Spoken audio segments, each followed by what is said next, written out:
Asia and the Ringing Cedars of Russia, Book 3, The Space of Love by Vladimir Megre. Chapter 1. Just Another Pilgrim. There she is again. Before mine eyes flows that mighty Siberian river, the Ob. I had finally reached the settlement where regular passenger service stopped, and was standing on the riverbank. In order to continue my journey to the spot where I could begin my trek through the taiga to Anastasia's glade, I would have to hire a small motorboat. Beside one of the many boats tied up along the shore, 3 men were laying out some fishing tackle. I said hello to them and mentioned I was ready to pay a good amount of money for transport to such and such a place along the Ob. Oh, he's learned now not to give away the exact location. That's Yegov's department. He charges 500,000 rubles for the trip there, answered one of them. I was concerned right off when I heard that someone here was already making passengers run to the tiny Siberian village, hidden way up north in the taiga. It was only 25 kilometers from there to Anastasia's glade, and the prices they were charging, I meant there must be takers. Demand creates a price like that.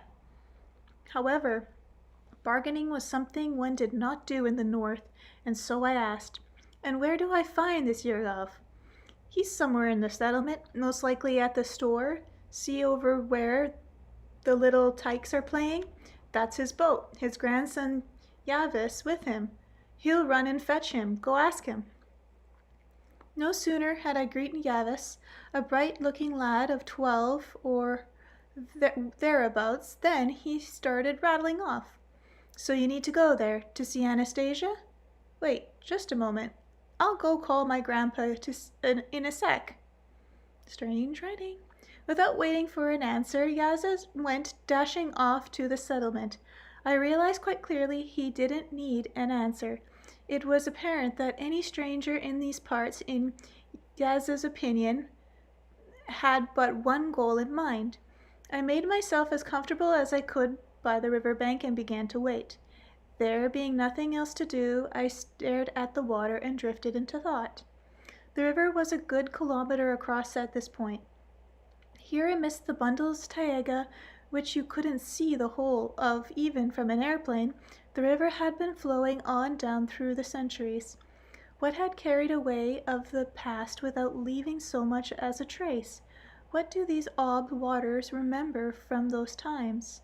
Perhaps they remember how Yermak, the conqueror of Siberia, pressed by his foes with his back against the river Ob, single-handedly tried to repel an enemy attack, and how his blood from a fatal wound seeped into the river, which then carried off his enervated body to goodness knows where. What did Yermak in fact conquer? Perhaps his deeds weren't that much different from the racketeering that goes on in modern times. Probably it is only the river that is in position to judge today. Or perhaps, of greater importance to the river, may have been the raids of Genghis Khan troops in ancient times. His horde was considered great indeed. There is a regional center near Novosibirsk today known as Ordisko, which includes a village called Genghis. Perhaps the river remembers how Genghis's hordes retreated from their plunder booty, how they seized a young Siberian maiden while a mighty vizier, starry-eyed with love, eloquent, begged her to go with him of her own free will, with no resistance. The maiden remained silent, her eyes lowered. All the soldiers under the vizier's command had already fled, while he stayed and kept courting her with loving words. Finally he tossed her up onto the back of his steed along with a bag of gold, leapt onto the saddle, and made full speed for the banks of the Ob to escape his pursuers. They began to catch up. The vizier started throwing the gold at them, and when the bag was empty, he began tearing off his precious metals. He had been awarded for conquering various lands and throwing them on the ground under his pursuers' feet, but he did not relinquish the maiden. With frothing mane, the steer carried him to the canoes of the shore of the Ob. The vizier carefully helped the maiden down from his steed and seated her in one of the boats. Then he jumped in himself. But as he was poling the boat away from the shore, he was pierced by an arrow from the pursuer's force right behind them. The current began to carry the boat downstream. The wounded vizier lay near the stern, not even aware of the 3 large rowing canoes filled with soldiers coming ever closer. He looked tenderly at the maiden sitting calmly and quietly beside him, and fell silent himself. He had no strength left to speak, and the maiden looked at him, and then, with a glance at the overtaker's canoe, she smiled faintly at them, or maybe at something else, tore the ropes off her hands and threw them into the water.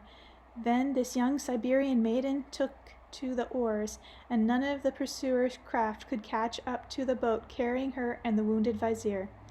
To what place and into what age did the river current carry them, and what might the muddied waters of the river be carrying off at this moment in their memory of us?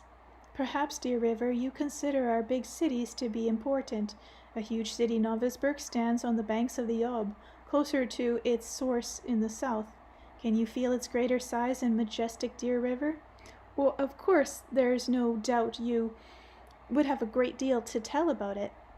You would say it pours a lot of pollution into you, so that your once living, giving waters are no longer drinkable. But what can we do about it? Where are we going to channel the waste from all the factories, after all? We, unlike our forebears, are in the process of developing.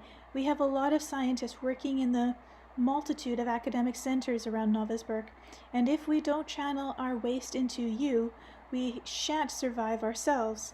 And so the stench has made it hard to breathe in the city, and in some districts the smell is so bad, and nobody even knows what it's from. Try to make sense of all this, dear river.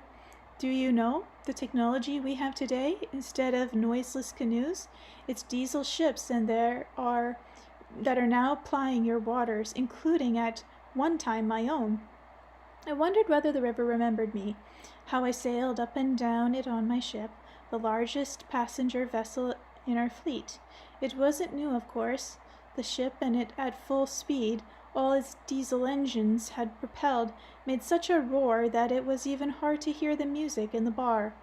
What does the river cherish in its memory as the most important thing? In times past, I would watch its shores from the upper deck of my ship, from the window of the bar at the stern, listening to Malalan's songs and romances. Wow, this reminds me of my kind of poetry writing, always from the perspective of nature on us.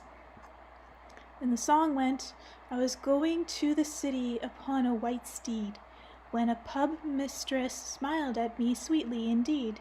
Having caught on the bridge of the old miller's sly glance, I remained the whole night with what mistress entranced. The people busy with their activities along the shore seemed at the time to me pretty petty and insignificant. Now I was one of them. Another thing I thought about was how to convince Anastasia not to prevent me from communicating with my son. The situation was a strange one indeed. The way it had turned out, all my life I dreamt of having a son. I pictured how I would play with him as a little tyke, and then how I would raise him. When my son grew up, he would be a great help to me. We'd be business partners. Now I have a son, and even though he's not around, it's still a jolly thing to know that somewhere on earth there's a human being as close to you as that, your own flesh and blood, someone you very much wanted. Before leaving, I took great delight in purchasing for my son all sorts of basic kitty things. Anyway, I went and brought him there, sure, but whether or not I'll be able to give them to him, well, that's still a question mark. If my son had been born by an ordinary woman, it wouldn't matter whether she was a country or a city girl. It would all be so simple and straightforward. Any woman would be delighted that her child's father was concerned and really trying to provide for him and everything he needed and take part in his upbringing. In fact, if he didn't do this voluntarily, a lot of women would be applying for alimony. But Anastasia was a Taiga recluse, and with her own views on life and her own understanding of values. Even before our son's birth, she made it clear to me, he doesn't need any material goods in your sense of the terms. He will have everything he needs right from the start. You have the desire to give our baby some sort of senseless trinkets, which he doesn't need at all. You are the one who needs them for your own self-satisfaction, so you can say, look at how good and attentive I am. Why on earth would she say something like that? He doesn't need any material goods? Come on now. What can a parent give his newborn child then, especially a father? It's still too early to start raising a breastfeeding infant in a fatherly way. How then can I express my relationship to him? How can I show him I care for him? A mother can breastfeed her baby. It's easy for her. She's already doing something, but what can a father do? In civilized circumstances, we can help around the house, fix things up, take financial care of his family, but Anastasia doesn't need anything like that. All she has is her glade in the Taiga. Her household takes care of it itself and waits on her hand and foot, which means the boy will get the same treatment once he's seen as coming from her. I wonder how much it would cost to buy that kind of service. Sure, once one can purchase or get a long-term lease on a few hectares of land, easy enough. But what price can you put on the love and loyalty of a shy wolf, a she-wolf, a she-bear, bugs, and an eagle? Maybe Anastasia doesn't need any of the accomplishments of our civilization, but why should the child have to suffer for his mother's crazy worldview? The child can't even have normal toys. She sees everything her own way. The child doesn't need senseless trinkets. They'll only do him harm, distract him from the truth, she says. Maybe in what she says there is some sort of quirky exaggeration or even downright superstition. There must be some reason There must be some reason mankind has invented so many different toys for kids. But so as not to quarrel with Anastasia, I didn't buy him any rattles. Instead, I got him a kitty constructor set, where the label on the box reads, Develops Children's Intellect, along with a quantity of disposable diapers which the whole world uses today, and a whole food. I'm really amazed at how easy they made it. You open the box and there's hermetically sealed package of a waterproof foil. You take a packet of water and presto, it's all ready. They've got all sorts of powders, buckwheat, rice, and other cereal grains. The box says it all has all sorts of vitamin additives. I remember back when my daughter Paulina was really little, having to go every day to the children's kitchen, and now all you need to do is buy a bunch of boxes and you can feed your own child with no trouble whatsoever. You don't even have to heat it up. Just dissolve it in water, and that's it. I knew Anastasia didn't boil herself any water, and so before buying up a whole lot, I bought a single box and tried adding the contents to water at room temperature, and it worked. I tried tasting it. It tasted normal, hardly any flavor. There was no salt, but likely that's the way it should be for kids. I decided Anastasia wouldn't be able to come up with any argument against this powder. It would be silly to say no to a convenience like that, and that means she'll have to start showing a little respect to our technocratic world. It doesn't just produce weapons, it thinks about children too.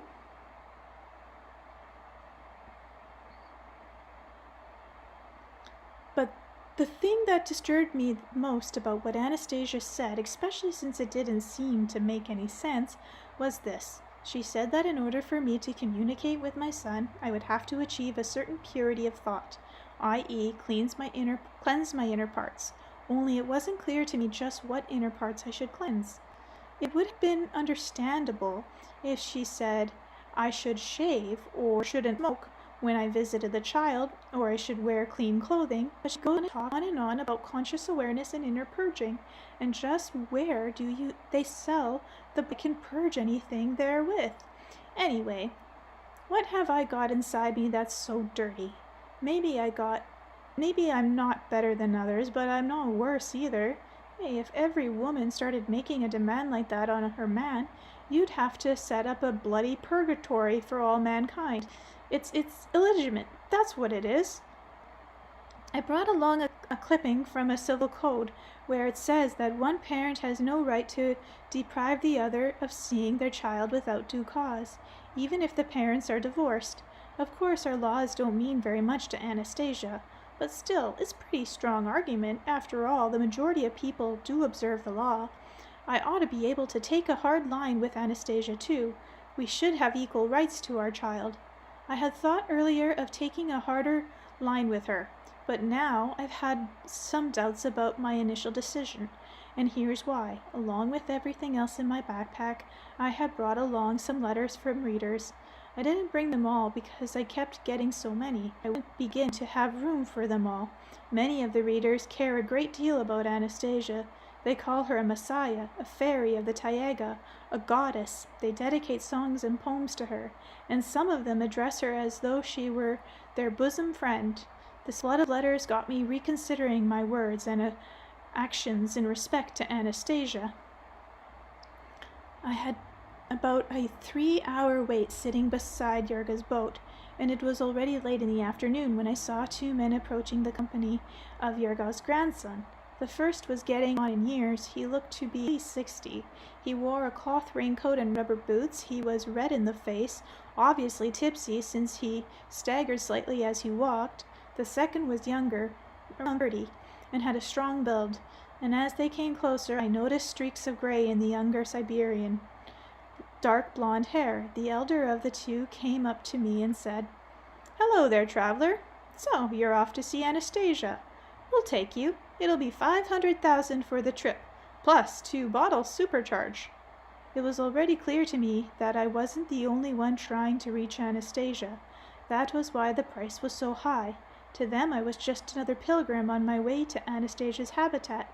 But still I asked, "How did you decide that I was going to see somebody named Anastasia, and not just to the village?"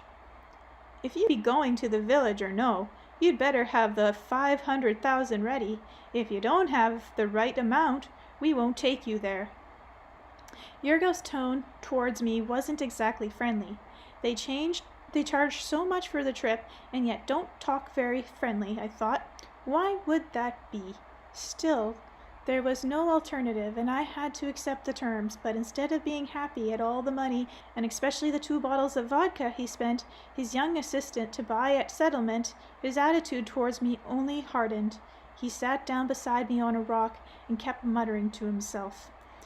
"To the village. That village. 6 years, 6 houses, with people just barely alive. You call that a village? Who needs a village like that?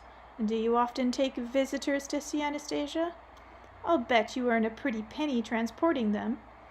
I asked Yurgov mostly to get a conversation going and soften his anonymity, but Yurgov only answered in irritation. "And who invited them to visit? We've got too many uninvited jerks bargaining in here. Nothing stops them. Did she invite them? Did she? No, she bloody well didn't. She told one bloke about her life. He goes and writes a book. Fine, write a book, but why give the location away? We never did, and here he meets with her once and writes about her life and gives the place away. That's something even females can understand. If you give it away, that's the end of her place and peace and quiet." "Does that mean you've read a book about Anastasia?" "I don't read books. Sashka, my workmate here, he's a real bookworm. Anyway, we can't get you to the village tonight. It's too far. The motor on the boat's not too strong. We'll make it as far as Fisherman's Hut. Spend the night there. Tomorrow Sashka will take you on while I do a bit of fishing." "All right," I agreed, thinking it was just as well. Yurgov had no idea I was the one who wrote about Anastasia. Sashka, Yurgov's assistant, arrived with the vodka. Then they put the fishing tackle into the boat, at which point Yurgov's grandson, Vasai, all but cut the trip short. He started asking Yurgov for money to buy a new radio receiver. "I've already fixed up a pole with an antenna. I've figured out how to set it up," says Yasa, "and I've got the antenna wire ready. All you have to do is plug the antenna into the receiver, and you pick up a whole bunch of stations right off." Chapter 2. Money for crap. You see what a bright lad I have for a grandson? Yurgov proudly declared with a warmth in his voice. A healthy curiosity, a budding craftsman. Way to go, Yasva. I can't read this name. Vasya. We'd better give him some money. The hint was all too clear, and I started to pull out my wallet. But Vasya, encouraged by the words of praise, went on. I gotta listen to everything about the cosmonauts, ours and the Americans. When I grow up, I'm gonna be a cosmonaut. What? What's that you said? Yurgov suddenly pricked up his ears. When I grow up, I'm gonna be a cosmonaut. The hell you are, Vasa. You're not getting any money from me for that kind of crap. That ain't crap, no way. Being a cosmonaut, everybody likes cosmonauts. I can't even say it. They're heroes. They show them on TV. They're always orbiting the Earth on their huge spacecrafts. They can talk with a whole lot of scientists right from space. And what good does all that chatter do? They're flying away up there, and in the meantime there's less and less fish in the ob. The cosmonauts can tell everybody about the weather. They know ahead of everyone else what the weather will be. Like tomorrow, anywhere in the world. Vasya continued his difference of modern science. So what else is new? You go see Babak Marha? Just ask Babak and she'll tell you that the weather will be tomorrow and the day after and the next year. She won't charge any money, not like your cosmonauts, eh? Those cosmonauts of yours are wasting Petya's money, your father's money. The cosmonauts get a lot of money from the state. And where do you think the state gets its money from? From where, damn it? It's from Petya, your father, that the state gets its money. I can catch some fish, and Petya later sells it in town. He wants to become this smart businessman, see? And the state tells me, pay your tax, give us all your money. After all, you know we've got a lot of expenses. And over in Duma, they just keep on fussing and fussing. Worse than a bunch of old biddies at a well. The way they've over-invented everything, they think they're the cat's whiskers. They've got all sorts of amenities, their own clean bathrooms to go to those smartasses, and meanwhile our river here gets dirtier and dirtier. You're not going to get any money, Vasya, till you wash that nonsense of yours right out of your head, and I won't make any more trips. I'm not going to earn good money for crap like that. Yurgov, probably because of his drunken state, got so angry he was just about ready to cancel the trip. Then he uncorked one of his vodkas Sashka had just bought him from the settlement and took a drink straight from the bottle. After lighting a cigarette, he managed to calm down a bit, and we all climbed into the boat. So he ended up not giving Vasya any money and instead kept muttering something into his beard about crap during the whole trip. The aging motor sputtered noisily again. It was hard to make conversation about the din. We scarcely said a word until we reached the old hunter's hut with a single little window. The first stars appeared in the night sky. Having finished off en route the bottle he had begun at the point of departure, Yurgov muttered to his Sashka, I'm off to sleep. You make yourself comfy here by the fire or on the floor of the hut. When it gets light, take him to our spot.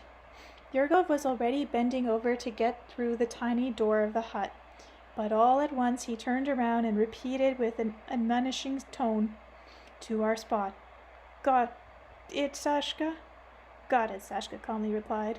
As we sat by the fire eating fish cooked over the coals, I asked Sashka a question about a phrase Yurgov had used, which rather alarmed me. Alexander can tell me, what's the spot of yours is where Yurgov told you to take me? Our spot. That's on the opposite bank of the river from the village where you set out for Anastasia's glade, Alexander calmly replied. So that's it, I exclaimed. Here you go charging all this money, and you don't even take people where they need to go. You're right, that's the way we do things. It's about all we can do for Anastasia, to make up for what we've done to her in the past. What have you done to her? And why are you confessing this to me? How can you take me to your spot now? I'll tie up the boat wherever you tell me to, As far as money goes, I'll give you back my portion of it. So why do me a favor? I recognize you. I recognize you right off, Vladimir Megre. I read your books. I saw your photo on the cover. I'll take you wherever you want, only there's something I gotta tell you. You've gotta listen calmly to what I say, and thinking about it. You mustn't go into the taiga. You won't make it. Anastasia's gone. I think she's gone way back into some remote part, or somewhere else, off into the unknown. You won't make it anymore. You'll get yourself killed on the way, or the hunters will shoot you. The hunters won't tolerate any intruders on their lands. Intruders they deal with at a distance, so as not to subject themselves to unnecessary danger. Alexander was outwardly calm as he spoke. Only the stick he was stirring the embers with betrayed an awkward trembling, and the sparks flew up, alarming into the night like fireworks. Did something happen here? What was it? You recognize me, so tell me, what happened? Why did Anastasia go away? I've been wanting to tell this myself, replied Alexander in a hushed voice. I've been wanting to tell it to someone who will be able to understand. I don't even know where to begin, so you'll make sense of it. So I'll make sense of it. Tell it simply like it is. Simply. You know, it's true. It's all really quite simple. Only, it's so simple, it's terrifying. Just hear me out calmly if you can. Don't interrupt. I'm not interrupting. Give me the gist of it. Don't drag it out. Chapter 3. Uninvited Guests. Alexander began speaking quietly, the way Siberian people do, and yet at the same time there was no mistaking the feeling of inner tension in the heart of this young Siberian fellow, already showing streaks of gray in his hair. When I read your book, Anastasia, I was a postgraduate student at Moscow University. I was interested in philosophy and psychology. I studied Oriental religions and was really immersed in my studies. And then along came Anastasia, not in some faraway land, but right in my own neighborhood, Siberia, where I was born. And I could feel the tremendous power, logic, and significance in her words. I could feel a kindred spirit, something that really spoke to me. The foreign theories I had been studying paled in comparison to the extraordinary feeling that now welled up in me. I dropped my studies and rushed home as though from the darkness to light. I really wanted to see Anastasia and talk with her. I came home and began making trips to Yergov's in the boat to a place you described in your book. Yergov and I figured out just where it was. From time to time, other people would come and want to meet with Anastasia and ask about this spot, but we never took them there. The local residents had sense enough to realize what was happening and not give encouragement to the pilgrims, but one time we, or rather I alone with Yergov, took a whole group of people to this place. Why did you do that? At the time, it seemed like I was doing the right thing, something good. It was a party of 6. 2 of them were prominent scholars, and from what I could tell you, they had considerable resources at their disposal, or those backing them. The ones who sent them had considerable resources. The other 4 in the parties were their security guards armed with pistols, and something else besides, and they had 2-way radios. I was invited to accompany them as their guide. I agreed, but not because of the money. I had a long talk with them first. They didn't conceal the goal of their expedition, a meeting with Anastasia. Their leader was a gray-haired, pleasant-looking chap named Boris. He realized that Anastasia all by herself could do more for science than many research institutes. They planned to take her out of the taiga and set her up in a nature preserve where she could live under conditions she was accustomed to, and they guaranteed her protection. Boris told me that if they didn't do this, someone else would, and anything might happen. Anastasia was an extraordinary phenomenon, and they felt obliged to protect her and study her. Boris had an assistant named Stanislav, a bright young man who claimed to be in love with Anastasia, even though he had never met her in person. I agreed with their arguments. They hired a small ship from a cooperative. They had a truck deliver barrels of aviation fuel to the ship. When we arrived at the spot, they set up tents on promontory and summoned a helicopter on their 2-way radio.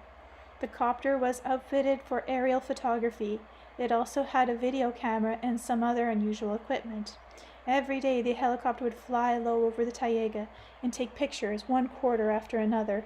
The two scientists made a daily examination of the pictures taken from the air. Occasionally they would travel on the helicopter themselves to a spot that interested them. They were looking for Anastasia's glade, where they planned to land the copter. I could only imagine the noise the copter would make landing in Anastasia's glade, scaring all the living creatures around. I remember Anastasia had a baby and thought the roar from the copter might frighten him too. I tried to persuade the scientists that after determining the location of the glade, they shouldn't set the copter down there. I proposed that once they did determine the location, they should draw up a map and go to the glade on foot. But Stanislav explained that Boris would find it difficult making the long trek through the taiga. Stanislav shared my concerns about disturbing the peace of the taiga residents, but assured me that Boris would be able to calm down both Anastasia and her baby. It all came to a head on the fourth day. What came to a head? It happened when the copter flew off on a routine filming and photography trip, and we were busy back at our base. One of the guards noticed a lone female figure approaching our camp from the direction of the taiga. He reported this to Boris. Soon the whole camp was watching the woman approach. She was wearing a light cardigan and a long skirt, and the kerchief on her head was tied in such a way so that it covered her forehead and neck. We were standing together in a group with Boris and Stanislav out in front. The woman came up to us. There was no fear or embarrassment showing in her face, and her eyes, she had the most extraordinary eyes.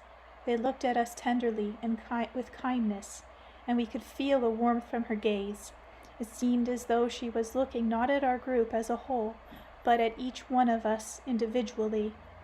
As we're all overcome by a feeling of excitement we couldn't explain, it was as though we had forgotten about everything else and were simply drinking in this warmth, basking in it. The warmth radiated from this extraordinary eyes of hers, and nobody even invited her to sit down and rest from her journey. She was the first to speak, and with calm and unusually tender voice she said, "Good afternoon, people." And we stood there, without uttering a word. Boris was the first to respond. "Hello," he replied, as well for all of us. "People, tell us who you are." "My name is Anastasia. I have come to you with a request. Please call off your helicopter. It is very harmful to these parts. You are looking for me. Here I am. I shall answer any of your questions I am able to." "Yes, of course, we've been looking for you. Thank you for coming on your own."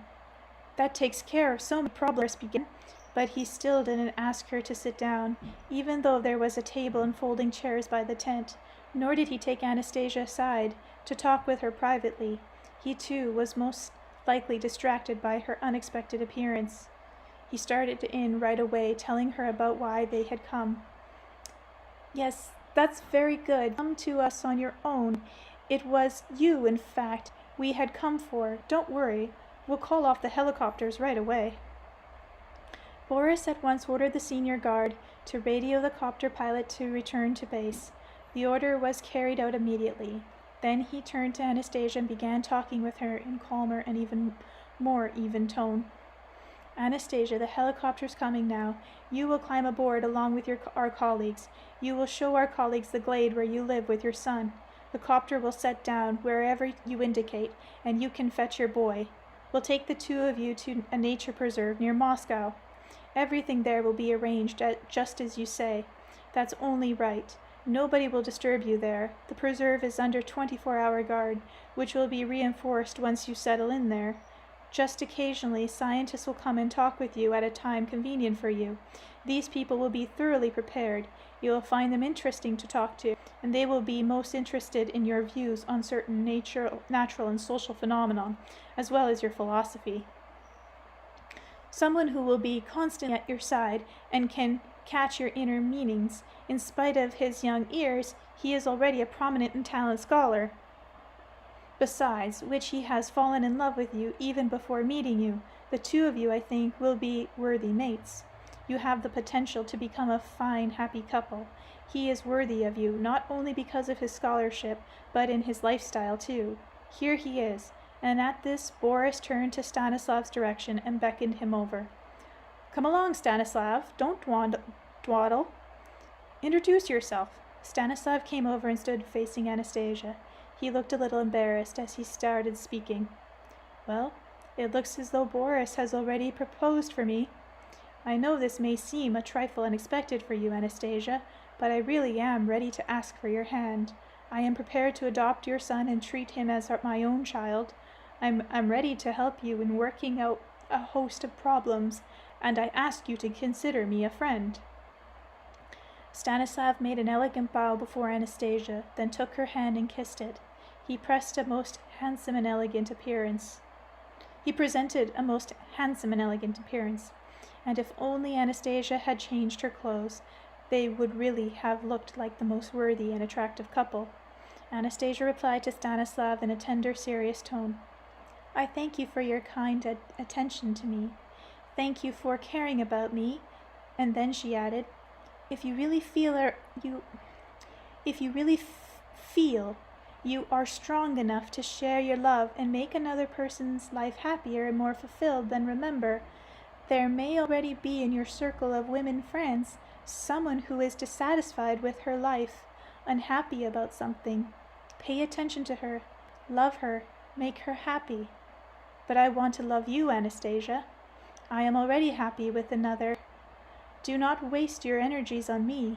There are women out there who need you more than I do. Boris decided to come to Stanislav's aid. "That other, is he the one whom you meet with, Anastasia? No doubt you mean Vladimir. He's a long way from being the best example for our society. Whatever you say about him, it will not change my feelings. I cannot control my feelings." "But why did you choose Vladimir to meet with in the first place? He's hardly what you could call either religious or scholarly, or even someone who leads a normal lifestyle. He's just an ordinary businessman. How did you happen to fall in love with him in particular?" "At some point, I began to realize," Alexander went on, "that Boris, Stanislav, and the rest of the group had one clearly defined goal: to seize Anastasia, to take her by any means possible, and use her only in their own interests, against her will, and it didn't matter whose idea it was, their own or on orders from somebody higher up. They would try their hardest to carry out their plan, and nothing, not even the most persuasive arguments, would stop them." Perhaps Anastasia understood this too. She could hardly be ignorant or unaware of their intentions, and still she continued treating the men standing before her even as friends. She spoke sincerely and forthrightly on the most sacred of topics, and it was her attitude and sincerity which restrained, or rather forestalled, violence. She was so ingenious at countering Boris and Stanislav's attempt to cool her feelings toward you, that she showed all their arguments against you to be patently absurd. People say a woman in love sees only the good in the one she loves, no matter what he does or who he may really be. But her arguments were of quite a different sort. After the first flurry of excitement over Anastasia's appearance had passed, I was able to quietly switch on my tape recorder. Later I would often listen and analyze what Anastasia said. I remember it all. And that all was enough to turn my whole consciousness upside down. "What turned your consciousness upside down?" I queried, wondering what Anastasia had said about me, and Alexander went on. When Boris asked, "How did you happen to fall in love with him in particular?" Anastasia countered with a simple, direct reply. "There is no point in asking me a question like that. Nobody who is in love can explain why they love the person they do. For every woman in love, there will be only one man who is the best and most significant person in the world, and that is the one she has chosen, and my beloved is the very best one for me." But still, Anastasia, you cannot fail to grasp the absurdity of your choice. Even if it happened spontaneously, it's still absurd. The first breath of passion should have been chilled by your will, your abilities, the logic of your mind. They should have shown you how unworthy this man was compared to others. Think about it carefully. When I think about it carefully, I come to exactly the same opposite conclusion. In this case, any further reflection is a waste of time. It only adds to the mysterious inevitability of what took place. Better just accept everything as it is. What? Accept an absurdity? A paradox? It only seemed to be that way at first glance. You have made a long trip here from Moscow. You had quite a challenge getting to that spot on the riverbank. You ask questions about my love, but you do not seem to have grasped hold of another paradox, namely that this love can be better and more clearly explained by events that happened in Moscow, and it would have been better for you to reflect on them right there. It would have saved you all coming all this way. What kind of events happened in Moscow? On the surface they are very simple, but only on the surface. Right after meeting with Vladimir, whom you call a simpleton, an unremarkable and even malicious person, he abandoned everything and left Siberia to go to Moscow. He went there to keep his word to me, to organize a fellowship of pure-minded entrepreneurs. Even though he had no money left, he still acted. In Moscow there is a 2-story building at 14 Tolkomov Lane. That is where the people used to work who were in charge of the first association of entrepreneurs. Then the charge left and the association started to fall apart. Vladimir went in there and things started to pick up again in its empty office, both large and small ones. There he wrote various letters addressed to entrepreneurs. He worked in his office until at night and even stayed there to sleep. People meet him or just turn up and start helping him. They believed in him and what he was doing. I asked him to do this when he was with me in my glade here in the taiga. I told him how important it was. I worked out a plan of action and presented it to him. The goals were achievable, provided he carried out the plan in the order that had come to me in my dream. He was supposed to write the first book, and then use the book to explain a lot of things and spread information. It was the book that was to have found and brought together pure-minded entrepreneurs and provide him with the funds for carrying out this plan. But Vladimir did everything the right way as he saw it. He hardly thought of me at all. He realized the significance of the plan and put it into practice. Only he did it his way and changed the sequence. That way the goal was unachievable. He did not know this, and he acted with incredible persistence and resourcefulness. Other people who believed in the idea started helping him. The new entrepreneurs associated very slowly began to sprout and grow in size. It was incredible. But things started moving just a wee bit. They were getting together, and these were pure-minded entrepreneurs. There is a list of their names and addresses. You can go and check yourselves. We looked at this list. It was published in the first edition of the book. But I am sorry to have to disappoint you, Anastasia. It will be a disappointment. The list included such entrepreneurs as Christelle, a Moscow distillery. Its product is incompatible with any concept of the divine.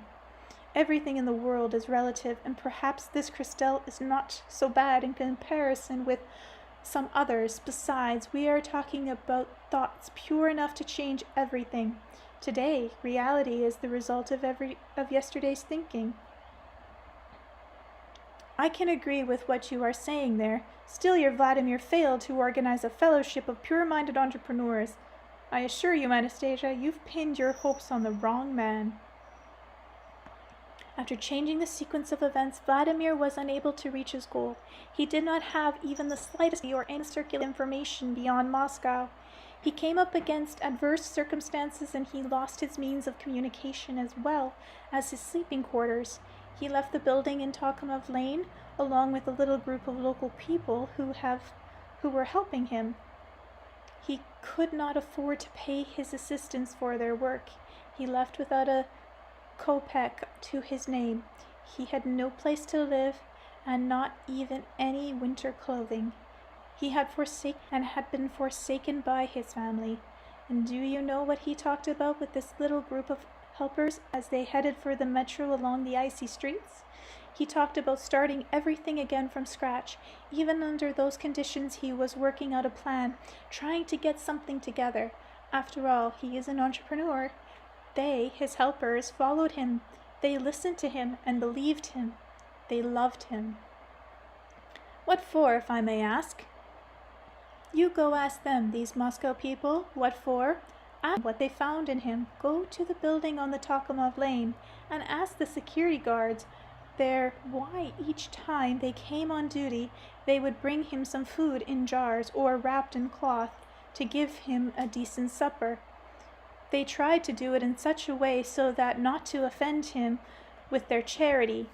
These burly security guards, who did not have to answer him, cooked borscht and other soup at home and brought it to him so he could have something of a homemade meal. They loved him. Why? When you visit that building, go have a talk with a pretty woman who used to work as a secretary there. She is a former actress. She played the lead as the kind alien girl in the film Through the Thorns to the Stars. She played her very well. It was a very good film, calling upon people to care for and love the earth. Ask her why she, an employee of another firm in the same building, tried to help Vladimir inconspicuously, and she did help him. She was not his secretary, but she helped him.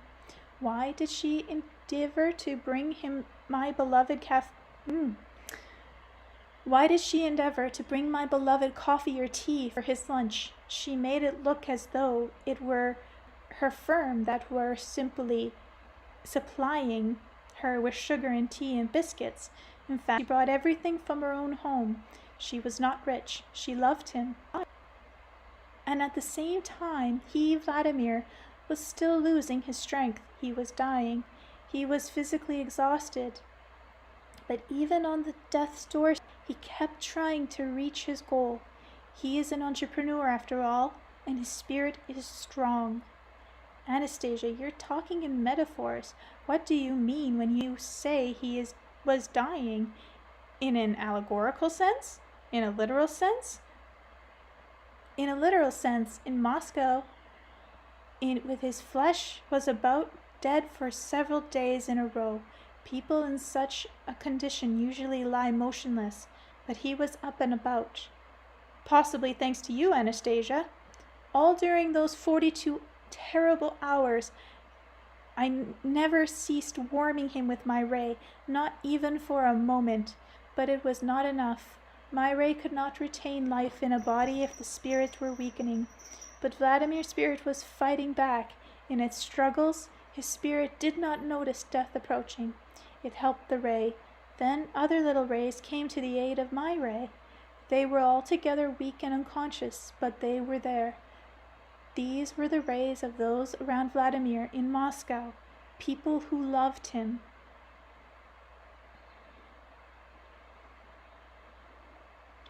His practically dead flesh began to be filled with life. When confronted by sincere love, if it is strong enough, death retreats. The immortality of man is in love, in his ability to ignite love within himself. I see, Anastasia, dead flesh can't walk about. You're still speaking in allegories, not scientifically. The criteria of human science are always temporary. There are truths that are valid beyond the present moment. But how can modern scientists be convinced? We need results from objective measuring devices. Fine, go to Kursk Terminal. There is an atomic phone booth in one of the adjacent metro stations. During that bad period, Vladimir had his picture taken for an ID card. One of those small color prints, you may still be able to find it at the beginning at 42 Lensky Prosk, or Vladimir himself might have it. Take a careful look, and you will see all the outward signs of a dead body. The automatic camera captured even the death spots on his face, but you will also see life in his eyes and a fighting spirit. And yet, you were the only one who could rescue him, Anastasia. Tell me, how is it that you ended up spending so much of your energies on him? Why? I was not the only one who came to his rescue. As the 3 Moscow students, why, they rented an apartment for him at their own expense. When he finally realized the reason he was failing and set about writing the book. Why did they write in the middle of an exam period and trying to earn more money wherever they could, spend their evenings keyboarding Vladimir's text into their computers? Why? You can ask the same question of many Moscow residents who were at Vladimir's side in his time of need. The solution to the mystery lies in them, not in me. Why did Moscow and her people help him and take care of him? Why did they believe in him? The city of Moscow was also writing the book. I am thrilled with that city. I have fallen in love with it. No amount of roaring machines or senseless cataclysm devised by the technocratic world could nullify the embrace of kindness and love from the hearts of its people. Many, many residents from this city are searching for kindness and brightness, for love. Through all the bustles and the clamor of roaring machinery, they feel its tremendous power and grace. But Anastasia, what you say is really incredible and overwhelming. It couldn't happen all by itself. Once again, it shows the incredible scope of your abilities and extraordinary possibility of that ray you possess. You have evidently used it to enlighten the Moscow people who got in touch with Mir. You can't deny now that you did that and that you were the one who made all these miracles happen. Love is what makes miracles happen, and I did use my ray to make careful contact with all those in communication with Vladimir, but all I did was to give a bit of strengthening to the feeling of goodness, love, and bright aspiration that they already had. I only strengthened what it was in them already. And the book was published by Moscow. The first print run was small, and it was pretty slim volume, but people started buying it. It quickly sold out, far from the distorted events he had witnessed in the Taiga.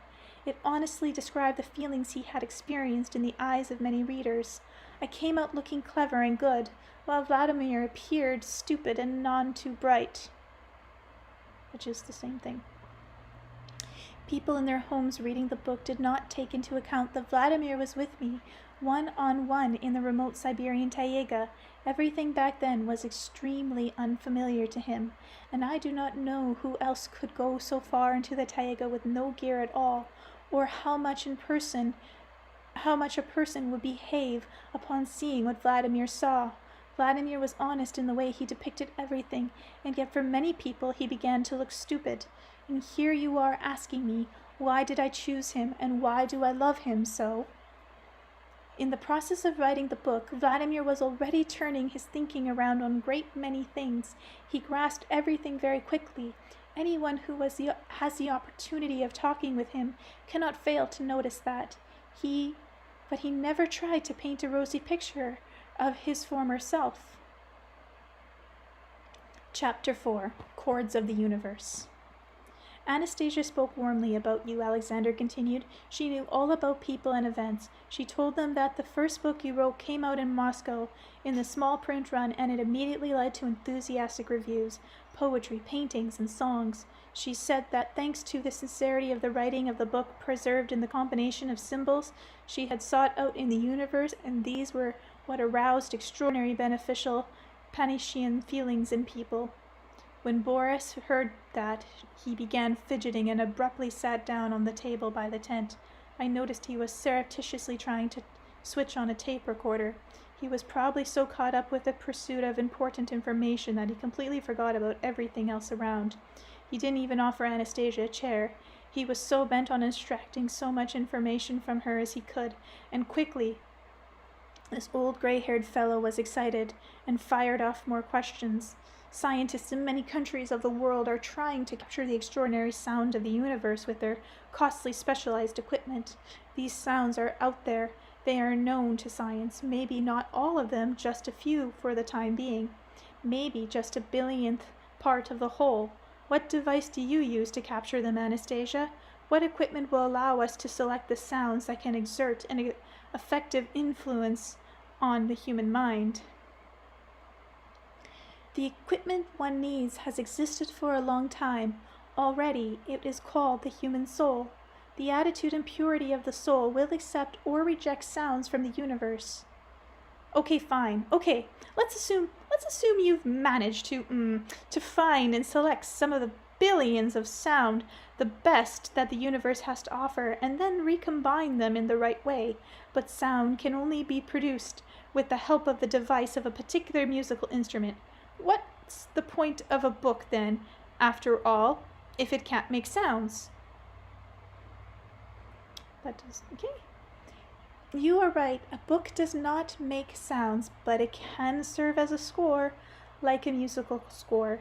The reader will involuntarily utter within himself any sounds he reads.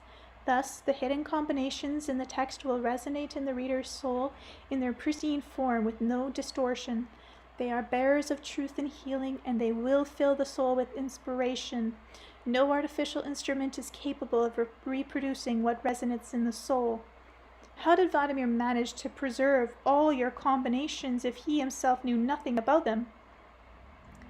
I took note of Vladimir's speech patterns. Besides, I knew in advance that Vladimir would not distort the essence of the events or what he heard, that he would even present himself just the way he was.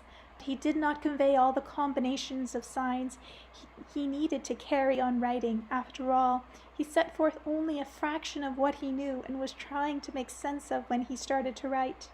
He needed to continue with the writing, and has already been touched by fame,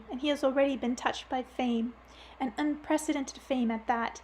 It would have taken only a little more effort to organize a fellowship of entrepreneurs, but then all of a sudden he took a step my dream did not anticipate. He left his Moscow apartment, on which the rent was already paid, to his Moscow entourage. He left to them the privilege of receiving compliments from readers, while he himself boarded a train and headed out of town. Why did he do that? He had been wanting all along to seek out confirmation of some of the things I had said, scientific confirmation of the existence of various phenomena I had talked about, to investigate them. And that is why he decided not to write any more for the time being. And so he went off to Kashkais. He left Moscow to see the dolmens and the Kashkais with his own eyes. The ancient structures where living people went to die 10,000 years ago. I told him about them. I also told him about the important functional significance these dolmens have for people living today. Vladimir came to the city known as Geljanek in the museum there. Along the museums in Krasnodar and Novosibirsk, he collected material on the dolmens. Then he met with various scientists, archaeologists, and local ethnographers who are studying the dolmens. He ended up with considerable more information on them than was available at any one museum. Naturally, I tried to help him inconspicuously. I used the mouths of people who came to see Vladimir to calculate a good deal of new information in him, so that he would have the opportunity to make his conclusions. But he also did his part by acting quickly and decisively. This was after he had compared all the information he had gathered with what I had told him, after the archaeologist had shown him the dolmen closest to the road, and he discovered that there were others, but that they had fallen into ruin for lack of proper attention from the local residents. The local people had never been much interested in them. Vladimir then did something that might seem incredible. In 3 months he managed to change the attitude of the local residents towards the dolmens. They began bringing followers. The women ethnographers of the Geljanek Museum set up a public association which they called Anastasia, in my honor. This association opened a school for tour guides in order to get the right message out to the tourists about the dolmens, so they would preserve and take care of the dolmens instead of destroying them. In addition, they began organizing new tours, which they called excursions into reason. The tour guides of Geljanek began telling everyone about the significance of our pristine origins and about the works of the grand creator, about nature. Anastasia, did you think this was all because of him? Didn't you play a part there? If I could have done as much as this without him, I would have done it long ago. I very much wanted to. It is in one of the distant dolmens in these mountains that my foremother's flesh approached its death. But how? How do one man, a nobody, manage to change people's attitudes in so short a time? And how could he have set up such an active association? You say that the local residents had access to scientific material and all sorts of publications, since people knew about them at the museums, but they didn't pay any attention. That is correct. They knew about them, but did not pay attention. But why did you then listen to him? How did he manage to pull it off? You can't change people's consciousness that quickly. But Vladimir did not know that. He did not know that consciousness cannot be changed quickly, and that is why he acted, and in fact changed it. Go visit the city. Ask the different people who joined this association. Find out how and why fortune smiled on Vladimir.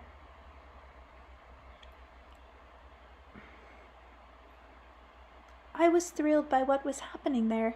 The Anastasia Association, he agreed to the name when they asked him about it. I thought he did it for me, that he was beginning to understand me and love me, and he really was managing to grasp a great deal. But he has not fallen in love with me. He has not done so because of my many mistakes and transgressions. I soon began to figure this out. I began to realize that my dream was actually coming true, and that people would indeed be transported across the dark window of time. Yes, and that people would be happy. What I dreamt about would come true, except that my love for him was not to be requited. And this was payment for the many mistakes I had made, my lack of perfection and my own insufficient purity of thought. What happened? What made you come to that conclusion? Boris queried. In any case, everybody's known for a long time how coarse and uncivilized this fellow is. Believe me, Anastasia, as your senior and as the father of a family, I can tell you that your parents would not have approved of such a union.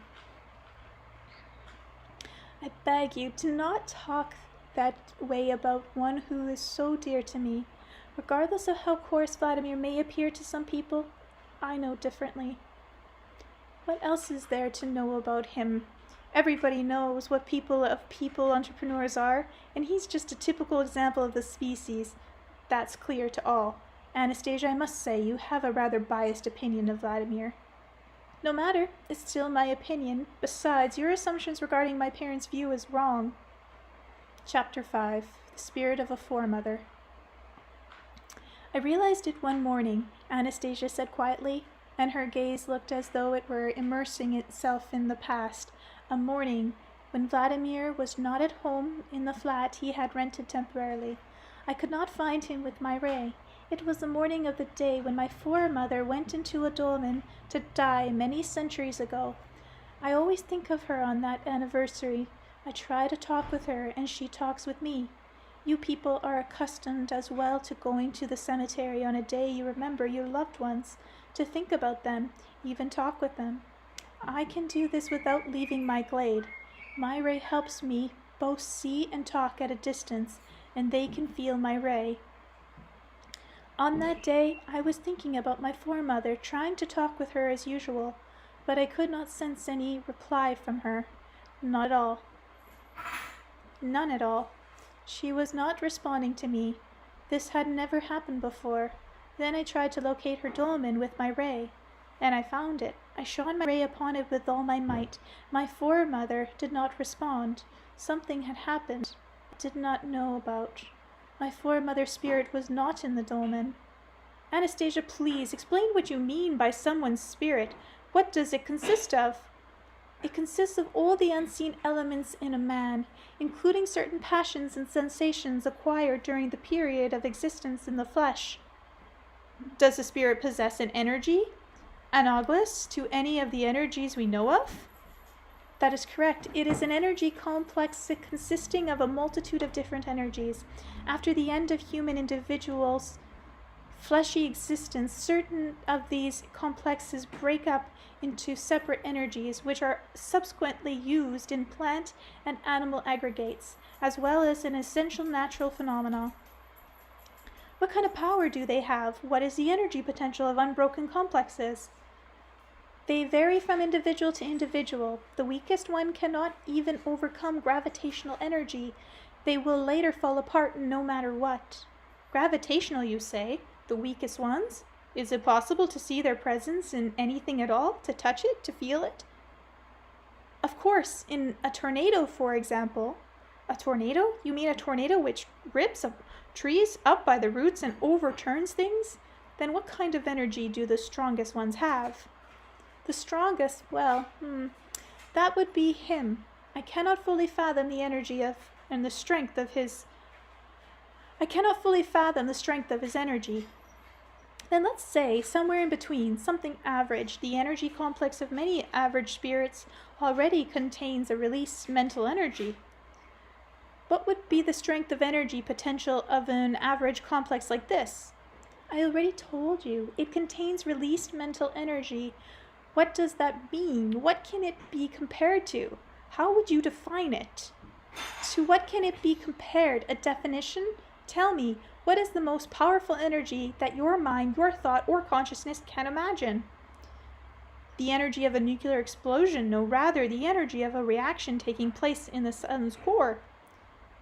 Everything you have named is equivalent to but a tiny fraction of released mental energy. As for definitions, those are things you keep up yourselves to use in verbal communication with each other. Not a single definition you have ever thought of is applicable here. You can use the ones you are familiar with if you multiply them by the power of infinity. Tell me, what is the strength of your foremother's energy? It contains released mental energy? How did you find out about your foremother? How and where did she die? After all, what happened 10,000 years ago? That information about my foremother who went into the dolmen to die was passed down from generation to generation of her descendants. Did your mother tell you about her? I was only an infant when my mother perished. I was not capable of taking in that kind of information. My grandfather and great-grandfather told me all about my foremothers. Can her spirit be seen with normal human vision? Partially, if one changes one's spectral perception along with one's inner rhythm.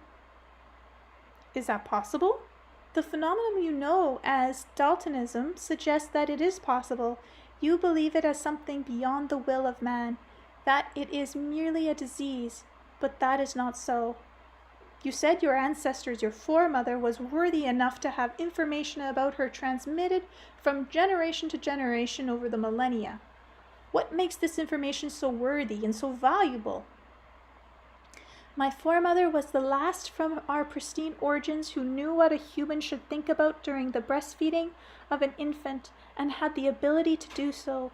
Civilization was gradually losing sight of the knowledge people had 10,000 years ago, and it has all but disappeared completely today. My foremother was by no means an old woman, but she went into the dolmen to die in order to preserve all this knowledge of our pristine origins. And when people's awareness begins to be restored, people will become aware of the need to transmit this knowledge to nursing mothers. And after that, they will help each other learn everything. Through her death in the dolmen, my foremother learned even greater truths that women need to know. Why did she decide to go into a dolmen? How does a dolmen differ from a usual kind of tombstone? And why did she not wait until she was old before going into the dolmen to die? Was she motivated by an awareness of her goal, or simply by superstition?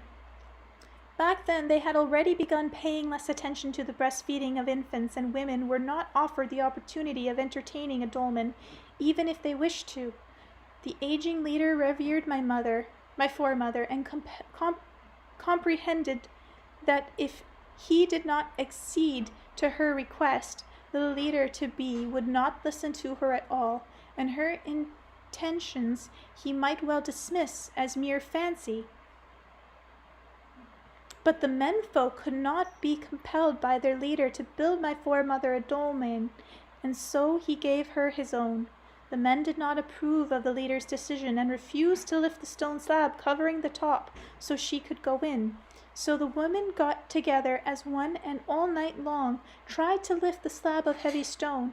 The next morning at dawn the old leader came. He did not do much walking any more, yet still he came. Leaning on a staff, the old leader smiled at the women. said some encouraging words, whereupon the heavy slab yielded to women upward thrust, and my foremother went in. And how does a dolmen differ from an ordinary stone tomb? There is not much difference outwardly, but the dolmen, as you call this tombstone, was a place where living people went to die. The dolmen was not simply a religious structure as people tend to think today. It is a monument to wisdom and the great self-sacrifice of one's spirit for the sake of future generations. Even today, it has a significant functional purpose, and the death experienced in one of these dolmens was not an ordinary one. Actually, the word death is not all that appropriate here. I can imagine, Boris said, a living person entombed in a stone chamber. That is really extraordinary. It must have an extremely torturous death. The people who went into the dolmens did not suffer. The peculiarity, I can't say this word for some reason. The peculiarity of their death lay in the fact that they meditated. They meditated on eternity, and in spirit they would remain forever on the earth, and even hold on to certain earthly feelings. But the soul of those who went into a dolmen to die was forever deprived of the possibility of material re-embodiment on the earth. Reincarnation. How did they meditate? You were aware today, especially from the ancient Oriental religions, of what meditation is, and there are teachings today that can help one become acquainted with a small fraction of the phenomena of meditation, but not, unfortunately, with its underlying purpose. And today there are people who are capable of meditating, temporarily separating part of their spirit and their body and then returning it to the body. Through the help of meditation in the dolmens, even while the body was still alive, the spirit completely separated itself and returned many times while the flesh was still living. Astral projection. After that, the spirit remained forever in the dolmen. All alone, it would eternally wait for visitors to impart to them the wisdom of our pristine origins. Even if the flesh succeeded in living a while longer, it was still cloistered. But while it was alive, the spirit had the freedom to travel back and forth between different dimensions, which afforded it the opportunity of analyzing at incredible speed. According to your calculations, the truth that was available as through clarifying the truth for itself. One who died or entered into eternal meditation through the dolmen knew that his soul or spirit would never again be able to take on material form. It would never again be able to embody itself in earthly flesh or matter. It would never be able to go far from the dolmen or leave, if for any length of time. But it would have the ability to communicate with a particular particle of the soul of a person living in the flesh who had come to visit the dolmen. And if you talked about a torturous death, about suffering in general, in this case the torture lies in the fact that for millennia now nobody has come to acquire this knowledge. The great tragedy of the dolmen is the utter lack of demand, that same demand for which Anastasia, Boris interrupted. How important do you feel it is for nursing mothers to have the knowledge and ability? Extremely important, she replied. But why? After all, mother's milk feeds only the flesh of an infant. Not only the flesh, it is capable of transmitting a huge quantity of information, as well as a keen sensitivity. You must be aware, after all, that every substance includes its own kind of information, its own radiance and vibration. Yes, I know, but how can mother's milk transmit sensitivity? It can. It is extremely sensitive. It is inextricably linked to the feeling of the mother. The taste of the milk can change according to her feelings, and stress can even cause the milk to congeal or stop coming altogether. Yes, that can indeed happen. It can. And you say nobody's come to visit your foremother? That means nobody's come over many thousands of years? At first people came, mainly the generations of relatives and people living there. After that, a series of cataclysms began happening on the earth. People began migrating. The dolmens remained where it was. But over the past millennia, nobody has come to visit my foremother to find out. Now the dolmens are all being laid waste because people do not know. In the Taiga, when I first told Vladimir about the dolmens of my foremother, he said that perhaps he would go visit her dolmen. Then I explained how it was impossible for him to comprehend or feel my foremother's spirit and accept the information she had to give. Men simply do not know the feelings and sensations inherent in a nursing mother. All these millennia, my foremother has been waiting for women, not men, to come see her. But no woman have come to see her dolmen, and I am the only one to communicate with her once a year. And on that particular day I wanted to be in contact with her and tell her something good, but I could not. My foremother's spirit was not anywhere close to the dolmen. I had no idea why, and began quickly searching with my ray all around in constantly widening radius. And then, all at once, I found her. I found her in a ravine among the rocks.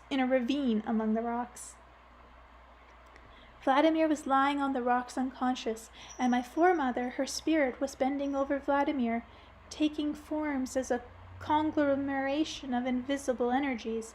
I realized then what had happened. I had known even earlier that Vladimir was looking for guides to take him to the dolmens located far away from the main road, but he could not find any. No one would volunteer to accompany him, and so Vladimir decided to go into the mountains alone. At one point he fell off the path into a ravine. He was wearing ordinary shoes, not suitable for mountain hiking. In fact, he did not have any mountain gear at all. He wanted to be convinced that the dolmens really existed. He wanted to touch them, and so he went into the mountains alone. On my foremother's memorial day, he went to the dolmens located far away from the road. My foremother did not know why this poorly equipped person had come into the mountains, and she kept her eye on him. And when he slipped and started falling, she suddenly, like a supple mass of air, her spirit swept down to his side. My foremother saved Vladimir's life while he did not actually strike his head on a rock. The many bruises he received in the fall caused him to lose consciousness. My foremother used her supple air mass to hold up his head, as though supporting it with her hands, and waited for him to regain consciousness. That is why she did not speak with me.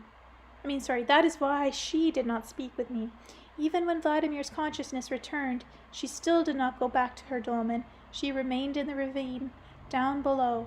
She stayed to watch as Vladimir climbed back up to the path. Later I realized that my foremother was actually on the path, since stones began rolling out of the way. That was her doing. She had taken on the form of a supple breeze, sweeping the stones away from the mountain path. She wanted to help Vladimir in his descent. I very much wanted to do the same, and so I began to ever so quickly move along the path with my ray, so that it wouldn't be so wet and slippery, and Vladimir could get safely back to the place he was staying and treat his wounds. Once Vladimir had climbed back on the ravine, he sat down on the path and examined the sketch one of the archaeologists at the Novosburg Museum had drawn for him. Then he got up and started walking with a limp, but not downward along the dry path that had now been cleared of stones, but the opposite way, upward. I was shocked at this unexpected turn of events, and I believe my foremother did not immediately grasp his intentions either. At this point he left the path altogether and clambered through a thicket of thorny bushes. I realized he was trying to reach my foremother's dolmen, and he succeeded. He sat down at the portico in front of the dolmen at the edge of one of the stone slabs and began unbuttoning his jacket. His arm hurt, and it took him a long time.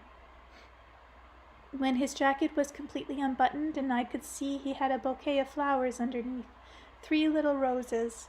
The stem of 2 of them were broken. The flowers had been damaged when he fell into the ravine and struck the rocks. Some of the thorns on the stems were blood-covered. He placed the damaged roses on the dolmen portico and lit a cigarette, and then he said, "Too bad the flowers got smashed. These flowers are for you, my beauty. You must have been a real beauty, just like Anastasia. You were smart and kind. You wanted to tell our women all about breastfeeding children, only they have no idea you exist, and the fact that your dolmen is so far off the beaten path makes it difficult for women to get there. Then Vladimir took out a shallow little flask of brandy and 2 little metal goblets and pulled out a fistful of squash candies from his pocket.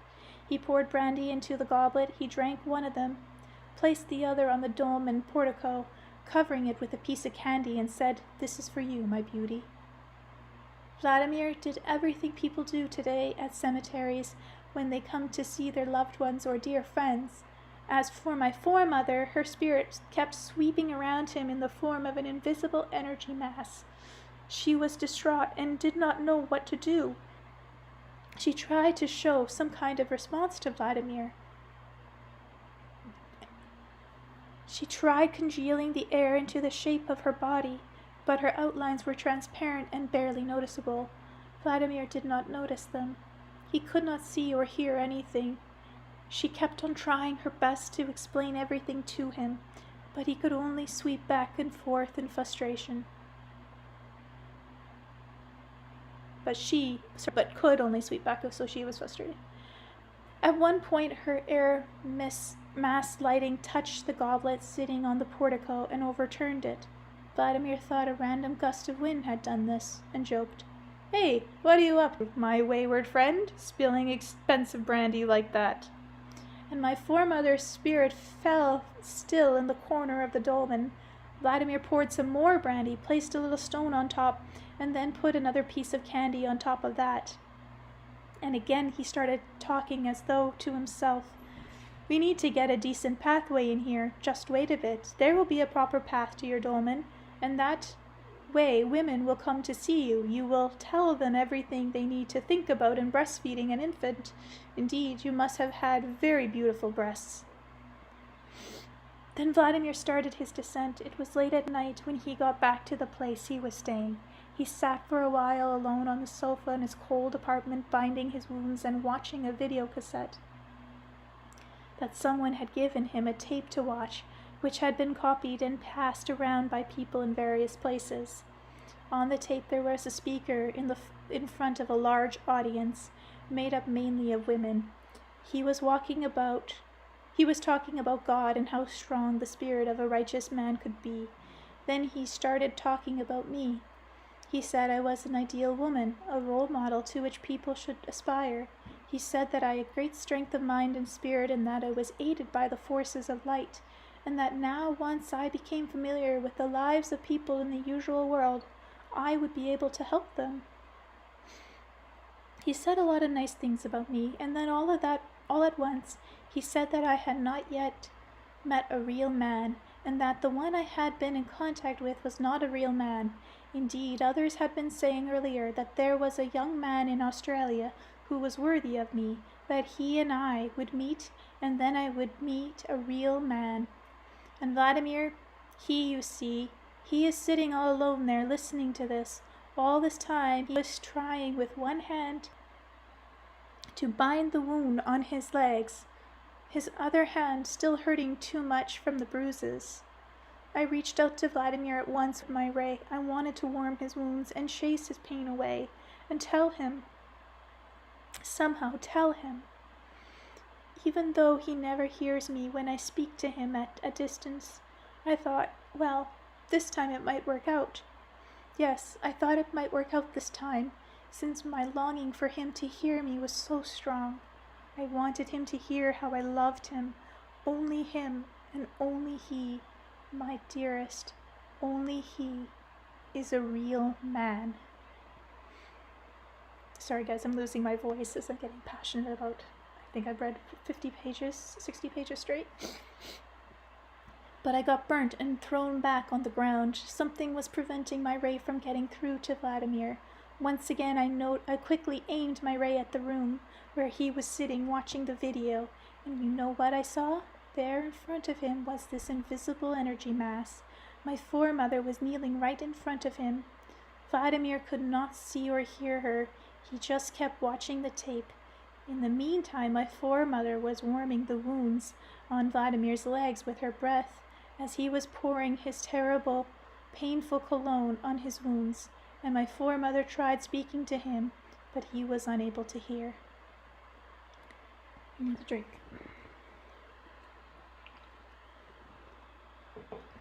My foremother is so strong in spirit that nothing invisible could penetrate her. Any psychotropic weapons trained on her will explode. She will hardly pay them any attention. In any case, any attack will be repelled, and there was no way I could interfere. I could only watch. I watched and began thinking ever so quickly. What had happened? How did a situation like this come about? Why was the speaker saying such things? Did he want me to help me? Why was he trying to explain something? If so, what? Why was my ray so drawn to Vladimir? Naturally, I was afraid that Vladimir might take offense at the words, not a real man, and that he would be jealous of another over me. And then suddenly, oh, how painful it was. It really hurt. After Vladimir had heard the whole tape, he simply sighed and said, "What do you know? A real man in Australia." I heard, eh? They're going to meet. Maybe then they will give me my son. My ray began trembling. It was as though everything had somehow gone dark. You see, Vladimir was not jealous. Naturally, that is not a good feeling, jealousy, but I wanted to see him jealous. At least a little. Just a teeny weeny bit. But here was Vladimir handing me over to another with complete indifference. I could not restrain myself and started to cry. I began asking and pleading with my foremother to tell me what I had done wrong. What mistake had I made? Where had I transgressed? She did not reply until Vladimir had finished binding the last wound.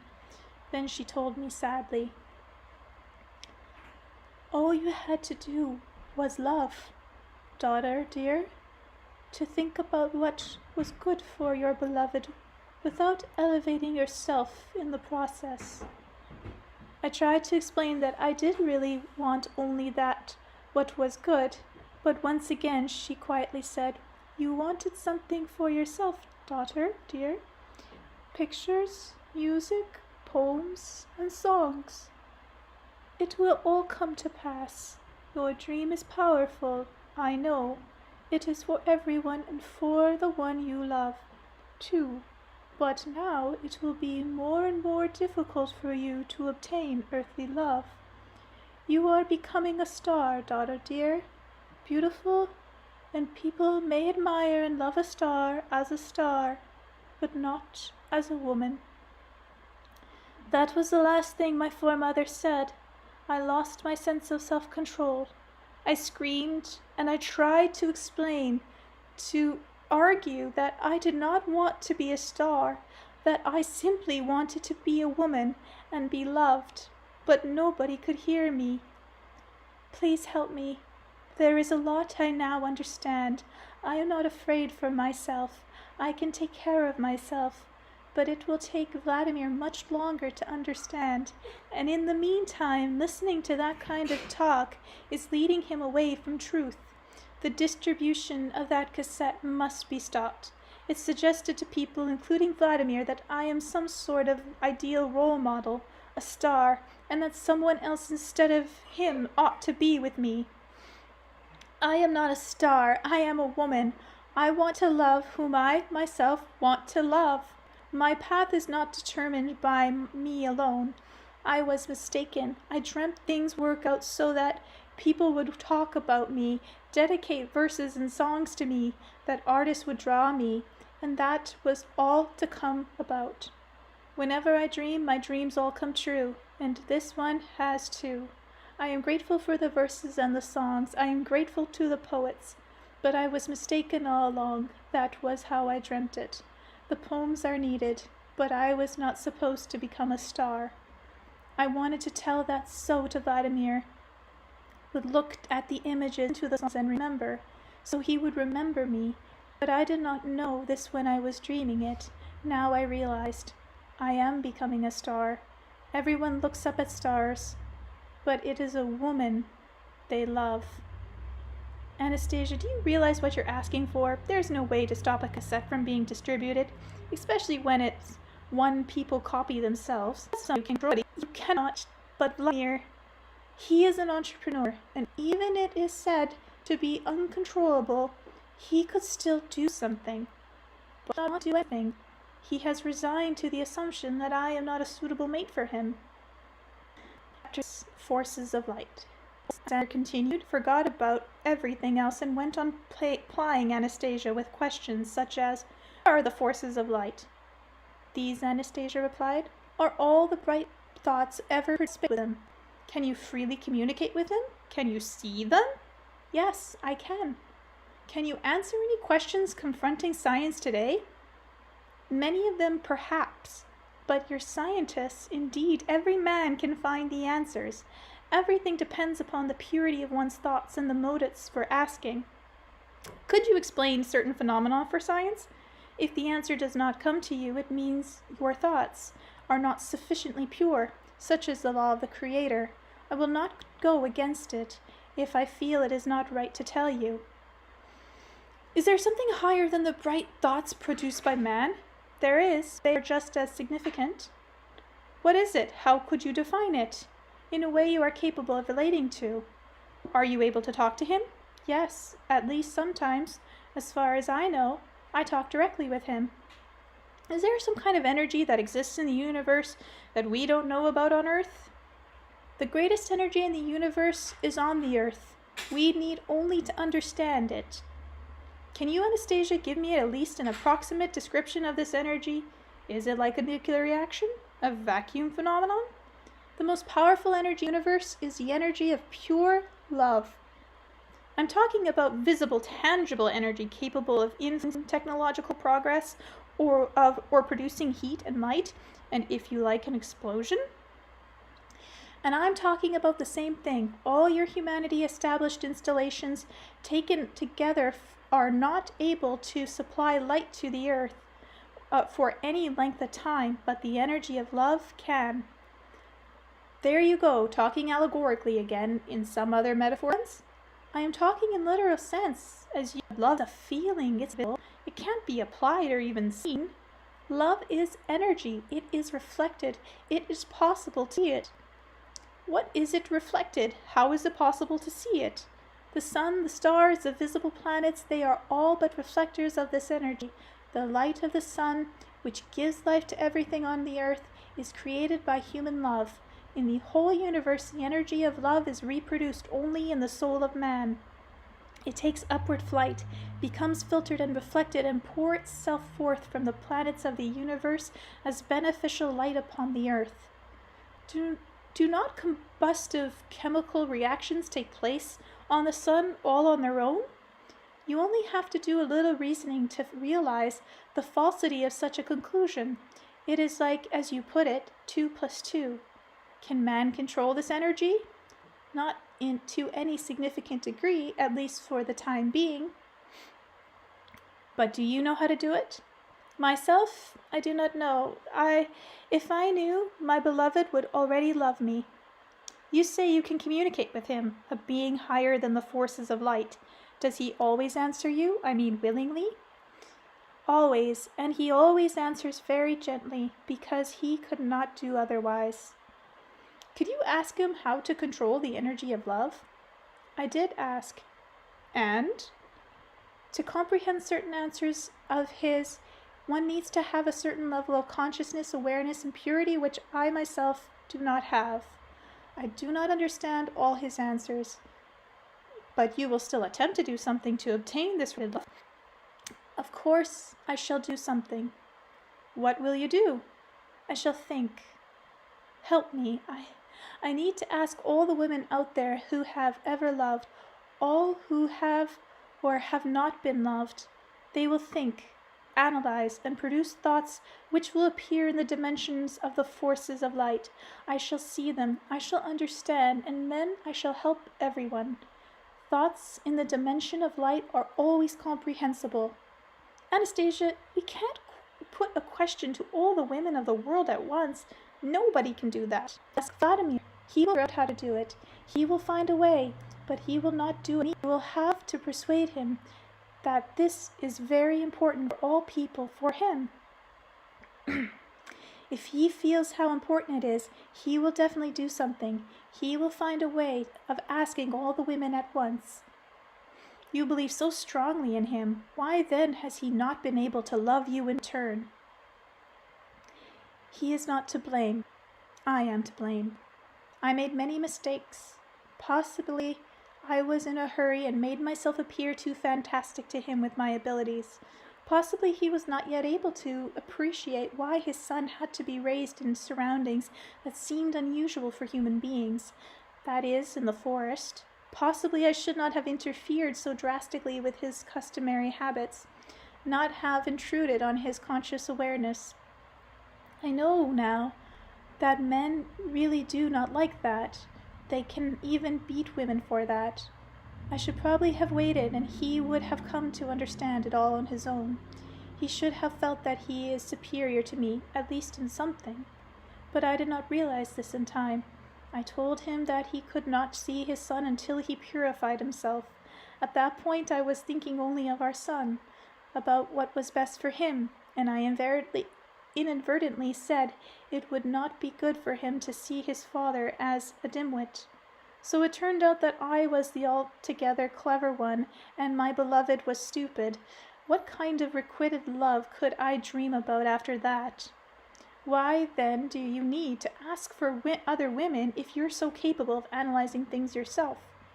I need to determine whether there really is a possibility of setting everything right. I cannot determine this by myself. I am so emotionally wrought whenever I think about him. The analysis needs to be carried out calmly through reminiscence and comparison. But I have nothing to reminisce about except him. And you can talk with him? I feel mere words are useless. Real love does not come out of words. Some kind of actions are required. But which ones? Perhaps one of the women will have the experience and the needed answer. You are unable to reach him with your ray? I cannot even touch him now with my ray. My foremother spirit is often right beside him, and she will not permit it. I know why. Chapter 7. Assault. 60 pages straight. The helicopter was running in for a landing. Alexander went on. We all watched it land without saying a word. The two crewmen got out, came over to where we were standing, and fixed their eyes too on Anastasia. A group of armed robbers followed silently, stood watch, this lone figure in an old cardigan standing before them, and immediately it was clear to all they must capture this woman. The only question was, what was the most accommodating way to make the capture?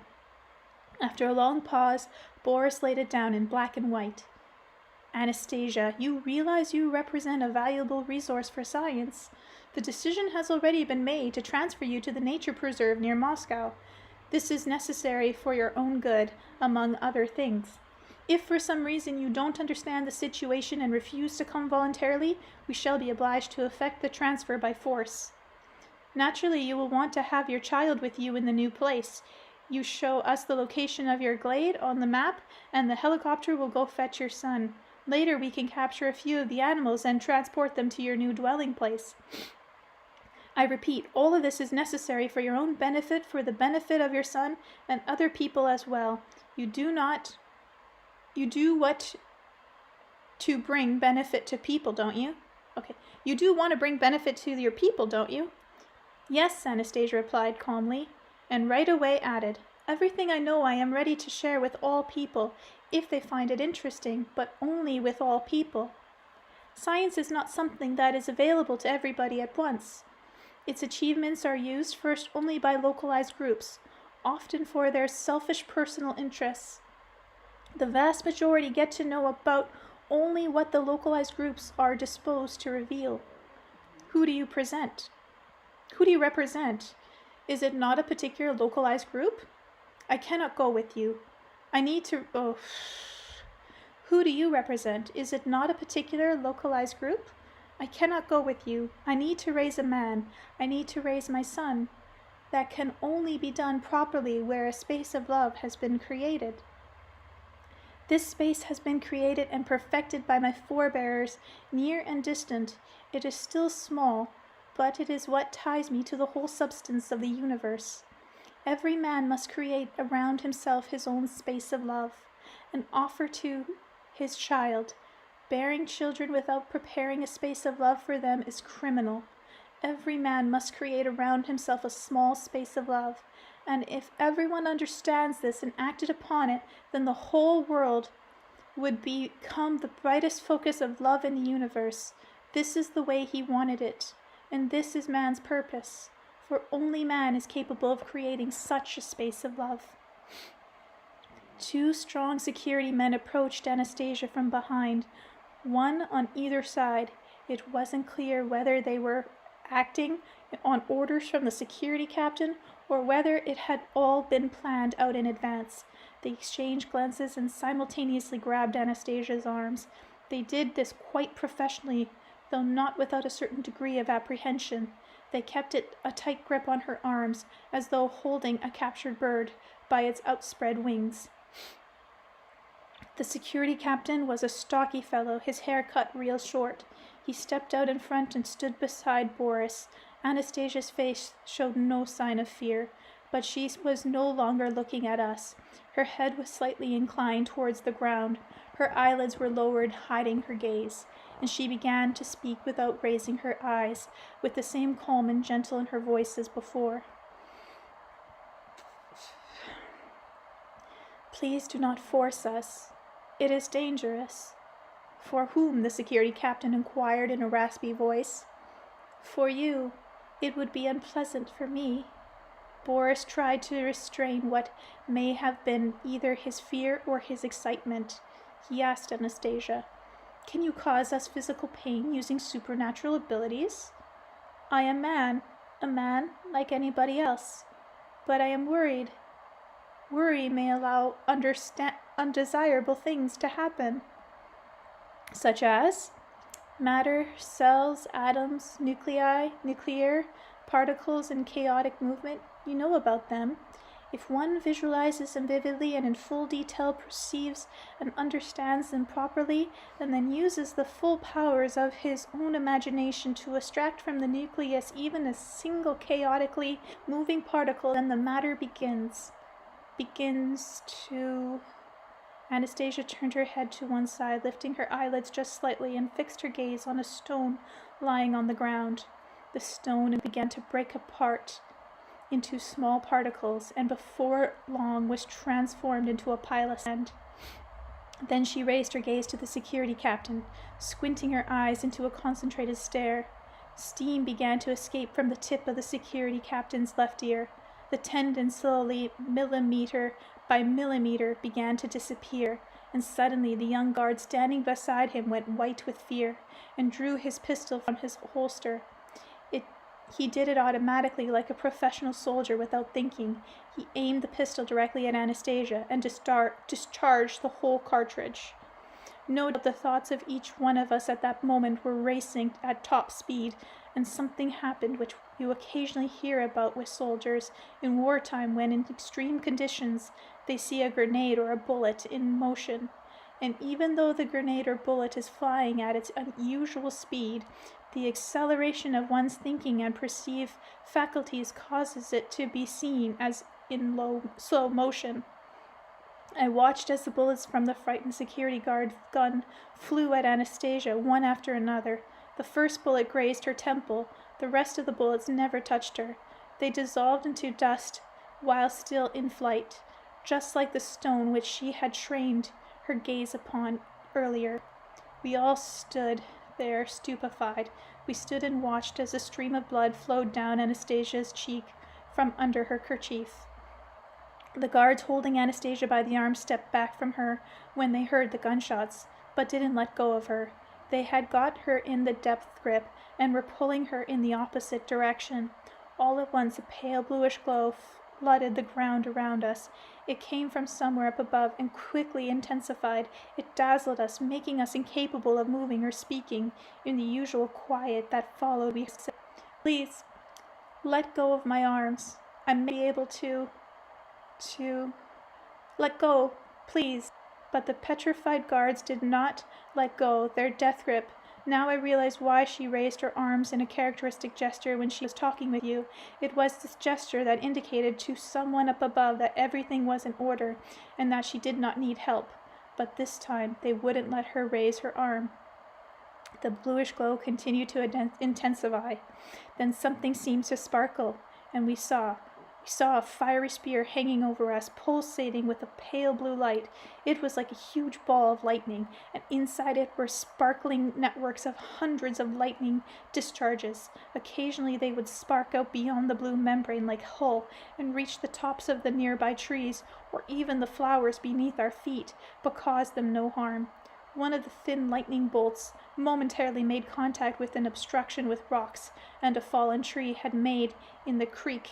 It transformed the obstruction into a cloud of dust which instantly vaporized. The bolts that sparked out beyond the blue hull of the fiery spear no doubt possessed tremendous power of an energy we know nothing about. It seemed as though it was being controlled by some kind of intelligence. We had the impression of being in the presence of an intelligent being which possessed unimaginable power, but the most incredible and unusual thing about what was taking place was the sensation we felt from its presence. We had no sense of fear or suspicion. On the contrary, you can just imagine, right there in the situation like that, we began to feel a sense of calm and grace, as though something very close to us, something related to us, had suddenly appeared.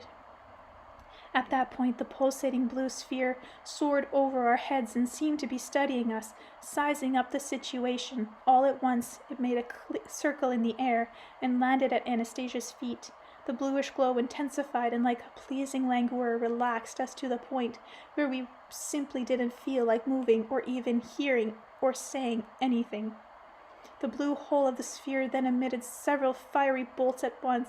They swept over to Anastasia, began touching her, as though stroking the toes of her bare feet. Anastasia managed to free her arms from the languishing security guards. She stretched out her arms toward the sphere. Immediately it rose to the level of her face, and the lightning bolts, which we had seen with our own eyes, turned to dust. The stone piled up to the creek began to fondle her arms, while doing them no harm. Anastasia began talking with the sphere. We couldn't distinguish any words, but judging by her gesture and facial expressions, she was trying to explain something to it, to prove or persuade it of the way she was seeing something, but without success. The sphere gave no response to her, but it was nevertheless clear that it was not agreeing with her. This much was evident. Since Anastasia went on trying to persuade it with considerable excitement, it was the excitement that no doubt caused her cheek to flush. Still talking away and removed her handkerchief, golden wheat-colored braids of hair hung about Anastasia's shoulders and covered the stream of dried blood on her face. We saw how perfectly beautiful her facial features were. The fiery sphere made several revolutions like a comet around Anastasia's head, then stopped once more in front of her face, and 1,000 delicate lightning bolts swept through her golden hair, neatly touching each individual strand, lifting and stroking them. One of the bolts lifted the whole bunch of strands at once and opened the bullet wound in her temple, while another bolt began gliding along the traces of the dried blood. It was as though the sphere was using the actions of its lightning bolt in place of words, to remind Anastasia about what had happened and to contradict her arguments. Finally, all the little bolts drew back inside the sphere. Anastasia lowered her head and fell silent. The sphere made one more revolution around her and then rose into the air. The bluish glow decreased in intensity, and we felt things gradually return towards the way they were before. But instead of the bluish light, a brown smoke now began rising from the earth. The smoke filled the whole space around us, and only Anastasia remained in a little circle of blue. And when this brownish smoke completely enveloped us, that was when we began to discover what hell really is. Chapter 8. What Hell Is.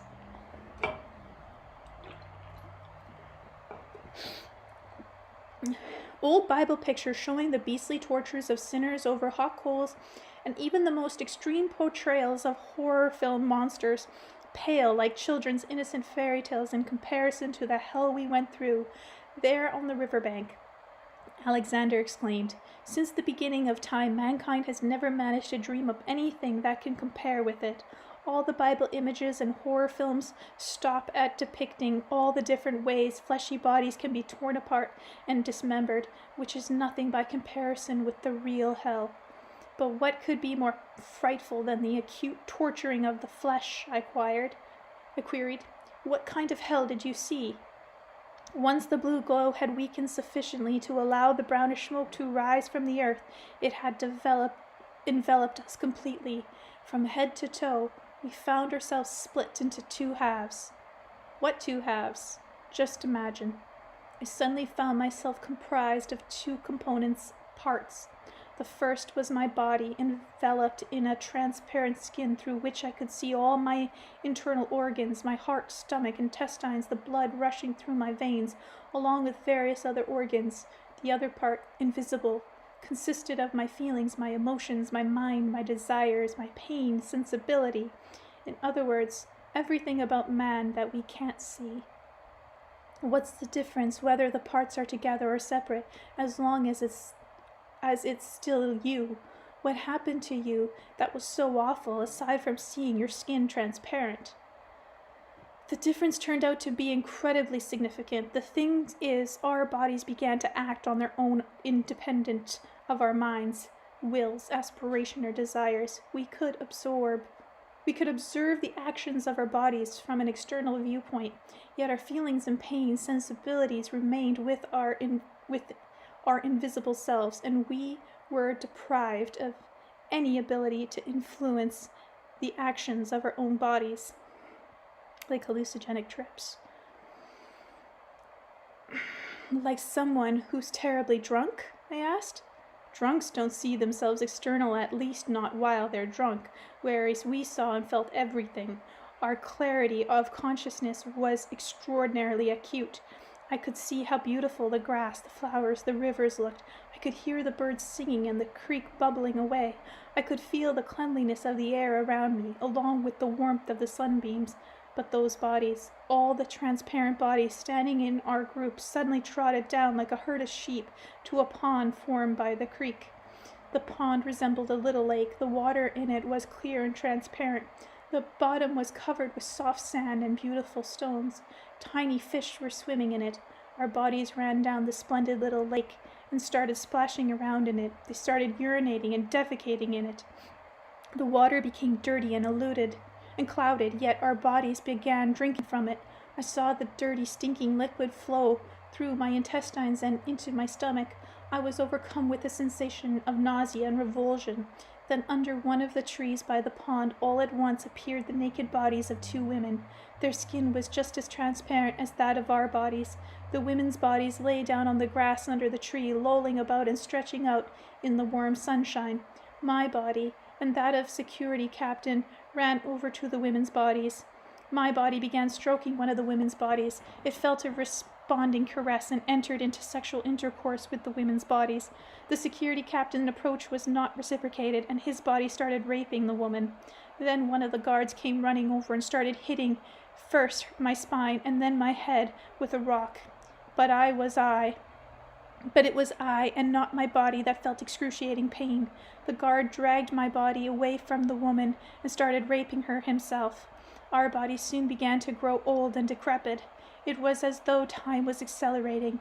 Everything.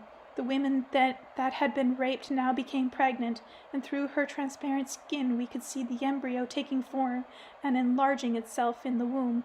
The body of the scientist, Boris, went over to the pregnant woman and spent some time peering attentively through her transparent skin at the developing embryo.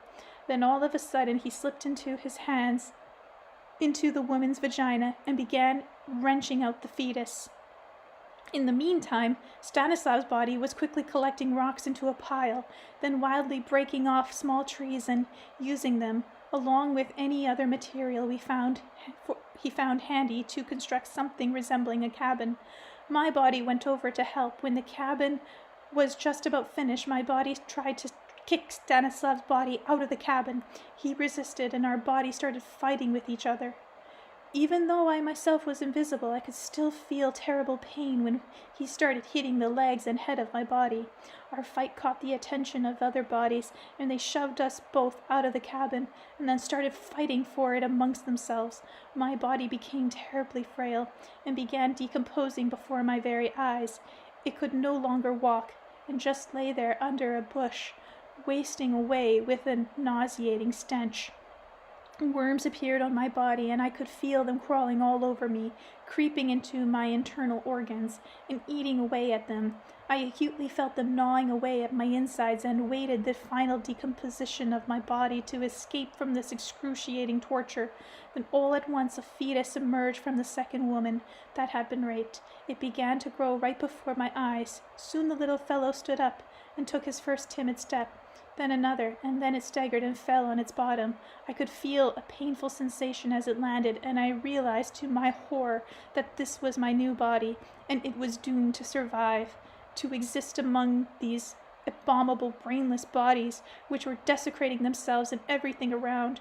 I realized that I was invisible, would never die, and that I was condemned to eternal contemplation and an acute awareness of the nastiness of everything that was going on, experiencing physical and even more terrible pain. The same thing was happening with the other bodies. The decaying decomposed, and we were born again, and with each new birth our bodies simply switched roles. There was hardly any vegetation left around. In its place, ugly structures had appeared, and the once pristine pond had been transformed into a stinking cesspool. Alexander fell silent. I too felt a sense of revulsion from what he had said, but not pity. Indeed, I said, you all went through a horrible experience, but you vermin had it coming to you. How come you had to latch on to Anastasia? She lives all alone in the taiga. She doesn't touch anybody, doesn't ask for housing. She doesn't require a pension of any kind of amenities, so why go interfering with her? Alexander didn't give any sign of offense to my verbal attack on him. He simply sighed and responded, You said we went through the experience, but you see, it may seem hard to believe, but the thing is, I'm not completely out of it. I think those who were in our group, too, haven't fully come out of it. What do you mean, haven't fully? Here you are sitting calmly beside me, poking the ashes in the fire. Yeah, sure, I'm sitting here poking the ashes. But that acute awareness of something terrible has stayed with me. It still frightens me. This terrible thing is not just in the past. It is still going with us today, right now, with all of us. Maybe something's happening with you, but everything's okay with me and everyone else. But doesn't it seem to you, Vladimir, that the situation we are in this exact copy of what mankind is doing today, what we are shown in the microcosm and at an accelerated speed, only reflects what's going on today in the world? It doesn't seem that way to me, since our skin is not transparent and our bodies obey our commands. Maybe someone just taking pity on us, not letting us become fully aware of what we have done and are continuing to do. After all, if we were aware of it, if we could see our lives from an external viewpoint, we'd see them exposed, along with all the false teachings which we've used through the ages to justify what we are doing. We wouldn't last. We'd go out of our minds. We'd try to put on a decent front.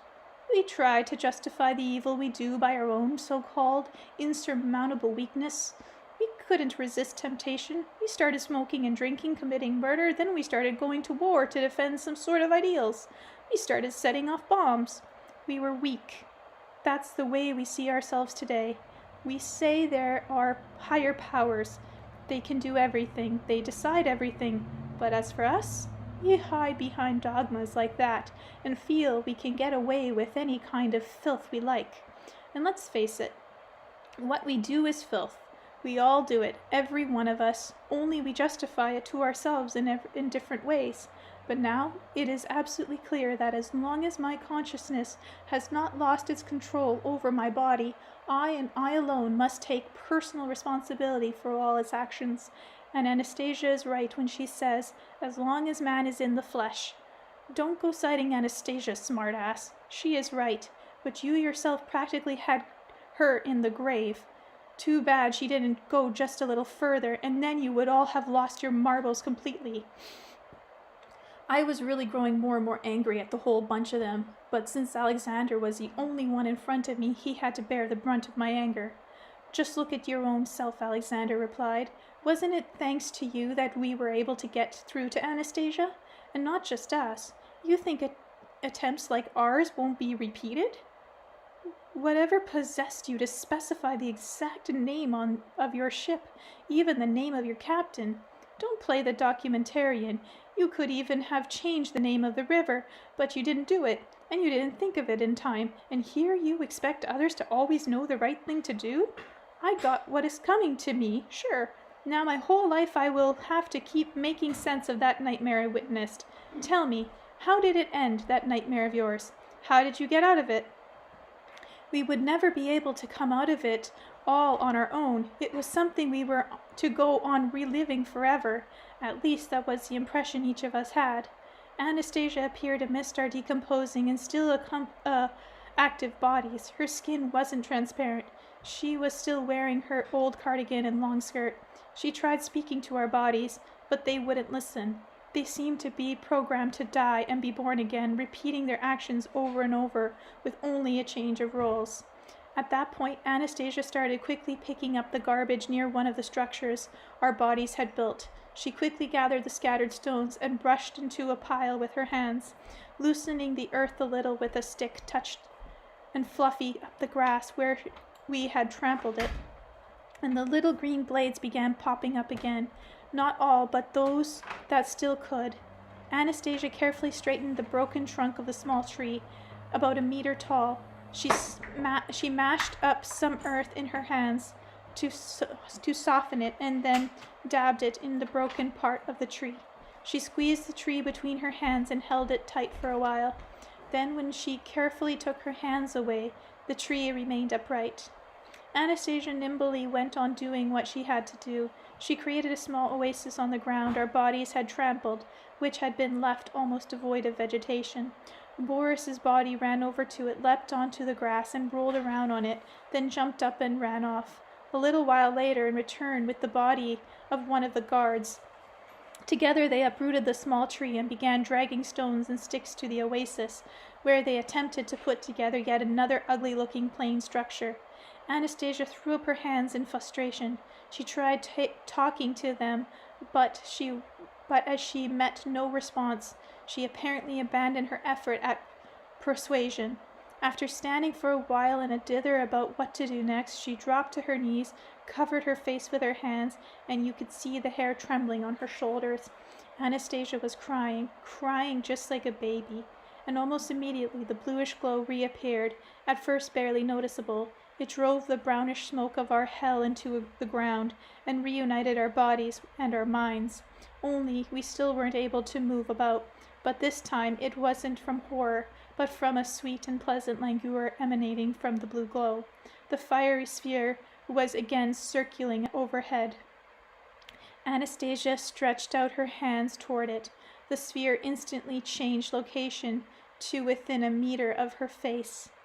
She began talking with it, and at this time I could distinguish words. Anastasia told the sphere, "Thank you, you are kind. Thank you for your mercy and your love.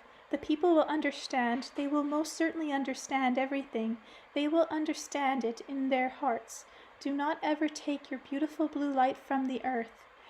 Your light of love." Anastasia smiled, and a tiny tear rolled down her cheek. From the sphere's pale blue membrane hull, fiery lightning bolts flew into her face. Carefully and dexterously, they picked up the tear on her cheek, glistening in the sun, and ever so delicately, as though it were a priceless gem, held the tear on their fiery tips as they placed it inside the sphere. The sphere gave a shudder, executing a circle around Anastasia, landed momentarily at her feet, then swept upward and dissolved into the blue sky above, leaving everything on the ground the way it was before. And there we were, standing where we had been before. The sun was shining, the river was flowing, as it had always done. The forest could be seen rising in the distance, And there was Anastasia standing in front of us right where she had been earlier. We stood there silently, taking in everything around us. I was overjoyed by what I saw, and I think the others were too. Only we weren't talking, perhaps because of what we had experienced and the natural surroundings, which had suddenly become so beautiful to our gaze. Alexander fell silent as though he had quite withdrawn into himself. I tried speaking to him. Listen, Alexander, maybe everything you told me really didn't happen that way at all. Maybe Anastasia's simply able to use some sort of powerful hypnosis. I've read that there are many recluses who can do that. So maybe she's hypnotized you and showed you a vision. Hypnosis, you say? Did you notice the gray streaks in my hair? Yeah, I did. Those gray streaks appeared after this all happened. But you could have got a huge fright under hypnosis, and that caused the gray streaks. Well, if you assume it was hypnosis, then there's another mystery you'll have to explain. And what's that?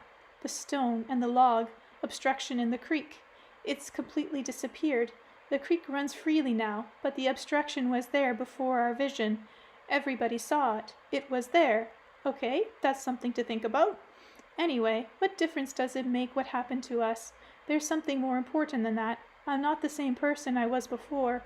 I don't know how to live now, what I should be studying, or where. After I got home, I burnt a lot of my books, written by different so-called sages, wise men, teachers from various parts of the world. I had quite a decent-sized personal library. What did you go and do that for? You should have sold them if you no longer needed them. I couldn't sell them. I didn't even think of selling them. Now I have some accounts to settle with those teachers and sages. And where do you think, Alexander? Is it dangerous to communicate with Anastasia? What do you think, Alexander? Maybe she really is some kind of anomaly. After all, some of the letters I've got say that she represents another civilization. If that's true, then it'd be dangerous to communicate with her, because you never know what this other civilization might have in mind. I think just the opposite is true, Alexander replied. She has such a feeling and love for the earth, for everything living and growing on it, that compared to Anastasia, we look pretty much like vagrant aliens. Then who is she? Can scientists say for sure, once and for all? How does she manage to acquire such a huge mass of information? Where does she have room to store it in her head? Where did she get her mystifying abilities? What about her ray? I think we simply have to go by her words here. She said, I am man, I am woman. As for all that information, I don't think she stores any of it in her head. I think rather that the purity of her thoughts allow her access to the database of the entire universe, Akashic Records, and that her talent derived from this total access of information. The universe loves her, but is wary of us, and that's why it won't open itself to us completely. Our thoughts, the thoughts of any man raised in today's society, are blocked by stereotypes and conventions in contrast to her thoughts, which is completely open and free. That is why it's hard for us to explain her mysterious abilities simply by her assertion that she is man. Of course, she can perform incredible feats, miracles in our perceptions. I know that from personal experience. During our visit, other incidents happened which can only be described as a miracle. It's even more mystifying than what had happened with our group, and much grander. Alexander uttered these last few words with a certain degree of excitement in his voice. He got up and walked away from the fire into the night. In the twinkling light of the stars and the dusky glow from the smoldering fire, I could see the young Siberian lad pacing back and forth. I could hear his brief, exciting phrases. Alexander was saying something incomprehensible about science and psychologists and some sort of teachings. I got tired of sitting there and listening to his fragmentary utterance. I was dying to hear what kind of grand miracle he had seen Anastasia perform. I tried to calm him down. Relax, Alexander, sit down. Tell me more specifically what grand thing you witnessed. Alexander tossed some dry branches onto the fire and sat down again beside it. But I could see he had not fully regained his composure. Out of nervousness, no doubt, he had stirred the smoldering coals so forcefully that the sparks flew up, upward and landed on him and on me, causing us to jump up and away from the fire. When things had quieted down, I began listening to his emotional tale. In the space of some 20 minutes, he began, Anastasia managed to change right before our eyes. The physical condition of a little village girl. She did this before our very eyes. And over this period of time, she changed not only the little girl's destiny, but her mother's too, and even had an effect on the whole outward appearance of this remote Siberian village. And it will all happen within the space of 20 minutes or so. And it all happened. The main thing was how she did it, the simplicity itself. How can anyone believe in horoscopes after that? Alexander wondered. I saw it happen. That's why I burnt my books with all that wise men nonsense and all that religious stuff.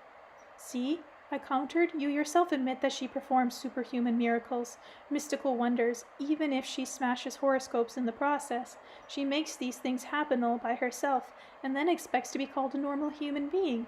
If only she tried to act halfway normal, but no. I spoke to her about that too. I said she should just act like everyone else, then everything will be normal. But it seems she's not capable of acting like everyone else. Pity, she's such a kind and beautiful woman, so smart. She can heal people, and she's borne me a son. But to live with her the way I'd live with another woman, well, that's simply impossible. I can't imagine anybody being able to sleep with her after everything you've told me. Nobody could. Everybody needs a woman plain and simple. Not a far-out eccentric like that, but she herself is to blame for that. What with her mysticism and all? Hold on, Vladimir.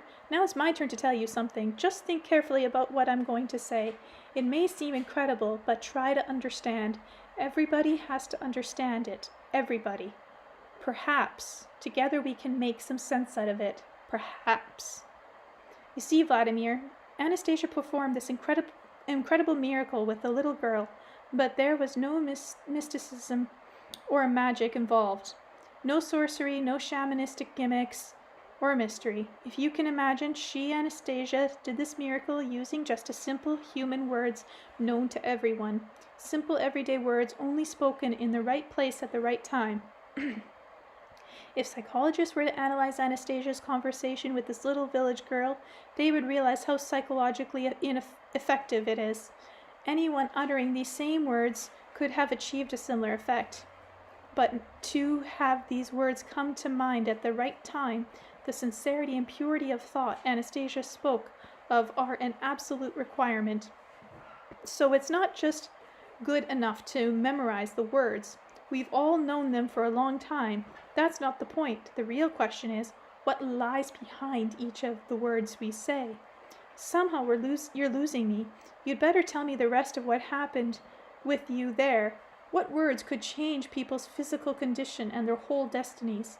All right, of course. I should explain. Listen.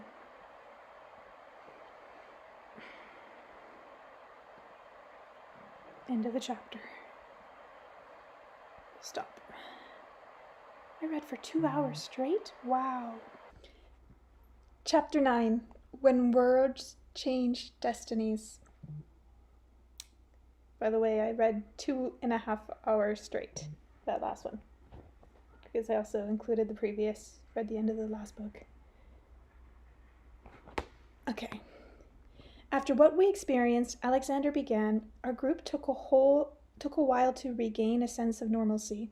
Nobody spoke with anyone else. We stood there right in the same spot, and it was only after some time had passed that we began to look to either side of us and take in the surrounding world in a different way from before, as though we were sensing it for the first time.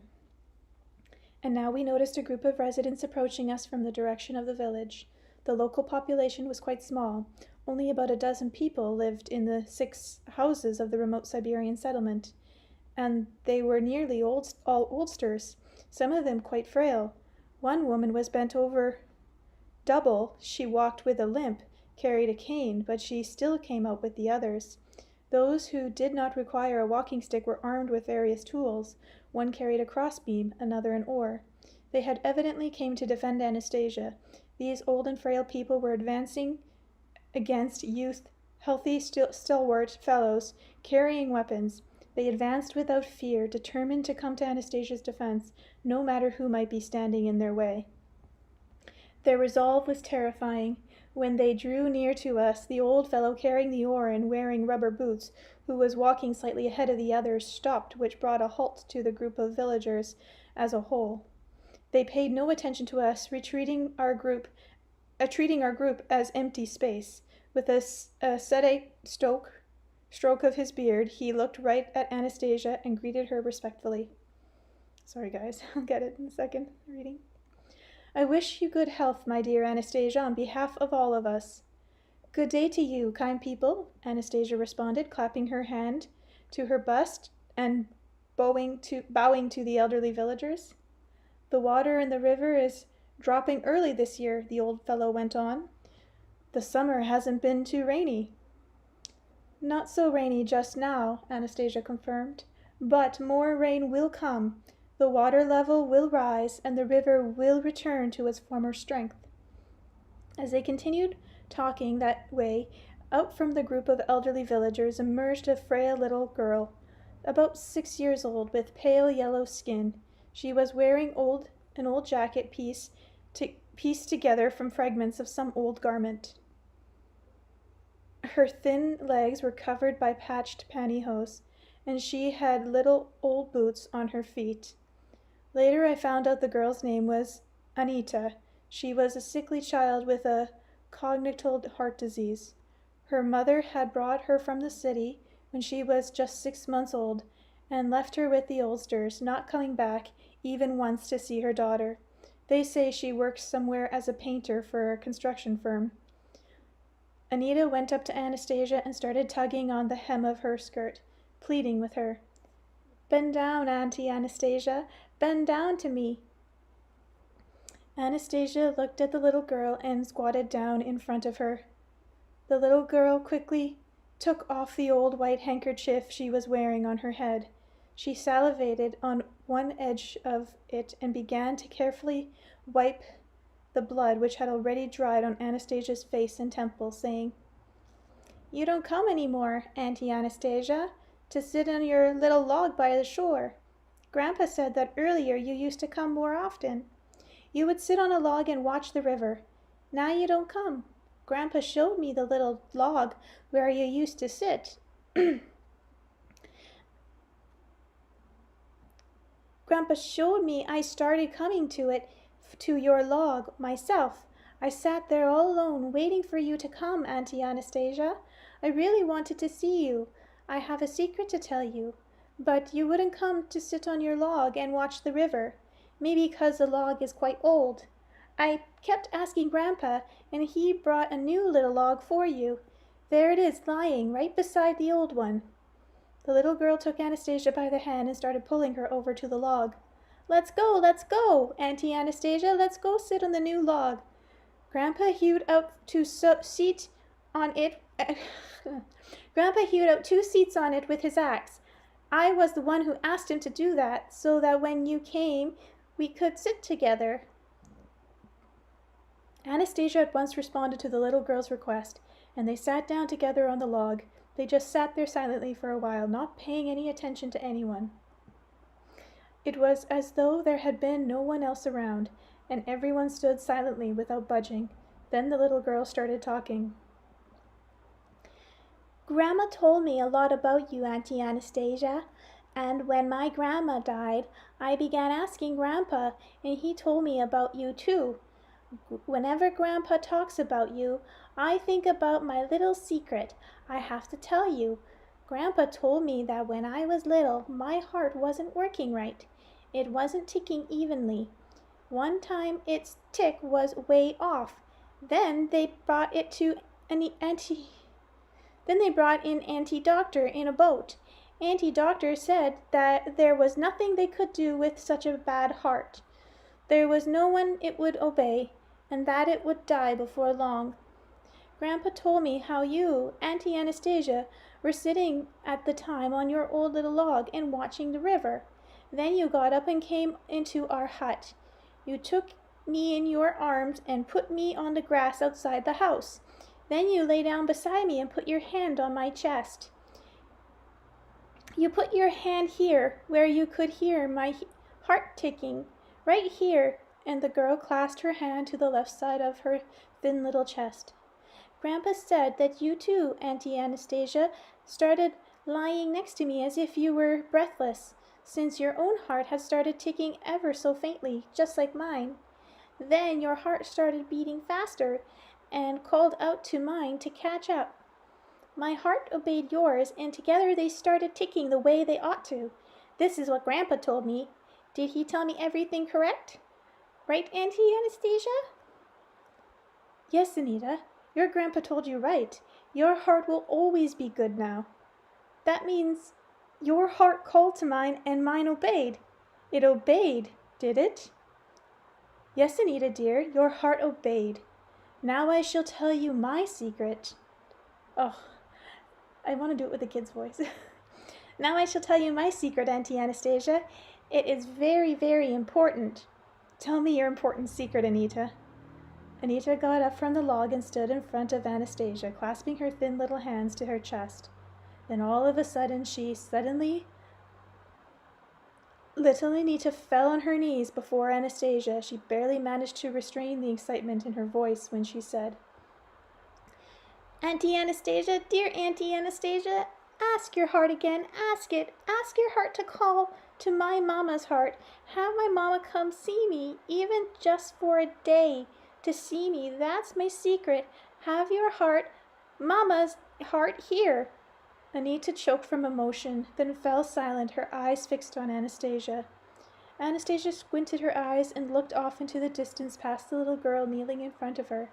Then she looked at the girl once more and quietly stated a fact that must have been horrifying for the child. She answered her as she would have an adult. "Anita dear, my heart is unable to call your mama. Your mama is far away in the city. She tried to find happiness but did not find it. She does not have a home of her own. She does not have any money to buy you gifts, and unless she can bring your gifts, she does not want to come and see you. It's hard for her in the city, but if she should come and see you, it will be even harder for her. A visit with you would become a sad and tormenting experience. It would be more difficult and frightening for her to see you so sickly and so poorly clothed. She would see how the houses in your village are falling apart, and how dirty and shabby the house you live in is. It would be all the more difficult since your mamma no longer believes she can do anything good for you. She simply does not believe it. She feels she has tried everything, and this is what fate has determined for her. She's given into the very hopelessness she has imagined for herself." Little Anita listened to the terrible truth, and her wee body trembled. It seemed to me awfully cruel to talk to a child that way. I thought a white lie would have been more appropriate here, like stroking the poor little girl's head and promising her mother would arrive soon, and saying they would have a happy meeting. But that is not what Anastasia did. She told this helpless, defenseless little girl the whole bitter truth. Then, after spending some time watching her body shake all over, she began talking to her again. I know, Anita dear, you do love your mama. I love my poor mamachkikin," the girl replied, her child's voice on the point of breaking into tears. "Then you make your mamachka happy. You are the only one in all the world who can make her happy. It is very simple. You become healthy and strong, and learn how to sing. You will be a singer. Your marvelous pure voice will sing together with your heart. Your mamma may meet you in 20 years, and seeing you will make her very happy. Or your mamma may come to see you next summer. By that time you should already be healthy and strong to welcome her. Get some presents ready for your mamachka. Show her how strong and beautiful you are, and you will make your mamachka very happy, and your meeting with her will be a joyful one indeed. But I will never be able to be healthy or strong." "Why not?" "You know, Auntie Doctor, she wears a white coat. Auntie Doctor told Grandma. I heard her say, I'll always be a weakling because I was a bottle baby. My mamma wasn't able to give me any mother's milk. My mamma had no milk in her breast, and children when they are small always drink milk from their mamma's breasts. I saw it once when a lady came to the village with a little baby. I went over to the house she had come to. I really wanted to see how babies drink milk, and their mother's teats. I tried to sit there ever so quietly, but they kept chasing me out. The mamma lady wondered why I was sitting there without blinking. I was afraid to blink my eyes in case I missed something. Do not you think, Anita, that Auntie Doctor might have been mistaken when she said you would never be healthy and strong? How could she have been mistaken? She wears a white coat. Everybody listens to her. The grandfathers and grandmother, she knows everything. She knows that I was a bottle baby. And why did you go to see how babies are breastfed? I thought I would see how good the baby felt when he got fed from his mother's teat. I thought I would see how good he felt, and then I would feel better too. You will feel better, Anita dear. You will be healthy and strong, Anastasia said quietly and confidently. And then Anastasia gradually unbuttoned her cardigan and exposed her breasts. Anita stared at the exposed breasts in amazement, quite overwhelmed by the unexpected action. From the ends of the nipples, tiny drops of breast milk emerged. Mother's milk. Auntie Anastasia, are you feeding a baby too? Are you a mama? This milk is to feed my little son. Drops of breast milk kept coming out of the drops, fluttering in a passing breeze. The breeze tore the drop from Anastasia's breast. Like a frightened, fast steel spring, Anita dashed after the little drop of breast milk, and she, imagine this, thin, sickly little girl, was nimble enough to catch the drop. She fell to the ground, but as she was falling, she put out the palms of her hands and caught the little drop of breast milk. She caught it just as it reached the ground. Getting up on her knees, she lifted her cupped hands to her face and opened them, examining the tiny wet spot they were holding. Then she went out and held her hands to Anastasia. Here, I caught it. Here it is. Your son's milk is not lost. You saved the little drop, Anita. Now it belongs to you. To me? Yes, just to you. Anita raised her cupped hands to her face and touched the drop with her lips. The frail little girl closed her eyes and held her hands pressed against her lips for a long time. Then she dropped her hands, looked at Anastasia, and with a voice full of gratitude whispered, "Thank you. Come close to me, Anita girl." Anastasia took hold of the little girl by her shoulders. She stroked her hair, then sat her on her lap. She gently inclined the little one's head to her breast, as she would an infant, and began singing quietly. Anita's lips were now very close to one of Anastasia's nipples, almost in a half-sleep. Anita slowly drew her lips closer and closer to Anastasia's breast, felt the moist nipple, gave a tiny shudder, and began greedily sucking on Anastasia's milk-filled breast. Judging by the tape recording, she awakened about 9 minutes later. She raised her head and jumped down from Anastasia's lap. "Oh, what have I done? I've drunk up your son's milk." "Not to worry, Anita. There isn't more than enough left for him. You only drank the milk from one of my breasts, and there is still milk left in the other one. There is enough for him. My son can also eat pollen from the flowers if he wants to. And now you have been provided with all you need, so you will have no fear about being strong and beautiful and happy. Now go and draw your happiness from life, from each day it brings. I shall be strong and healthy. I shall think about how to greet Mamachka, so that she will not find it difficult to see me, but she will be extremely happy. Only I shan't be able to sing. I used to sing with Grandma. Then Grandma died. I kept asking Grandpa, but he doesn't sing. Only when he drinks vodka will he sing me a song, and then I sing along with him. But it is hard for me to sing along with him, 'cause his voice croaks. I also tried to sing along the radio, but your old receiver crackles so much I couldn't get the words." "Anita, dear, just try singing without words. Try to imitate the birds when you hear them sing, or the water when it burbles, or the rustling of the leaves and the wind when it is strong and whistles through the branches. And there are a lot of sounds in the grass. You will hear many pure sounds around you if you are willing to listen. Try imitating them with your voice. They will be your best teachers. I am going now, Anita. Goodbye. It's time for me to go. Anastasia got up from the log. Anita remained sitting, listening to the world of sound around her. Anastasia went up to the young guard who had shot at her. The guard was still very pale in the face, and his hands were shaking. His pistol was lying nearby on the ground. Anastasia told the guard, "Do not blame yourself. Do not torture your soul. It was not a partner in what you did.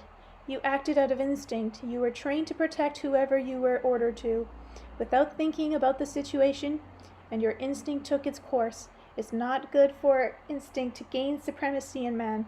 When instinct takes first place, then man takes second place. The result is something less than a man. Think about it. Perhaps it would be better to return to yourself, to the man that you are." When the guard heard the calming tones of Anastasia's voice, his hands stopped shaking, and the paleness disappeared from his face. And by the time she had finished speaking, his face was flushed with a reddish color right to the tips of his ears. Then Anastasia said goodbye to the elderly villagers and headed off to the direction of the taiga. For a long time we watched her as she drew further and further away. Then all at once we heard an extraordinarily pure child's voice singing. Anita was still sitting on the log, singing a beautiful old-time song, probably one that she had learned from her grandmother. And how she sang! Her pure voice hit unusually high notes, filling the space around and enchanting the heart. And the lyrics were, "Sprinkling raindrops glisten. Brother rocks his sister. Brother rocks his sister. Sing to her, she listens." Anita finishes her song and began staring at Anita finished her song and began staring at her group, still standing there motionless. Then she got up, picked up a thin stick from the ground, and said, "You chaps are bad. You're so big, but you're still bad." After saying this, she started coming at us, armed with a little stick. The group of elderly villagers shuffled silently along behind her, and all of us, to a man, began withdrawing. Also the writing's strange. And all of us, to a man, began withdrawing before them. We retreated right back to our ship, which was docked by the riverbank, then scrambled up the gangplank, not without some pushing and shoving. We were on the point of pulling up the gangplank when the captain suddenly noticed the 2 helicopter pilots were also on board. "How come you're here?" he shouted from the bridge. "Who's looking after the chopper?" The pilots jumped down from the ship and ran over to the copter. We left, abandoning the barrel of fuel and tents remaining on the shore. Nobody even thought of collecting them. Chapter 10. Work out your own happiness. When Alexander finished his story, I couldn't help expressing my animosity towards him. "I see only too well what you are up to. So you left the tents there, and the barrels too, eh? Too bad you got away with just some gray hair. She's a holy person, Anastasia. It was so clear straight off. Any normal person would have seen you, would have twigged what was going on right off the bat. They would have known who was standing in front of them and what they were getting at. And yet she started pouring her soul out to you. She was aware of everything," Alexander observed. "She was aware of why we came and what we wanted of her. She understood, but she was not talking with the dark side of our human selves. She ignored the dark side, communicating only with what was bright in each one's heart. And that way she changed all of us. After all, I'm an academic. I've done a lot of work in psychology. So another academic, eh? So what good is all your study if your thoughts are so slow to catch up? Well, you see, life often happens to deal out its events to us faster and more accurately than we handle them. Besides, Anastasia turned out to be, no, I'm afraid to put her into a category any more than that other experience." What other experience?" "How can I put it? You know, the old people from the remote Taiga village. Well, they are still coming at us, together with that frail little girl out in front of them carrying the thin stick." "What? Where?" They're coming at us. They're coming at all of us who were there and saw them. I thought that this was happening just with me. As soon as I close my eyes, I see them straight off, and sometimes they appear whenever I do anything which, in their opinion, is probably unwarranted. I thought this was happening just with me, but I've been talking with others in the group. Similar things have been happening with the ones who were there. But that's all just in your mind, in your imagination. What's the difference? We still have to retreat before they advance, even in our minds. What could be so frightening about helpless and unarmed oldsters? What are you afraid of? I really don't know what there is to be afraid of. Maybe our own. Maybe we've overstepped some line of permissiveness. What kind of line would that be? That sort of fantasizing can drive one crazy. Maybe you just have to think things through as you're doing them before it's too late. Maybe think things through in time. We all have to think things through. And where did you get the notion that after her conversation with Anastasia, the little girl's destiny changed, and her mother's too, and the destiny of the other villagers? I told you, I'm into psychology. As an academic, I can say this. Anastasia completely changed Anita's whole internal program. After being abandoned to the care of her grandparents, the little girl had been spending her time sitting sick and helpless in a corner of a dirty hut, waiting for her mother to come. They kept assuring her that her Mamochka would come and play with her and bring her presents. They did this, thinking they were doing a good deed by lying. In the meantime, her mother in the city went on drinking to relieve her feeling of hopelessness. The false assurance had condemned the girl to a state of fruitless expectancy. We too sometimes sit around waiting for a dispensation from above. Someone is supposed to come along and make us happy and change our destiny. Maybe that's why we act so lethargically or don't act at all. We don't reflect on the fact that we already have more than enough, and that maybe we should be greeting the one coming with gifts of our own. Anastasia changed destinies in the future with her simplicity and sincerity. Just think, the simplest human words can change destiny. I've listened to the recording of Anastasia's conversation with Anita many times. I have an idea if anyone else spoke that way to the girl, it would have had the same effect. It doesn't actually take much to speak the way she did. The main thing is not to lie. One need only have the sincere desire to help, and helping doesn't just mean sympathizing. You have to be free of doctrines or karma, of predestination, or rather rise above them. Of course, one can do a lot of talking about karma, the hopelessness of an inevitable predestination, and what it means for a sick little girl. But Anastasia rose above this sense of inevitability. She simply didn't pay any attention to it, and any other person could do the same. After all, everything was done with words, simple words we use every day, only they need to be spoken at the right time and in the right place and in the proper order.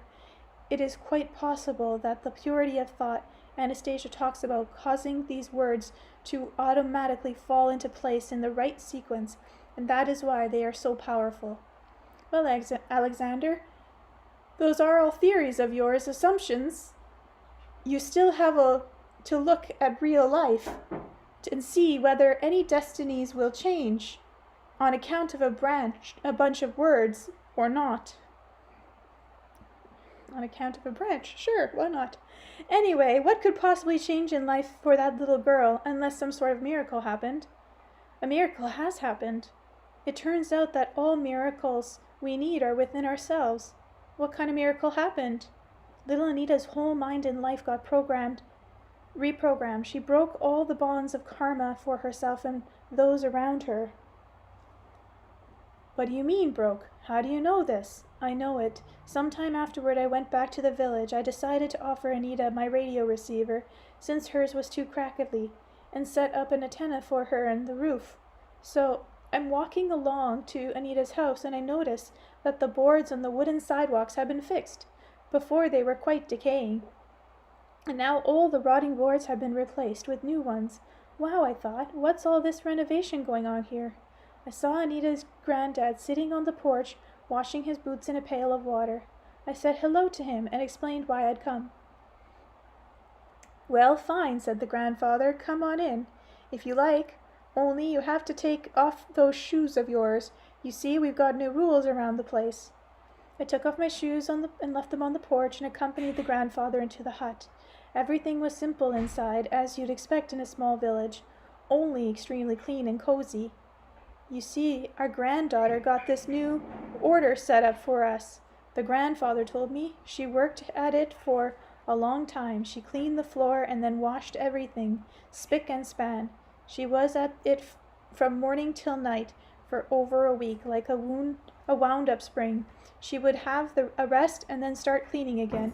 She persuaded me to paint the walls a fresh coat of white, and now, when I come into the hut with my boots on and leave tracks, right away she gets out a rag and starts cleaning away the tracks. So I guess it's better not to leave any tracks. We don't have any slippers. Instead of slippers, she adapted some old galoshes. Here, we can put these on. Make yourself comfortable. I sat down at the table. It was covered with an old but clean tablecloth. The cloth was torn in one place, and the tear was patched as neatly as a child's hand could make it, with a piece of colored cloth cut in the shape of a bunny rabbit. In the middle of the tablecloth stood a cut glass tumbler, out of which corner cut from notepad sheets neatly produced instead of serviettes. I see they've started improving your village, too, I said to the grandfather, and it looks like the authorities have been paying attention, seeing they fixed the wooden sidewalks, and he replied, It's got nothing to do with the authorities. They don't pay any attention to us. It's my granddaughter, Anita. She just can't keep still. What do you mean, Anita? She's still a wee one, much too little to repair sidewalks. Those are heavy boards there. Heavy boards, yeah. You see, one day I was about to set out hunting, and I asked a neighbor if she would look in on Anita, and Anita says to me, Go on, Grandpa, go on about your business. Don't worry, I'll take care of everything myself. Just let me take a saw to that board that's standing again and the wall on the barn. Standing against the wall in the barn. I was surprised, but I thought, why not let the child play, if that's the way she likes to play? So I put the board on the wood block, handed her a couple of saws, and set off to do some hunting. Later, my neighbor told me that what happened while I was gone. Anita pulled out the old rotten pieces of board from the sidewalk. She measured the hole with a string and began sawing the board I had given her according to the measurement. The neighbor says she spent half the day sawing the board, but she managed to do it somehow. Then she lugged the new board right up to the sidewalk and put it in place of the rotten one. She's so thin and frail. How on earth could she have lugged such a heavy board, I asked. She found herself a helper. Back a couple months ago, she made friends with an orphan dog, a Siberian Laika. An old lady died who lived on the other end of our village, leaving a large dog. Back at the funeral, Anita kept stroking him, and then she started taking him something to eat. At first, the dog wouldn't leave his own yard, even though there was nobody left living in the hut. The old lady had been living alone. Anita fed the dog for several days. He started following the girl around, and now he never leaves her side. Sorry guys, I'm extra emotional, so I'm trying not to cry again. Now this old dog helps carry out whatever our granddaughter fancies. So he helped her lug the board over. Anita tied a string around one end and started in dragging it herself when the huge dog grasped hold of the other end with his teeth, and between the two of them they managed to drag it to the sidewalk. Then Anita asked a neighbor lady for some nails and borrowed my hammer, and here she was trying to nail the board into place with the hammer, but nothing happened. The neighbor saw Anita sitting on the sidewalk trying to hammer in the nail. She hit her hand on the process, and blood started oozing out. The dog was sitting right beside her, watching and whimpering. The neighbor came over, took the hammer, and nailed the board in place. The next evening, she saw Anita and the dog dragged another board over, which meant there was another hole in the sidewalk to patch up. The neighbor asked Anita if she were going to patch up all the holes this way. Couldn't she think up some other little girl's thing to do? And my granddaughter replied, It's very important, Anita. It's very important, Auntie, for all the sidewalks outside the house to be new and free from holes. You see, otherwise someone might decide to come visiting, walking along the boards, and there's holes in them, and that would spoil the visitor's good mood. And my mamachka, when she comes, might get upset if she saw such a shoddy sidewalk. So the neighbor hammered down the second board for her, and she raised a hue and cry throughout the village. Shouting out to everyone, Get busy fixing the sidewalks in front of your house. I'm not going to let a child do drudgery on account of your disorderliness. She's working her hands to the bone.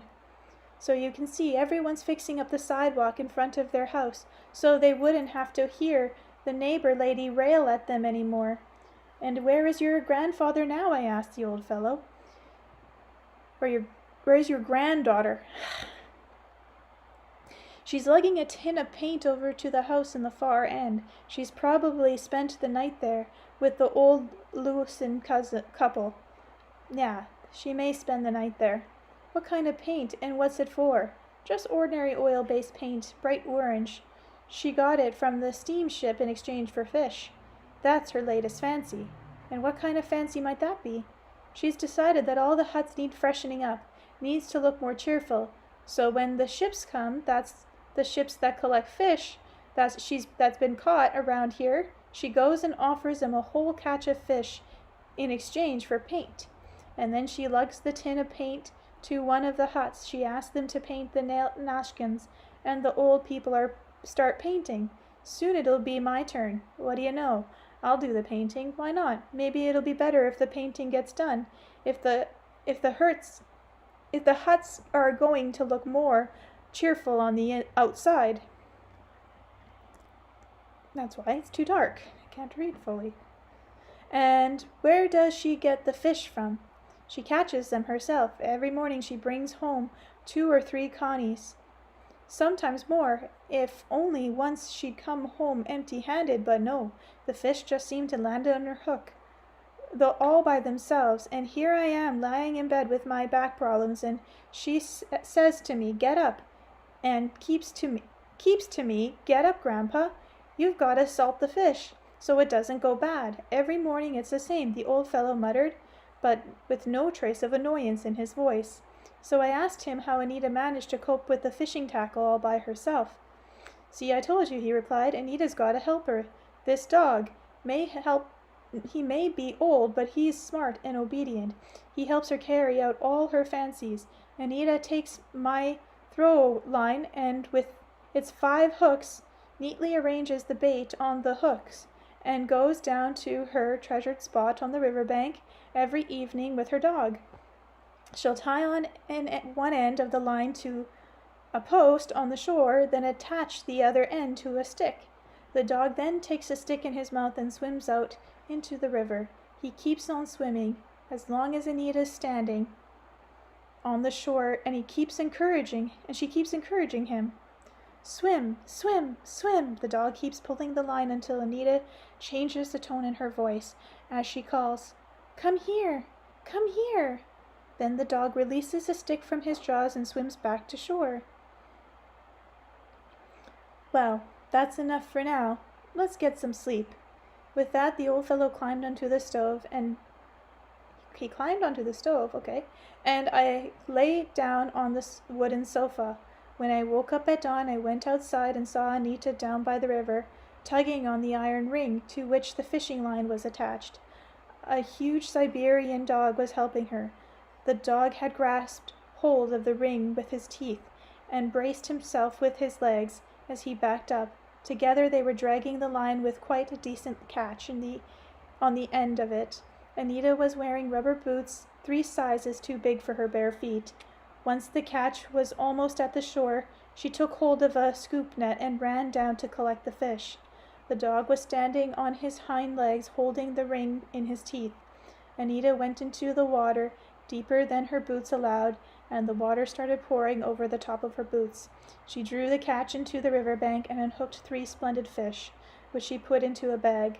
Then she and the dog together took hold of the rope attached to the piece of plywood carrying the bag and dragged it home.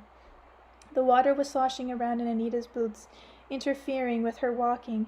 She stopped and took off her boots, first one, then the other, and stood barefoot on the cold ground while she emptied out the water.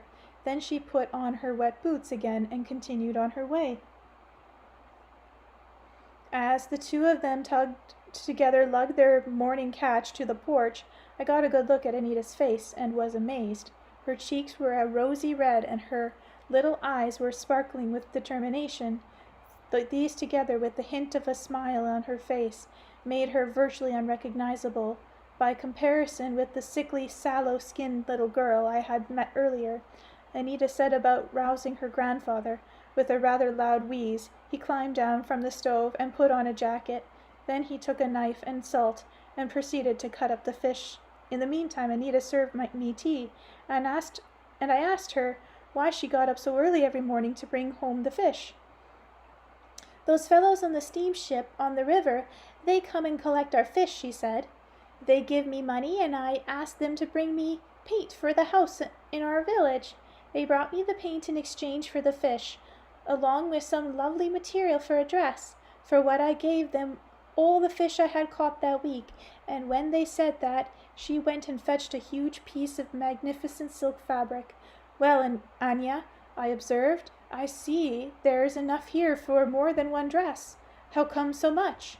'This isn't for me. I've got it ready as a present for my mamachka when my mamachka comes to see me, and I'm also going to give her a beautiful shawl and a long beaded necklace.'" Then Anita opened an old worn suitcase and pulled out a pair of imported women's pantyhose, a pearl necklace, and a magnificent bright-colored shawl. "I don't want mamachka to be upset that she can't give me any presents. I can buy everything for her now myself. I don't want her to think she's been wasting her life."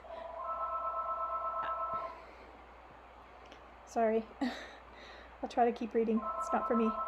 I watched as she joyfully showed me the gifts she had prepared for her mother. She was so happily admiring them, and I realized what had happened here.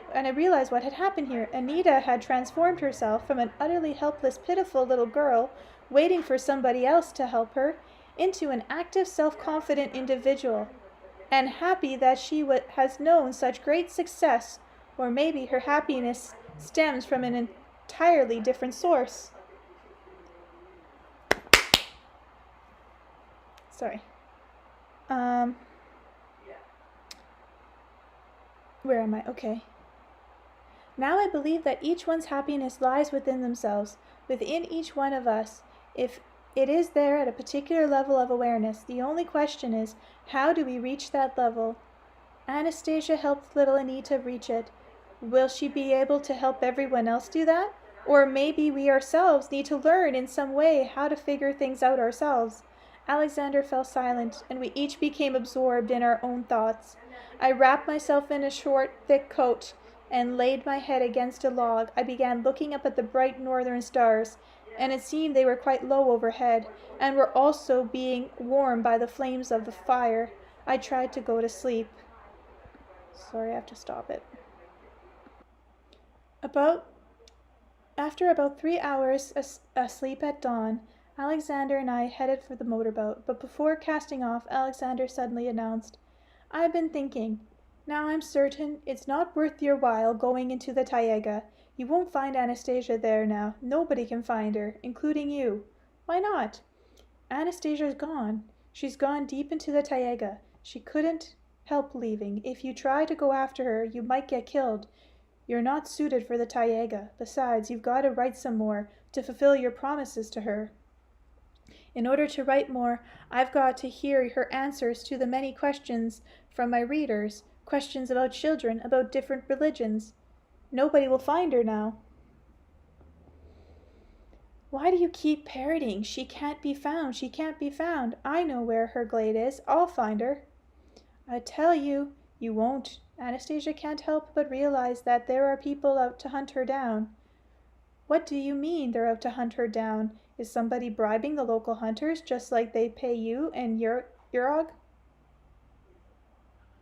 Me and Yurgog go no way. We try to persuade people not to interfere with her, not to alarm her, and if that doesn't work, we take them and let them off on the opposite shore. The local hunters can't be bribed. They got laws and values of their own. They knew about Anastasia long before you came along. They've always treated her with great respect. They've been careful even when speaking about her amongst themselves. They don't like it when strangers show up in the taiga, and they're pretty good shots. Then who could possibly hunt her down? I think whoever has led us into the condition we find ourselves in at this moment, and it is still leading us. Can you be more specific? Each one of us has to work out more specifically on their own, but still, who do you have in mind? Someone like Boris? He's just a tool. There's something we can't see that's playing with us, and Boris is starting to realize that now, and maybe the ones who hired him has realized it too. Cabal. Chapter 11. Who are we? A month ago, Boris returned to these parts, Alexander told me. This time he had no assistants or guards with him. He looked me up. He was quiet and pensive. He and I talked for a whole day. It wasn't so much a conversation as a confession on his part. It wasn't me who was confessing to, of course. It wasn't me he was confessing to, of course, but to himself. He gave me a copy of his report on his contact with Anastasia. I copied out some excerpts for you. Would you like me to read them? Who commissioned the report? I don't know. Even Boris doesn't know. He had a meeting with whoever it was in an opulent salon with a fireplace. His sponsor identified himself as a representative of the International Academy, but so many academies have sprouted up recently, it's hard to tell which of them are the really serious ones. Now people have begun judging the seriousness of an organization by the amount of funding it gets. The sponsors hadn't scrimped on the finances. He'd paid for the whole trip right off in cash and promised not only a substantial bonus but also the future involvement of the whole unit. Boris headed in a serious scientific project connected with Anastasia. When Boris met with him upon his return to Moscow and presented his report, the sponsor took only a curious look at it. No doubt he had already been informed of its contents. He threw the report into a fireplace and said to Boris, he didn't look at it curiously, he looked at it cursorily, and threw it in the fireplace, and he said, "You were supposed to establish contact with Object X, as you yourself referred to Anastasia. In carrying out the project, you employed not only your own scientific method and techniques of persuasion, but also violence. The violence was your own initiative. We have decided to double your fee for organizing the expedition, and at the same time cancel our agreements with you for any future activity. Here, take your money," he said, pointing to a briefcase standing beside his chair, and forgot about the whole thing. Boris tried to explain that the violence had erupted spontaneously and that he himself found the whole episode quite distasteful, and he realized what harm his group's inexpertness had inflicted on future contacts with Anastasia, and for that reason he would not take any fee at all. At that point the man sitting by the fireplace got up from his chair, and in a tone that brooked no contradiction articulated, "You will take it, and you will leave. You didn't care about the cause, only the money, so here, take it. We don't need you anymore." Boris took the briefcase with the money and left the spacious office salon. He tried to share the money in equal amounts among the members of the expedition, but not all of them accepted it. It only seemed to emphasize the tremendous feeling of unpleasantness at what had been brought by the participants. "How come you only copied out excerpts of the report for me?" I asked Alexander. "Judging by your book, you don't really fancy reading documents filled with terms you don't understand. I tried to copy out only the important points and place where there wasn't too much specialized terminology." "So what do they say about Anastasia?" Alexander pulled some printed pages out of his pocket and began reading them to me.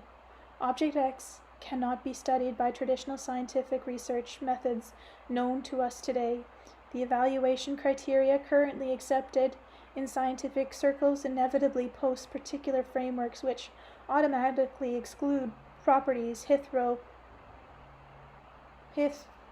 hitherto unknown and the possibilities of encountering phenomena arising out of and connecting with isolated situations and the changing psychological state of object X. As an information source in various areas of scientific research, the object may prove to have no equal among the sources currently known to science. The object is most likely not an information carrier in itself. It is not interested in simply receiving and analyzing information. However, should there arise a particular goal and consequently a desire which it deems significant, information accrues to it in form of selected by an unknown entity and in the requited amount, for which object X may instantly find a practical application. I don't like that they call her an object. Our group was able to offer only a few hypotheses, but we did confirm experimentally a number of object X's sayings regarding plants. We were able to establish the existence of the ray, the scientific term toroidal field, and radio wave emissions are not really suitable here.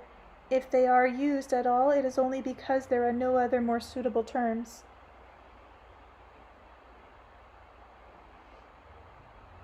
The most incredible and doubtful hypothesis in our view was the possibility of infusing the text of the book with the hidden combinations and signs according to Object X terminology on the depth of eternity and infinity of the cosmos. The objects affirm that these signs may have beneficial effect on people.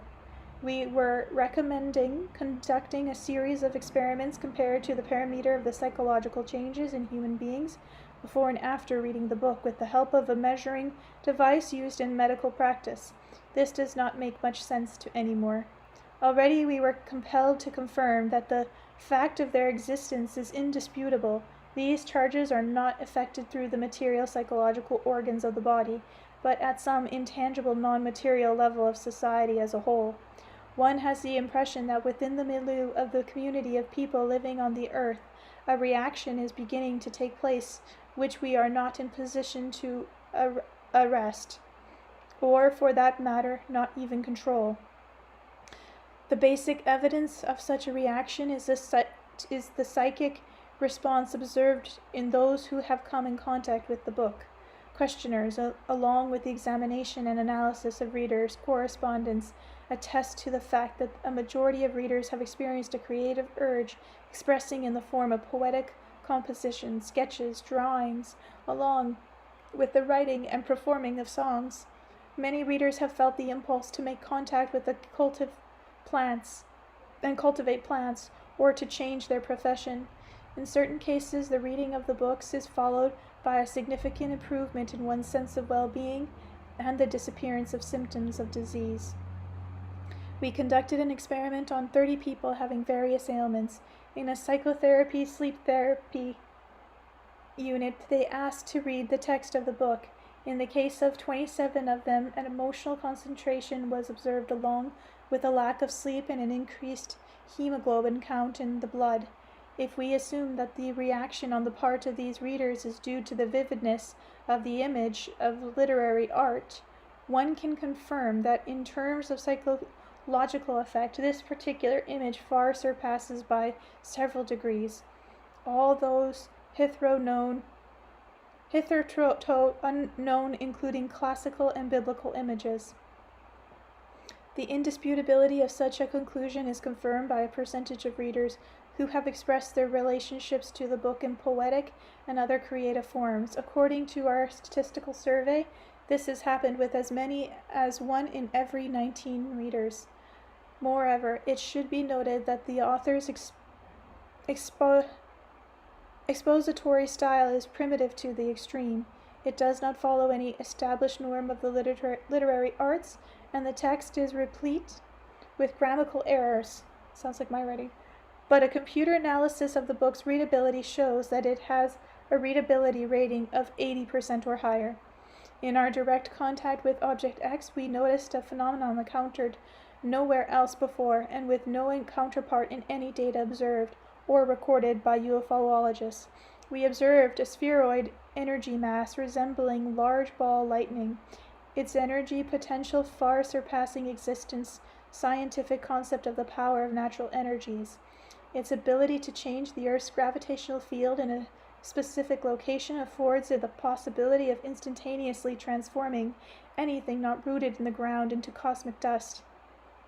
During the period of our contact, the Earth's gravitation was changed slightly, but with any increase in its power output, we and all material objects might have simply found out themselves somewhere out in space. By contrast, the gravitational field around object X was not changed, which attests to the possibility of selective influence.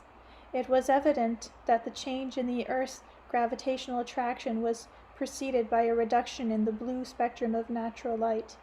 One could hypothesize that the so-called gravitational attraction of the Earth is not dependent on the Earth itself, but the pressure of light emanating from certain celestial bodies and objects, energies, or the Earth's atmosphere as created by an intelligent being. Despite its ability to acquire large quantities of information, Object X does not attempt to subject it to analysis. It processes the information it receives on the level of feeling and intuition, from which rises an impression of naivety. The interrelationships between Object X and the energy mass are simple and commonplace, established on the basis of feeling, with no trace of servility or idolization. They are characterized by full freedom of action in the context of mutual respect. The luminous energy mass we observe possessing an intelligence and even more incredibly feelings, something which ufologists have not noted in connection with a single UFO. This is evident by the fact that during contact with Object X, the rays of the energy mass stroked its feet and hair, and that the mass itself, through its movements, reacted to Object X's emotional state. Along with the capability of exerting a psychological effect on matter, the phenomenon perceived by us also has the capacity to produce a psychological effect. It may be hypothesized that Object X may represent an earthly human being who is periodically contacted by representatives of extraterrestrial civilization, or that it is in communication with some kind of natural phenomena, which does not lend itself to scientific investigation. It may be further hypothesized that Object X itself represents an extraterrestrial civilization. However, the object's own declaration, "I am man, I am woman," contradicts this hypothesis. Such a declaration places us in an unresolvable dilemma, as the question inevitably arises, who then are we? Or, to put it another way, has mankind been treading a path of progress or regression? Chapter 12. Man-Made Mutants. Okay, that's enough, I interrupted Alexander. For me, Anastasia is just a recluse. Maybe she's got some unusual abilities, but I would say she's human. She's man. Let's hope so. Anyway, if I think about everything too much, I could go nuts. So, start up that old rattle-trap motor of yours and let's go. It took us about 4 hours to get to the remote settlement. After I had set foot on the familiar stretch of shoreline, Alexander also got out of the boat and once again tried to persuade me. Anastasia's gone, Vladimir. Really, give it some thought. You can still change your mind about trying to reach her blade. You won't make it. I am going. I was hoisting my backpack to sling it over my shoulder when I suddenly noticed Alexander unsheathing a large hunting knife. I threw the backpack down and rifled about on the ground for something I had to defend myself with. But Alexander, having bared his right arm on the elbow, suddenly slashed his own arm with the knife and covered the gushing blood with a white linen scarf he had. Then he asked me to fetch the first aid kit from the motorboat and bind his wounded arm. I did this. Still in a state of bewilderment, he handed me the blood-soaked scarf, saying, "Tie this around your head." "What for?" "At least. That way the hunters won't touch you. They will not fire at a wounded man." "You think those hunters of yours are dumb or something? They only have to come close and they'll see right off it's a prop." "They won't come close. Why take the chances? They all got their own territories and pathways. If someone needs to go into the taiga for a good reason, he'll talk to the hunters first, tell them about himself and what he intends to do, and coordinate his route with them. If they think he has a good reason, they'll help him, give him advance, and may even provide an escort. But they know nothing about you. They may shoot first and ask questions later, but they won't fire at a wounded man. I took the blood-soaked scarf and tied it around my head. I guess I'm supposed to say thank you, but somehow I don't feel like thanking you. No need to. I didn't do it for thanks. I just wanted to do it, at least something for you. When you get back, light a fire on the riverbank. I'll be passing close by from time to time, and if I see the smoke, I'll come and pick you up. If that is you manage to get back. As I walked along, I noticed a couple of dogs about 100 meters away, probably from the settlement, I thought. I wish they would come closer, as dogs had a quieting effect on me. I even tried to attract their attention, but they didn't approach, only kept a parallel course into mine, and so we went deeper into the taiga. It was pointless for Alexander to try and scare me. I thought the taiga didn't seem hostile to me at all. Maybe it was because I knew at the back of my mind that there, amidst the trees and moss-covered logs, lived Anastasia, and even if she was strange, she was still a kind person. I held to the notion that here in the taiga, with all its tangled undergrowth, its sounds and airs so familiar to city dwellers, lived my very own son. This thought made the taiga feel just a bit more like home to me. The 25 kilometers from the riverbank to the glade represented much more of a challenge than walking along an ordinary road, since there were fallen trees to climb over and thickets to go around. The time I had been walking with Anastasia, I hadn't noticed all these barriers immersed as we were in conversation. The main thing now was not to lose my sense of direction on account of them, and I began checking my compass more often, all the while thinking, how did Anastasia find her glade with no compass? It certainly didn't look as though there is any kind of pathway. Stopping to rest after every hour, by noon I got to a shallow stream about 2 meters wide. Anastasia and I had also forded a stream, I remember. I decided to go across and stop for some time in a glade. Just on the other side, I made my way along the trunk of a partially rotted tree which had fallen into the stream. The tree didn't extend all the way across, so after tossing my backpack, I made a jump for the shore. But something happened. My leg fell on some kind of protruding snag and got twisted or sprained somehow. I felt a searing pain through my whole leg, and it even spread to my head. I lay there a few minutes and then tried to get up. I realized I couldn't walk, so I lay there, reflecting on what to do next. I tried to remember what you're supposed to do when you twist or sprain your leg, but I had a hard time remembering, probably because the pain was so intense. Then I decided I would lie still for a while, have a bite to eat, and maybe the pain would go away. If need be, I would light a fire and spend the night there. Maybe by morning my leg would even be better. After all, everything with man heals itself eventually. It was at this point that I caught sight of the dogs again. There were 4 of them now, and 2 more on the other side, and they weren't going anywhere.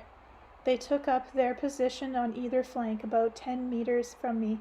The dogs were of various breed. One was an Airedale, another was a Boxer, the remainder were mongrels. And there was a little lapdog among them. Their coats were ragged. They were terribly thin. The Airedale's eyes were festering. I remembered hearing my first mate telling me about dogs like this, and my sudden awareness of the precariousness of my situation made even the pain in my leg disappear temporarily. The first mate of my headquarters ship told how people who didn't want their pets around anymore would take them off somewhere and abandon them. If they dropped them off within the city limits, the cats and the dogs would hang around the various scrap heaps and at least get a little something to keep them going. When dogs were taken out in the remote area, they outside of town would group together in gangs and get their food by attacking a living creature, including people, especially people all by themselves. These dogs are actually more frightening than wolves. They'll lie in wait for a wounded or exhausted victim and then attack their prey simultaneously. Another thing that makes these gangs of homeless, mad dogs more frightening than wolves is their superior knowledge of human habits and their hatred for human beings. They have it in for people. They have no experience hunting for wild game, but people are their prey. It's especially frightening when the gang includes at least one dog who's been trained to attack human beings. I once had a dog which I took to a private obedience school. The training program included attacking a person on command. The instructor's assistants would put on a padded coat with long sleeves, and the dog would be taught to attack him viciously. If the dog carried out the command properly, he would be awarded with a treat.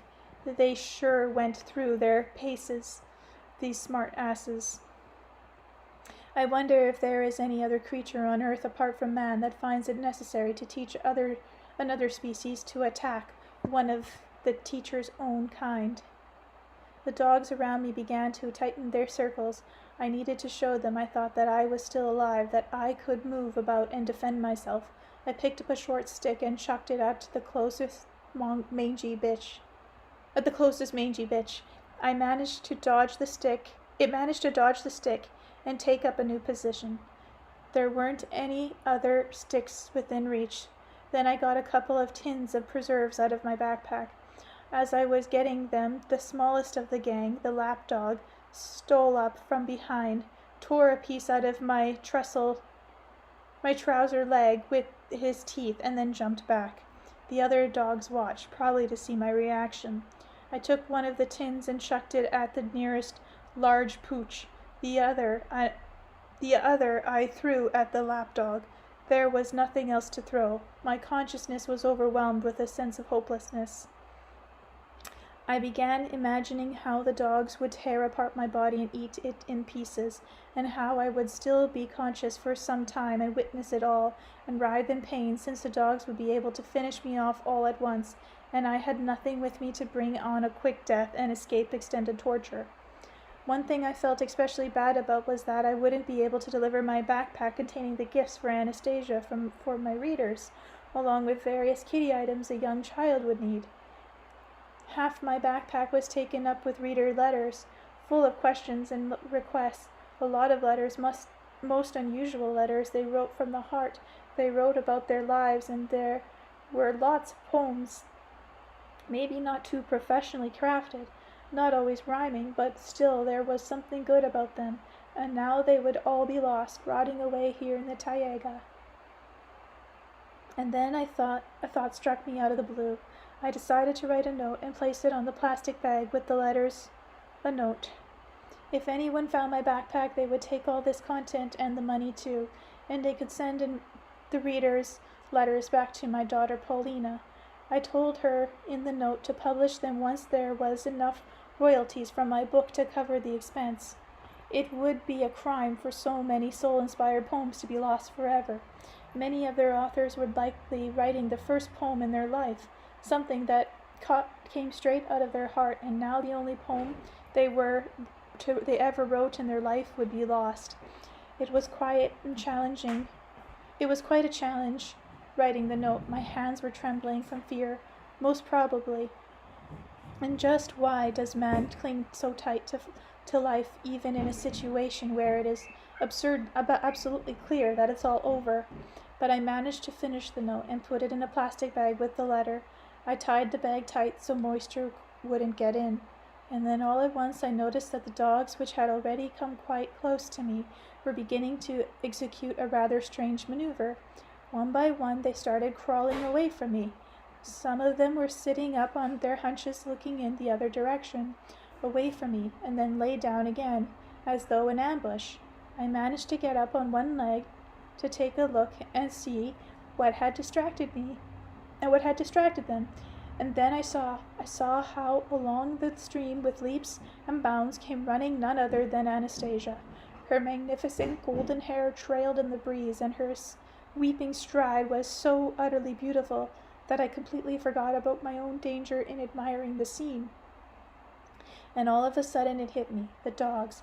They were no doubt under the impression that their prey might now be taken from them, and they were getting set to attack the newcomer running so determinedly towards them.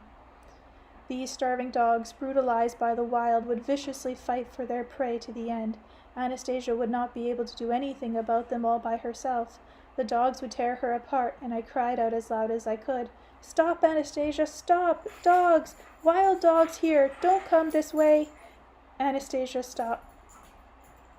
Anastasia heard me, but didn't let up her bounding stride for a moment. But while she ran, she waved her hand in the air. What has she done now? I thought. The extraordinary phenomena she could call upon wouldn't be able to help her now. As quickly as I could, I pulled out my backpack, the little glass jars of baby food. I started throwing them at the dogs, trying to attract their attention to myself and away from Anastasia. One of the jars hit its mark, but the dogs paid no attention to my effort. No doubt they realized who their real threat was.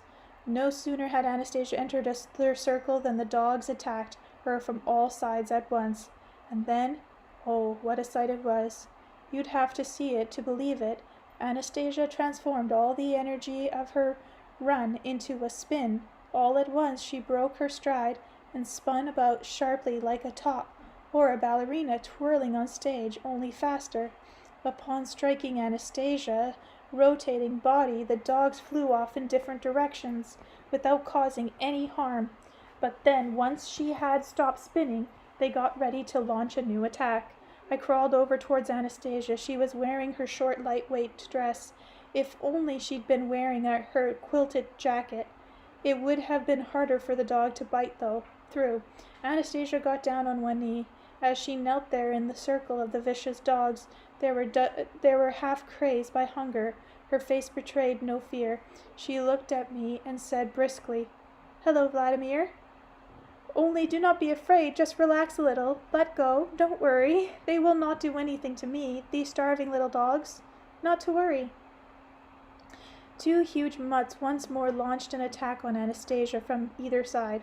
Without getting up and without ceasing her talking, a lightning-fast movement of her hands caught each dog in midair by its front paw and spun it around. Moving her body slightly to one side, she left the two dogs crashed into each other and dropped to the ground. The other dogs had once more taken up a position, no doubt getting ready for a new attack, but this time they stayed put. Anastasia stood up and swept her hand up into the air. Lowering it, she slapped herself twice on the thigh. From behind the nearby thickets there suddenly sprang of 4 mature wolves. There was such determination in their headlong dash that it seemed they would not think to take account of the numbers of strength of the foe before them. They were spoiling for a fight. Okay. The dogs put their tails between their legs and headed off lickety-split. The wolves ran right past me, practically spraying me with their hot breath. Right on the heel, a young wolf cub breezed past it, flickering, trying with all his might, in spite of his short stride, not to fall behind the pack. When he reached the spot where Anastasia was standing, he suddenly braked with all 4 paws and even did a somersault. Then he jumped up and gave 2 licks into the fresh scratch on Anastasia's bare foot. Anastasia abruptly grabbed the cub by his torso and hoisted him up in the air. "Where are you off to?" she said. "It's not your time yet. You're still too little." The cub began squirming all over on Anastasia's arm and whining like a puppy. He managed to escape, or rather she herself let him go. Once more on the ground, the cub gave one more quick lick to Anastasia's scratch and set off to catch up with the pack.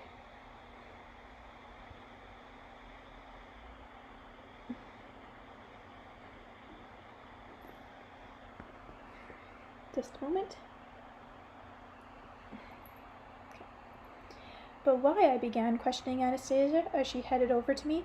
"Why didn't you call in the wolves right off? Why?"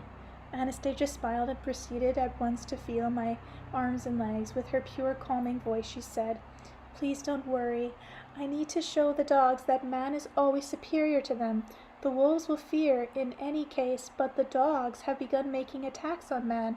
Now they will no longer attack man. Not to worry. I felt your presence and could tell you were coming. I ran to meet you. Why did you take such a risk in coming into the taiga all by yourself? At first I could not find you, and then I guessed you must have set out on your own. Anastasia ran off to one side and plucked up some kind of grass. Then she looked in a different place and did the same. She rubbed the grass between her hands and carefully soothed my sore leg with moist palms, and she kept talking non-stop. It will go away. It will pass quickly before you can say Jack Robinson. I noticed Anastasia frequently used proverbs and sayings and I asked, where did you pick up these sayings? I sometimes listen to how various people speak, to learn how to express a greater meaning in just a few words. That displeases you? Well, sometimes they're not quite apropos, and sometimes they are well propose, if it's good when they are propose. How do you mean propose? That was your word. I was just repeating it. Tell me, Anastasia, is it still a long way to your glade? You have come halfway. Together we shall get there quickly. It probably won't be very quick as long as my leg hurts like this. Yes, it may still hurt a bit longer. Let your leg rest and I will help you walk. Anastasia hoisted the heavy backpack onto her shoulders, then turned her back to me, squatted down on one knee, and invited me to climb on. Take hold of me and climb onto my back, she said. She said this with such briskness and determination that I immediately obeyed. Clasping my arms around her neck, Anastasia promptly rose to her feet and skipped off at a sprightly gait, and throughout our journey she kept talking on the run. Not too heavy for you? Not too heavy for you, I asked after some time. One's own burdens are light, replied Anastasia, adding with a laugh. I'm a horse, I'm an ox, I'm a wench, and I'm a jock. Stop, let me down, I'll try it walking on my own. But you're not too heavy for me. Why do you want to try on your own? What's that about a jock? I'm a wench, I'm a jock, you said? Just another saying. It was not apropos, eh? Did it offend you? It's okay, I simply want to try walking on my own. If you could just carry my backpack a little while longer.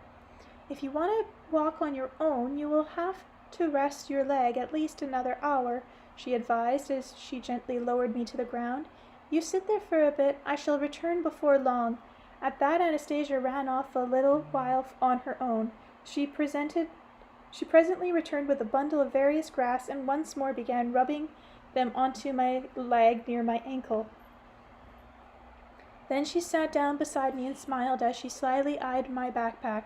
All at once she asked, Vladimir, please tell me, what is in your backpack? Some letters from readers, also gifts they sent me to give. To you, and I brought a little something for the baby. Could you show me the gifts now while we are resting?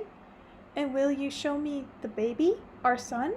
You're not going to tell me that he can't see me until I cleanse myself. Fine, I'll show you your son, only not right away. Tomorrow I shall show you. The first thing you need to do is learn a bit about how to converse with him. You will learn quickly once you see him. Tomorrow's okay. I undid the backpack and began to take out its contents. First the gifts for Anastasia. She took each item carefully in her hands and looked at it with interest, caressing it. She started playing with the Vladabels, a present from Olga, and when I handed her a beautiful, large, colorful shawl, a gift from another very kind woman, Valentina, I realized right off women are women, and they all have a lot in common. Anastasia took the shawl and turned it over in her hands. Then she performed a whole series of manipulation with it. She tied the shawl around her head, just like the picture of a chocolate bar on the chocolate bar, and then on other variations as well.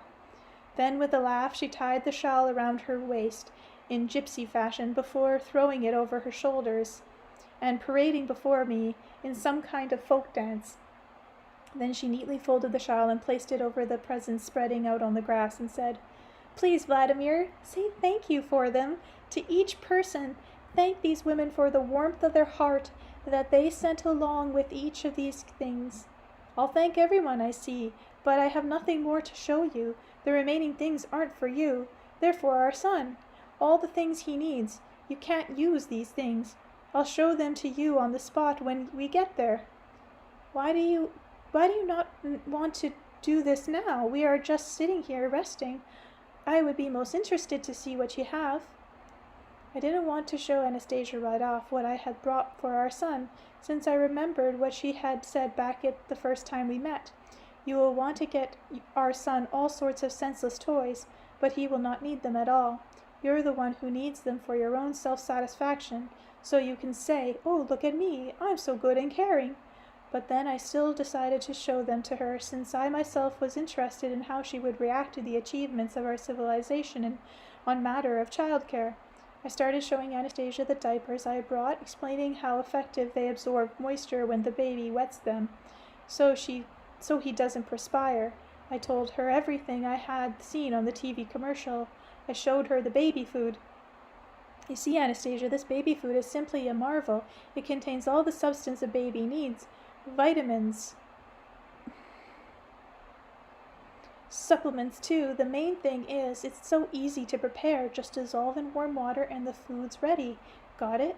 I got it. "Well, now you see the factory chimneys of our technocratic world aren't just blowing smoke for nothing. We've got some factories producing baby food like this, and the packaging for it. You see that beautiful baby picture on the package? All smiley and rosy-cheeked?" "I see." Finally, I showed Anastasia my last gift and commented, "This is a children's construction set. A construction set not like a senseless noisemaker. It says here it's especially designed to help the child develop. He can build a car with it, like in the picture, or a steam engine, or an airplane, or a house. Well, maybe it'll suit our son a little later. Right now, of course, it's still early for him to make sense of what moves and flies and how." "How early?" "He can make sense of it all right now," replied Anastasia. "You see, the construction set will help him in this," I observed. "Do you think so? Are you certain about that?" "I'm not the only one who's certain, Anastasia. There's a whole bunch of scientists and psychologists who study children's mental development. You see, their endorsements are printed right here on the box." "Fine, Vladimir, fine. Not to worry. We'll do everything the way you feel you should. Only I would ask you to take a look first. Observe how our son lives. Then you will be able to determine what his first priorities are."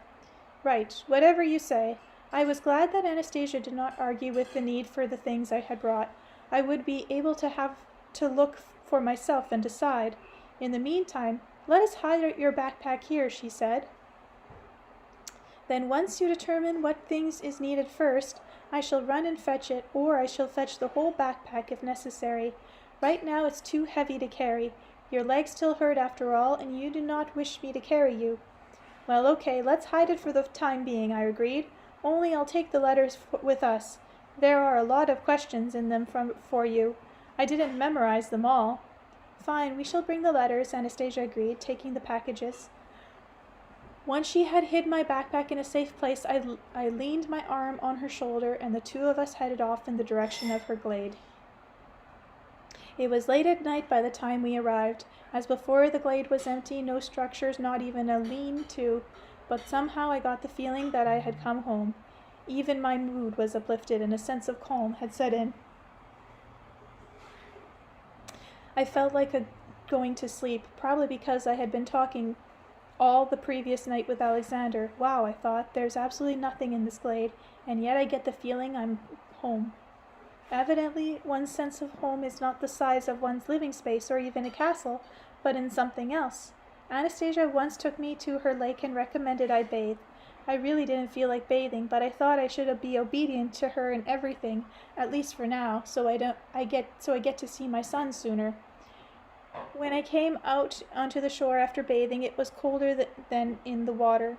Anastasia dried me off with the palm of her hands, wiped me with some kind of grasses, and my body began to feel warm, even hot.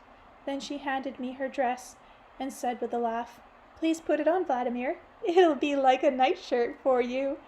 I shall soak and wash your clothes, which has a strong odor coming out of it. I put on Anastasia's dress. I knew the odor must be eliminated, and that was that. So our son won't be scared off. For him too, Anastasia replied. But it'll be cold for me, and to sleep in nothing but a dress.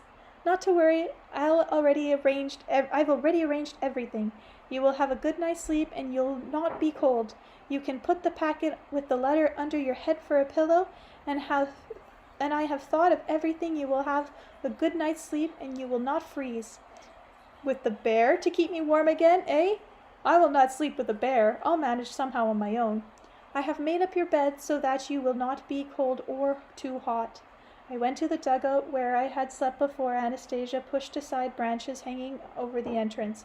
I caught the pleasant aroma from the dried grasses and crawled into a dugout, lay down amidst the grass, and felt the sleep of the sweet languor and enveloped me all around. You can cover yourself with my cardigan, but even without it you will still not be cold. If you wish, I shall also lie down beside you and keep you warm. I heard Anastasia's words through a half-sleep and responded, No need. You'd better go to our son. Keep him warm. Not to worry, Vladimir. Our son is already capable of handling a great deal on his own. How can he do things on his own? He's still too young. But that has all I could say. I was already immersed in a deep and calm, blissful sleep. We'll stop there at chapter 13. As soon as I figure out where it is. Okay, for this recording you might hear cat purring, because the cat is purring right beside me.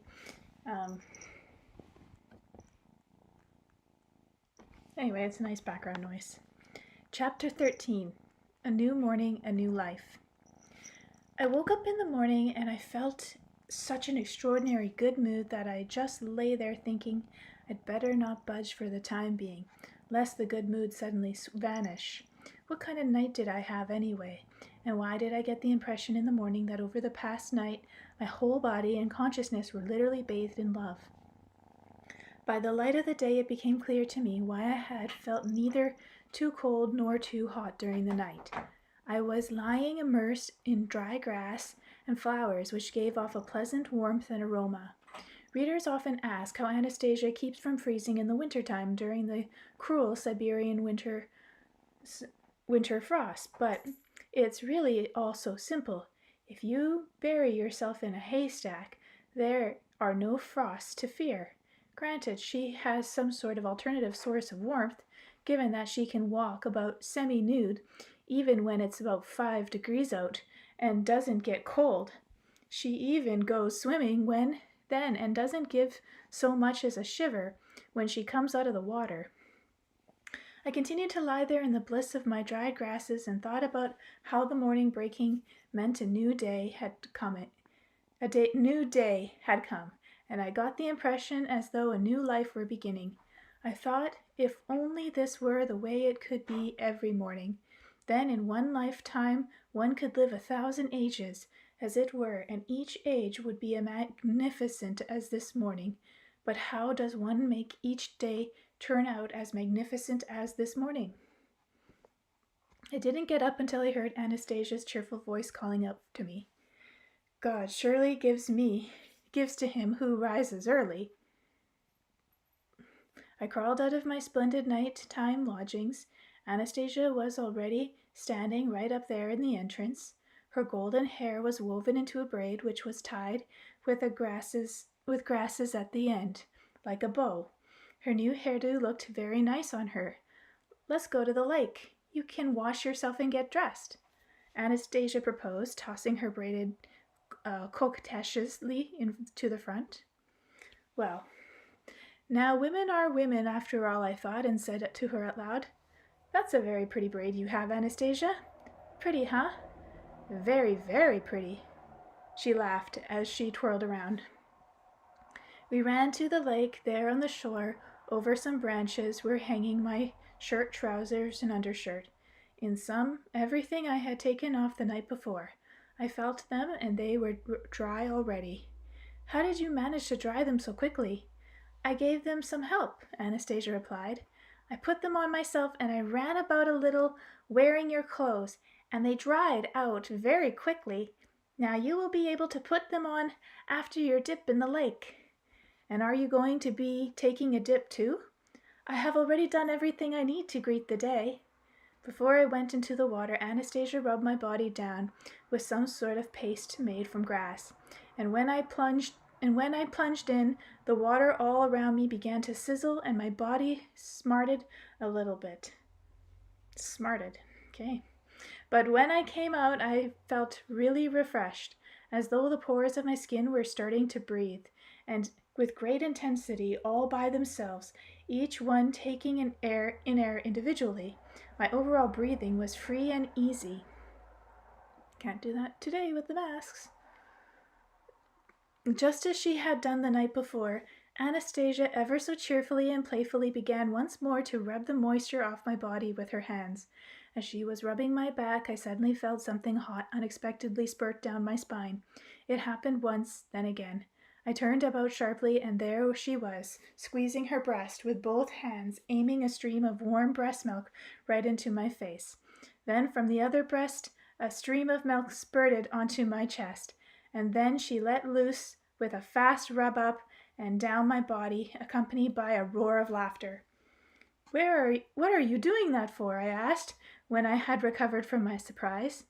Because, guffed Anastasia as she handed off my shirt and trousers. They too did not smell the way they did before, and I noticed this as soon as I put them on. Then I said to Anastasia in a serious tone, Okay, I've done everything as you wished. Now let me see our son. Fine, we shall go. Only please, Vladimir, do not try to approach him right off. Watch him for a while at first. Try to understand him. Fine, okay, I'll watch. And I'll understand. We went back to the glade, which was now so familiar to me. When we reached the bushes at the edge of the glade, Anastasia said, Let us sit here quietly and watch. He will be waking up now, and you will see him. Beside a tree at the edge of the glade, the bear was lying on her side, but I couldn't see any baby.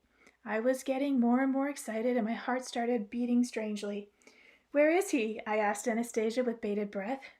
Look more closely, she replied. Look, and you can see his little head and feet sticking out from under the bear's paw. That is where he sleeps, in her groin. It is so soft and warm there, and she keeps her paw on top of him, not pressing down, but just to provide a little covering. And I saw the scene. The boy's tiny body was resting in a cradle of thick bear fur in the huge breast beast's growing, under her slightly raised front paw. The bear was lying on her side without stirring, turning only her head from side to side as she looked around, and the wee little legs wiggled in the thick fur, at which point the bear raised her paw a little more. The baby was waking up. When he moved his arm, the bear raised her paw. When his arm dropped back to his side, she lowered her paw a little. Only her paw and head moved. There was not a stir from the rest of her body. How can she lie like that without stirring? Isn't it uncomfortable to maintain that one position the whole time? I asked. She can lie like that without stirring for a long, long time, and it's not hard for her at all. She is just so thrilled when he crawls into his little bed, and now she has started to take herself very seriously. She has a sense of responsibility. When the time approaches to start a family, she did not even let her intended mate come near her. That's not too good, but when our son grows a little, she will allow her mate to approach her again. As I listened to Anastasia, I couldn't take my eyes off my son. I watched as the little feet once again wiggled beneath the bear's huge paw. Then the paw went up in the air. The baby moved his arms and legs, stretching himself, raised his head, and then all at once stopped moving. Why did he stop moving? Is he going to go back to sleep? I asked Anastasia. Look more closely. He is going piddle. The bear did not manage to let him down to the ground on time, or perhaps she did not want to. She really spoils him, you know. The little fountain kept trickling out onto the bear's fur, like the boy. She too had stopped moving, even her head and her paw, until the fountain had ceased its trickle. Then the bear began to turn over onto her other side, and the baby slid down to the ground. All right, you see, she thinks you will go on to do his number two. Our little man, Anastasia said cheerfully. The tiny human body lay on the grass, tensing its abdominal muscles in preparation for his number two, while above it hovered the enormous bear. It seemed as though the bear was helping the baby along with her rumbling sounds, as if going through the similar preparation herself. The boy turned over on his stomach, started moving his arms and crawling across the grass on all fours. His little bottom had got dirty from his pooping. The bear went over to him and lapped his tiny bottom with her enormous tongue, wiping off the poop, just like a nanny. She gave the boy a push with her tongue, and he plopped on his tummy, but got up again on all fours and went on crawling. The bear followed him and gave his bottom still another lapping, even though it was already clean by now. What do you think, Vladimir? Do you think she would be able to take off his dirty diapers or underpants and put new ones on? Anastasia asked quietly. Okay, I responded also in a whisper. I get it. The little boy turned over onto his back, and when the bear persisted in lapping his thighs, he made a nimble move, and his little hand latched onto the fur on the bear's muzzle. In response to what looked to be an insignificant movements by the boy's hand, the bear proceeded to rest her huge head on the ground at his feet. He grabbed hold of her muzzle, reached up with his other hand, and started climbing up the bear's head. Where on earth is he going? I queried. To the bear's eyes, responded Anastasia. Her eyes sparkle. They fascinate him, and he always wants to touch them. The boy lay on his tummy on the bear's muzzle and looked at one of her eyes. He then tried touching it with his fingers, but all at once her eyes snapped shut. The boy's fingers poked at her eyelid. After waiting a little while longer and still not seeing any sparkling eye, the boy began climbing down from the bear's muzzle, then crawled a little way across the grass and stopped to look at something on the ground. The bear got up and roared twice. She's calling the wolf. She needs to clean herself up and have something to eat. Now you will see how they have a friendly conversation again amongst themselves, Anastasia commented. A few moments later, the she-wolf appeared at the edge of the glade. The bear did not show any signs of welcoming her presence, but greeted her with a threatening roar. The wolf's own behavior was far from friendly. She surveyed the whole glade. She pranced a bit around the edge, lay down, then took a big leap and lay down again, as though ready to pounce. What kind of friendly conversation do you call that? I asked. Why did the bear call her and then roar at her like that? And the wolf seems pretty threatening herself. That's the way they talk with each other. The bear stopped the wolf with her roar, and to make sure everything was in order with her, to check that she was not sick with anything, and that was not dangerous to let her approach a child of man, that she was strong enough to defend him. The wolf showed that she was completely prepared. She showed it by her actions, not with words. You saw how she walked past and jumped pretty high? Indeed, the bear often observed the wolf calmly shuffled out of the glade. The wolf lay down on the grass, not far from the little one. The baby kept staring at something for a while longer, feeling the grass. Then he noticed the wolf and crawled toward her. As he approached, he began feeling her muzzle with his hands, stroking her teeth with his fingers, patting her tongue.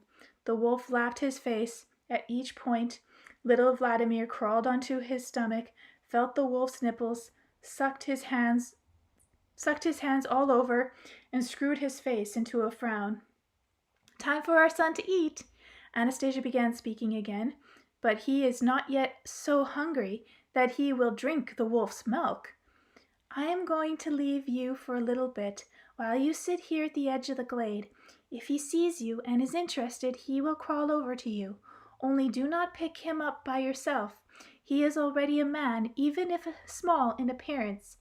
He will not understand meaningless cooing sounds. Besides, violence may result if you try to pick him up against his will. He will not understand that, even if you do it with good intentions, but without his permission, you will make a bad impression on him. Right, I said, right. I shall not try to pick him up. I will just sit here like this, but the wolf, she won't touch me. With the sense you have now, she will not touch you. Anastasia clapped her thigh twice.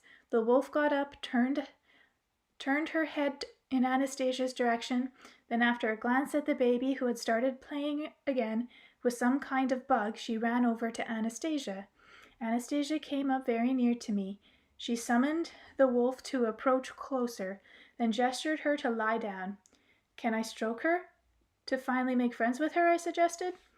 She will not appreciate any condescending familiarity on your part. She understands everything and will not touch you, but she will not tolerate any display of superiority, Anastasia replied. She sent the wolf back out into the glade and ran off to tend to some affairs of her own, promising to return shortly. I emerged from behind the bushes where Anastasia and I hid ourselves to observe the scene taking place in the glade. I came out and sat down on the grass about 10 meters from little Vladimir. I sat there that way for about 15 minutes. He didn't pay the slightest attention to me. I thought that as long as I continued sitting quietly, he would never pay any attention to me, and so I gave a couple of clicks from my tongue. The little one turned his head and looked at me. My son! My very own son, who had his eyes fixed on me with fascination, and I was excitedly looking at him. I could even feel a flush fall all over my body with excitement. I had the urge to run and take his little body into my arms, squeeze him and press him against my chest, but Anastasia requested, and more significantly, the presence of the wolf held me back. And then my little son began slowly crawling toward me. He kept his eyes fixed on me all the while he was crawling. My heart started beating so loud in my chest that I could hear it. What was it beating like that for? Maybe it would frighten the little one away. It was pounding so, but he kept crawling, and again something in the grass caught his eye, and he began poking around after a little bug. Then he began to examine something crawling along his arm. At this point, he was 3 meters away. My little son had stopped short in his crawling, only 3 meters away from me. All over some bug. And what kind of world was out there in the grass? What kind of life had taken his fancy so? What kind of order or rules do they have in the forest anyway? Here's this little boy with his very own father right in front of him, and he's more interested in some kind of a bug. That's not the way it should be. The child should know that his father is more important than a bug. All at once the little one looked up again in my direction, showed me a toothless smile, and quickly started crawling again, more nimbly than before. I was all prepared to pick him up, but then noticed that he kept on crawling right past me, not paying any attention to me. I looked around and saw Anastasia standing all smiles behind me. A little to one side, she sat down and put up her hand on the ground, palm upturned. The boy smiled and climbed up to his mother's breast. Anastasia didn't pick him up, but ever so gently helped him climb up, ever so gently helped him reach her breast. And now he was ready in her arms, clapping his tiny hands against the exposed breast and smiling at Anastasia. Then, after feeling and stroking her nipple, he closed his lips tight about it and began sucking on the supple breast. Anastasia, in the meantime, just gave one look at me, putting her fingers on her lips to let me know I should keep quiet. I sat there the whole time without uttering a word, while she fed our son.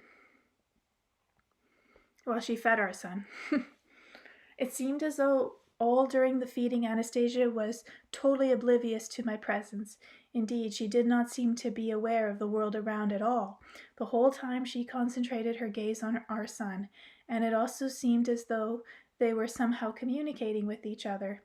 This impression came from the fact that after sucking for quite a while, the baby would suddenly stop, turn away from the nipple, and look into Anastasia's face. Sometimes he would be smiling, at other times his face would have a serious expression. Then he became very still and slept for a while in his mother's arms. When he awoke, his face once again broke into a smile, and Anastasia sat him in the palm of her hand, supporting his back. Their faces were very close together, and the baby would feel Anastasia's face with his hands and press his cheek against hers. Then he spied me once again, and once more he fell still for a while, staring at me in fascination. All at once he reached out his little hand toward me, inched his body forward in my direction, and uttered the sound, "Eh!" Involuntarily I reached out my hand up to him, and at that point Anastasia handed him over to me. Here I was holding in my arms the tiny body of my very own son, the son I had so greatly desired. Everything else in the world vanished into oblivion, and I had the strong urge to do something for him. The baby felt my face, pressed his lips against it. Then he recoiled with a frown, apparently feeling the prickles on my unshaven face. After that, I did not know how it happened, but I got an uncontrollable urge to kiss his warm little cheek, and I resolved to kiss him. But instead of a kiss, I somehow ended up giving his cheek 2 quick laps, the way the wolf did. The boy recoiled from me and began batting his eyelids in an amazement. Anastasia's loud trills of laughter filled the glade. The baby at once reached out his little hands toward her and started laughing too, squirming in my arms. I realized he was asking to be released. My son was leaving me. Obedient to his will and the established rules of communication here, I carefully put him down on the grass. He immediately crawled over to Anastasia. She jumped up with a laugh, ran around me, and sat down on the other side of me, very close, whereupon the little one turned around and with a big smile crawled over to the 2 of us. He climbed into Anastasia's arms and once more began to feel my face. This is how I first communicated with my son. Chapter 14.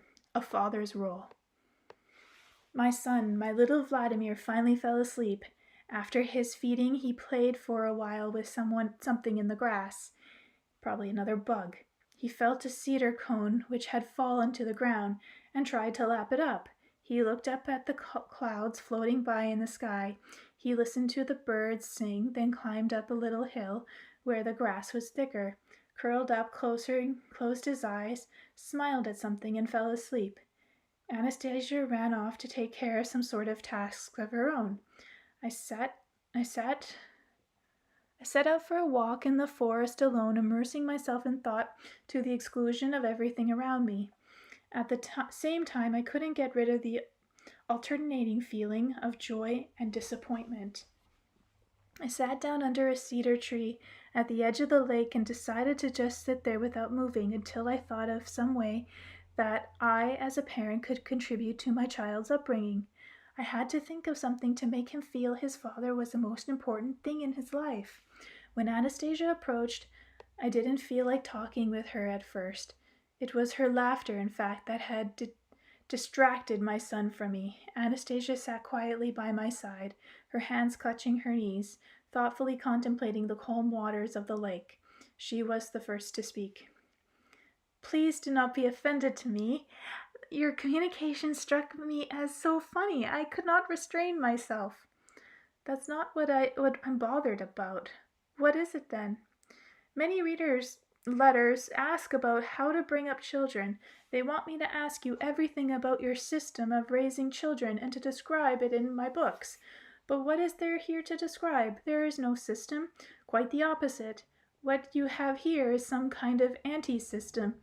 For example, what should fathers do under such circumstances?" a reader might ask. "You used a most appropriate word, anti-system. You can describe that. But who could be interested in that? People are looking for practical guides where it tells them what they should do with their baby when he said when he says when he's say 1 month old, and then when he's 2 months old, and so on. An hourly schedule, books that offer a dietary program, a complete timetable of bringing up the child according to his age. But here you have only a complete indulgence of the child's whims, an all permissive attitude. Tell me, Vladimir, what do you want our son to be like when he grows up? What do you mean? What do I want him to be like? Of course I want him to be happy, normal, successful, individual. Are there many happy people amongst your acquaintances? Happy? Well, if you're talking about completely happy people, I'd have to say probably not very many. Everybody's got something not quite right with their lives. Either there's not enough money, or they're plagued by illness or family squabbles. But I want my son to avoid any kind of unpleasant experiences. Then think about it. How can he avoid them if you deliberately squeeze him into the system everyone is brought up in? And think, might there not be a certain pattern in the fact that all parents want to see their children happy, and yet they grow up and turn out just like everyone else? Not very happy? A pattern, I queried. What kind of pattern? If you know, tell me yourself. Let us ponder this question, Vladimir. This is something people have been thinking about for ages. All kinds of scholars, I went on, all kinds of scholars and specialists are pondering it. For this, they have invented all sorts of systems of child rearing, worked out schedules, trying to find the most efficient system. Take a more careful look around you, Vladimir. See the trees, grasses, and flowers growing? How could one possibly draw up an advanced schedule of the day and hours when they should be watered? You would not be watering flowers when they were being washed and with water from heaven simply because someone worked out a detailed schedule for watering them. Now you're going too far. That's just nonsense. That's not an example of raising children. It's not something that can happen in life. But you know, Vladimir, this is exactly what does happen in life. No matter what the system is, it's still only a system. It is always calculated to wean the heart and soul away from man, when he is still small, and to subject him to the system, so that he grows up like everyone else in a way that will fit the system, and so it goes on for ages on end, so as to prevent the human soul from experiencing clarity of vision, to prevent man from discovering himself in his beauty as a whole, with a God-given soul. Yes, man, the ruler of all the universe. Hold on a moment. Don't get carried away beyond my reach. Speak calmly. Use everyday speech. What do parents need to do to make it so?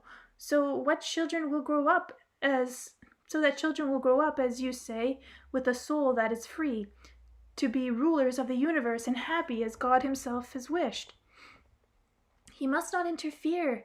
They need to see their children clearly in their own thinking, the way God himself has wished. It is this aspiration of all the forces of light in the universe that each newborn child be endowed with the very best of creation. It is the parent's duty not to hide the creative light under the irradiation of invented dogmas. For ages upon the earth debate have arisen as to which system might be the wisest. But think about it yourself, Vladimir. Debates arise with truth, where truth is hid from sight. Fruitless debates can go on forever, so as what might be found within and behind the closed door. But one has only to open the door, and it will be clear to all, and there will be nothing to debate, since everything will be able to see the truth for himself. But in the final analysis, who will open this door? Is it already open? All that remains is for the eyes of the soul. It is already open. All that remains is for the eyes of the soul to be open to see and gain awareness. Gain awareness for what? You were asking about my system. You were mentioning the schedules and everyday regimes and how someone set them forth for people in books. But think about it, who can tell more clearly about creation than the Creator himself? But the Creator doesn't tell anything up to now. He has said hardly a word. Nobody hears his words.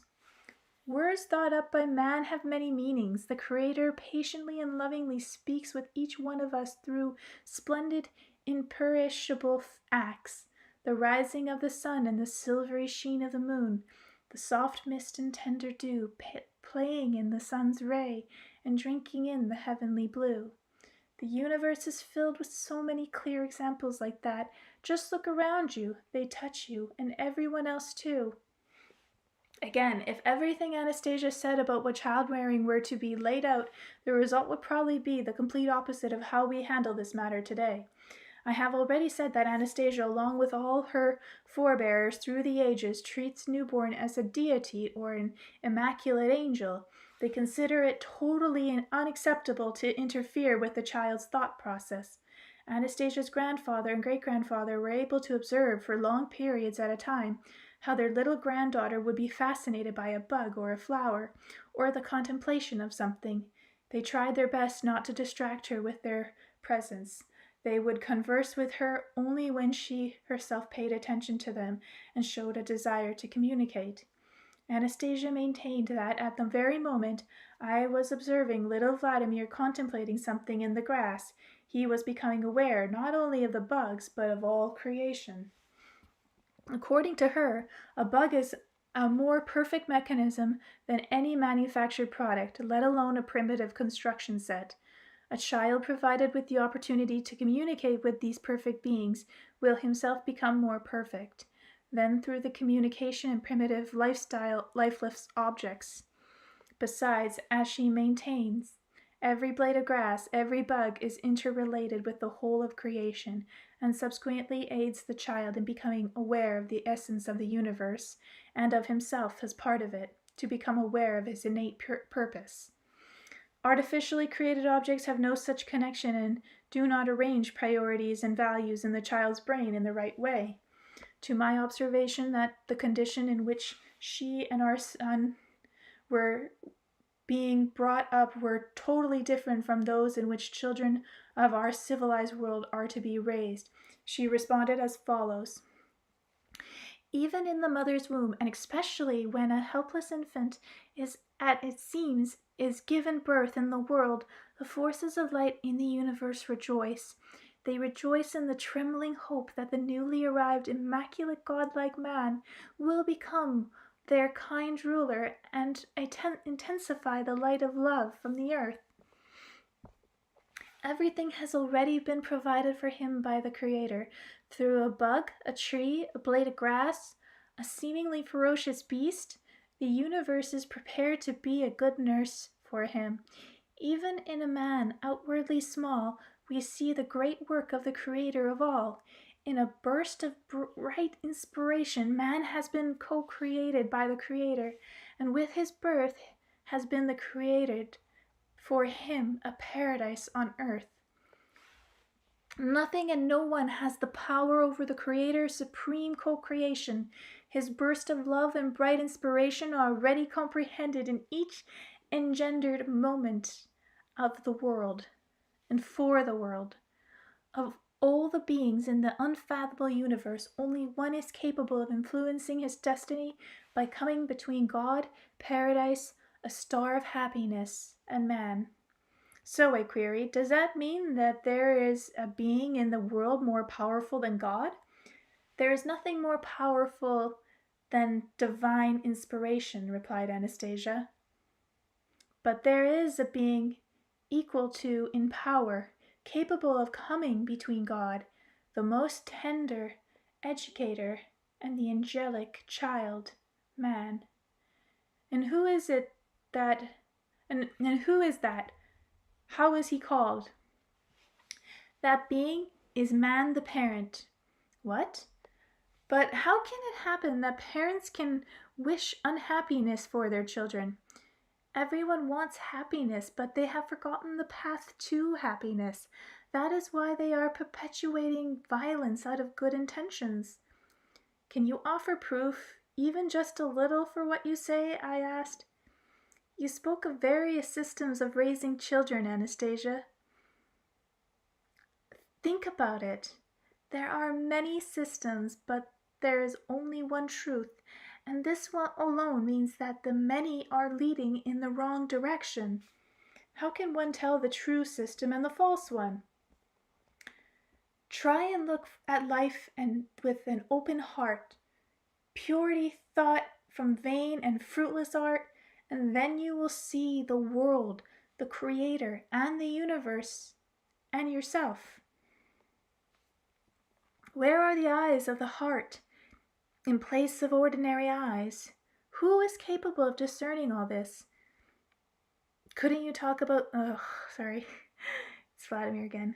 Where are the eyes of the heart is in a place of ordinary eyes? Who is capable of discerning all this? Couldn't you talk about things in more specific terms? I should know that's Vladimir. That's what he always says. And in simple conversational phrases. You said that your language would be similar to mine, but you are talking differently and you are making me talk like you. I can sense how you are talking differently. Okay, I think this is Anastasia. Only a wee bit different, and you will be able to remember the gist of what I say, and my speech will mix with your words. And do not worry, do not feel shy about the combinations of words you use. Your language will be understandable to many people. It will reveal to many hearts the essence concealed in those very hearts. Let the poetry of the universe express itself in the way you write. What's going on here? I don't want anyone to change the way I write.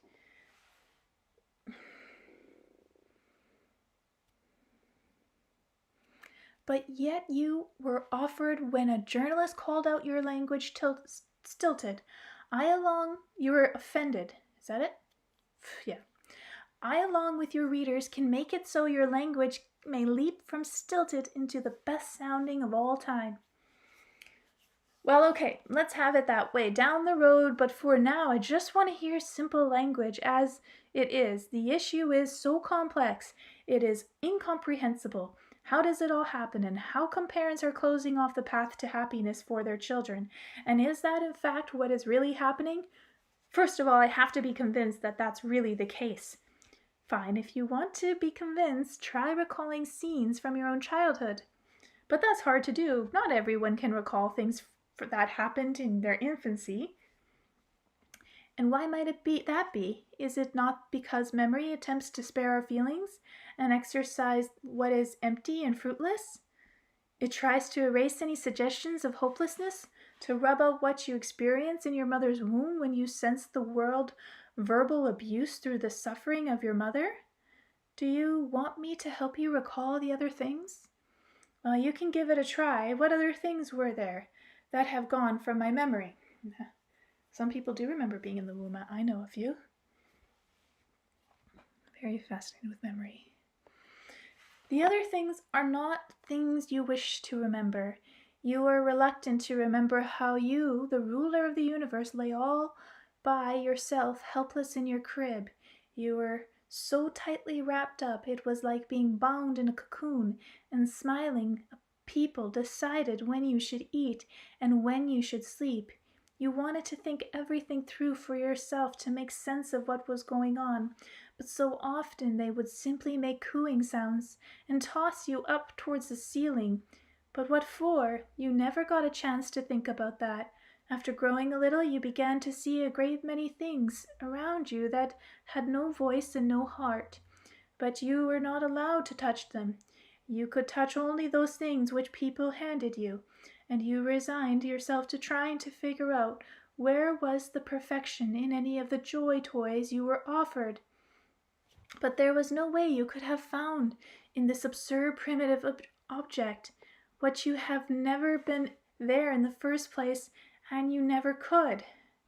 But still you kept searching, and you did not completely give up. You felt things with your hands, you tried to bite them, but to no avail. You did not find any explanation. That was when you first wavered.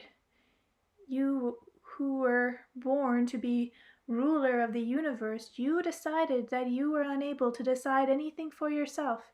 You were betrayed by those who gave you birth. and you betrayed yourself. You talk about the event of my life. Was there anything in which I was different from other kids? I am talking specifically about you and about those who are listening to me at the moment. So that must mean there are many rulers of the universe, if each one of us is born to be one. But how can that be? What sense does it make being a ruler if there are many ruling over the same thing? Or does that mean there are many universes? There's only one universe, just one, invisible. But in that one universe, each one has his own space and is responsible for the whole. Each one is responsible. So where is it? My space, I mean. It has been lost. But you will find it. When did I manage to lose it? When you gave up. What do you mean I gave up? I was just like all the other kids. Like all the other children, you believed in the kindness of people around you. You believed in your parents.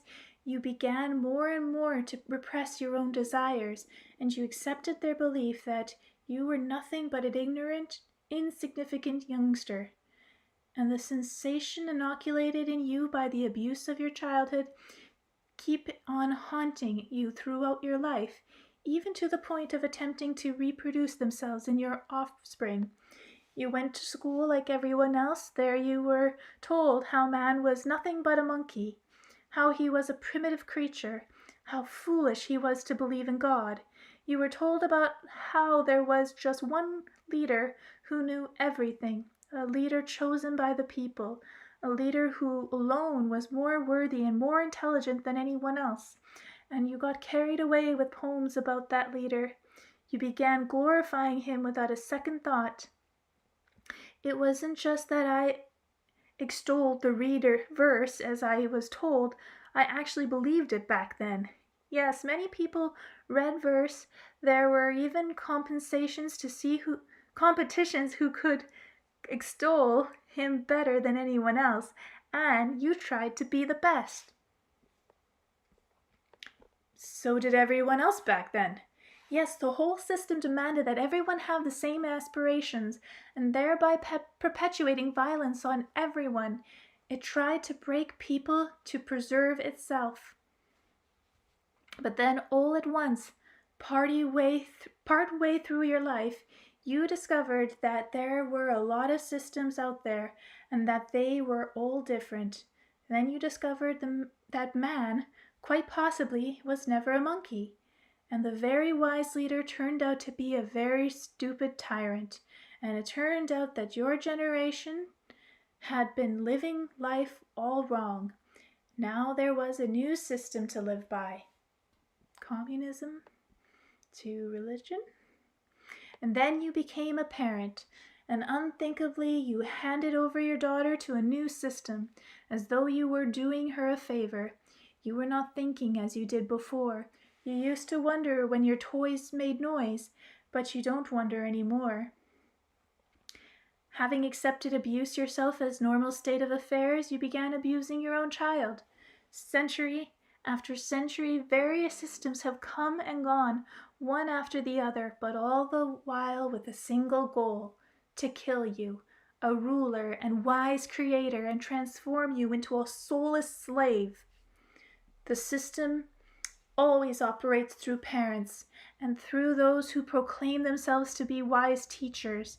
They will come up with new teachings, thereby engendering a whole new system, and it does not take much investigation to see clearly that they are motivated by the age-old ambition to separate you from God, to come between you and make both you and God try to live and work only for them.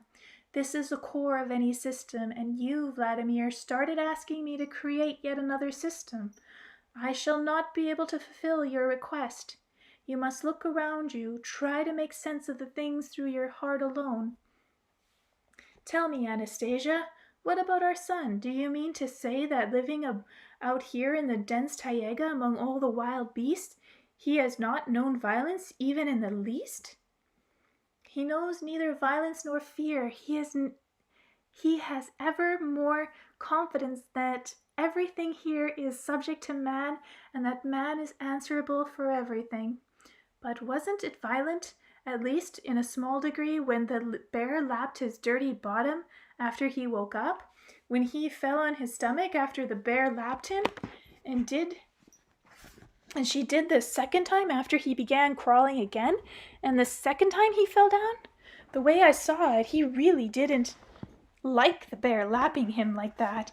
And that was why he grabbed the bear by her muzzle, so she would stop pushing him with her tongue. And right at that point, the bear stopped lapping him. A little later, he will realize the significance of this procedure, but right now he sees it as a game. He himself plays with the bear and wants her to chase him. You say man is the wisest creature in the universe? Anastasia, but here is our son. He's being raised by wild animals. That's not quite normal. I saw one time on a TV show how a person who already was grown up, as a young lad, he had landed among wolves, and when he was grown up, people caught him, and it was a long time before he could talk anything like a human being. He seemed quite backward mentally. As far as our son is concerned, Anastasia replied, all the wild animals around do not serve as child raisers, but rather as good, capable nannies who sincerely love our little boy, and there is no doubt they would be ready at any moment to give their lives for their little fellow. Have you been giving them this kind of training for a long time? Did your grandfather and great-grandfather help you? What need is there for training? Everything was done ages ago by the Creator. But how could he have foreseen everything in advance and be able to teach each creature what to do at any given instant? Back there in the glade, as I was watching, our son was looking at the squirrels, and one particular caught his fancy. He held out his little hand to it, smiled, uttered a drawn-out sound, and the squirrel dashed right over to him. Same squirrel that had caught his eye, the little one then played with it, took it by its paw, and stroked its tail. Now, how could the Creator have foreseen this particular situation and taught the squirrel to do that? The Creator is wise. He made everything more simple and to perfection. But how? From a man who is free from aggression, selfishness, fear, and many other dark feelings which came along later, emanates the light of love. Even though it is invisible to the eye, it is stronger than light of the sun. Its energy is life-giving, the way the Creator arranged things. Only man is endowed with such a tremendous ability. Only man, he alone, is capable of bringing warmth to all living creatures. That is why all living creatures are drawn to him. As Vladimir, our little son, was paying attention to squirrels, he fixed his gaze on one of them in particular, concentrating his attention on it, and his warmth went out to that little squirrel. In this warmth the creature felt a sense of grace, rushed toward the source and was delighted to play with him. Our son can summon any animal that way. Thanks to the Creator, all newborns have such an ability when they are still in the space of love, and nothing has yet erased this magnificent element within them. The space of love begins with the mother's womb, and then only spreads a space. Only man is endowed with the power to wreck or perfect this space. I do know of kids that have these connections with animals, like Tippy from Australia. My grandfather did not train the eagle, you remember that, and thereby introduced a new element into the space of love. That is what my forebears, my forefathers and foremothers have been doing from time immemorable. Oh my gosh. Now tomorrow will be a special day, and you will see what happens. Tomorrow will be an important day for the future. one more, even though I'm losing my voice. Okay. Chapter 15. A Bird for Discovering One's Soul. Quiet stomach. The next day we went to the glade, and as before watched from concealed vantage point as our little son was engrossed in his play. The wolf lay on the edge of the glade, following everything with a keen eye. Her cubs played by her side. I noticed little Vladimir from time to time sticking his finger in his mouth and sucking on it, as all children that age do, for some reason. I knew parents are supposed to dissuade their offspring from this habit by some means or other, either by binding the child's hand with cloth or by giving him a soother. I mentioned this to Anastasia, and she replied, "Not to worry, this is extremely beneficial. Our son is licking pollen from his fingers." "Pollen? What kind of pollen?" "Pollen from the flowers and the grass." He touches the flowers and grass with his hands. Sometimes bugs will crawl across his hands, and they carry pollen too on their legs. See, he is frowning and taking his finger out of his mouth. That means he did not like the taste of some kind of grass pollen.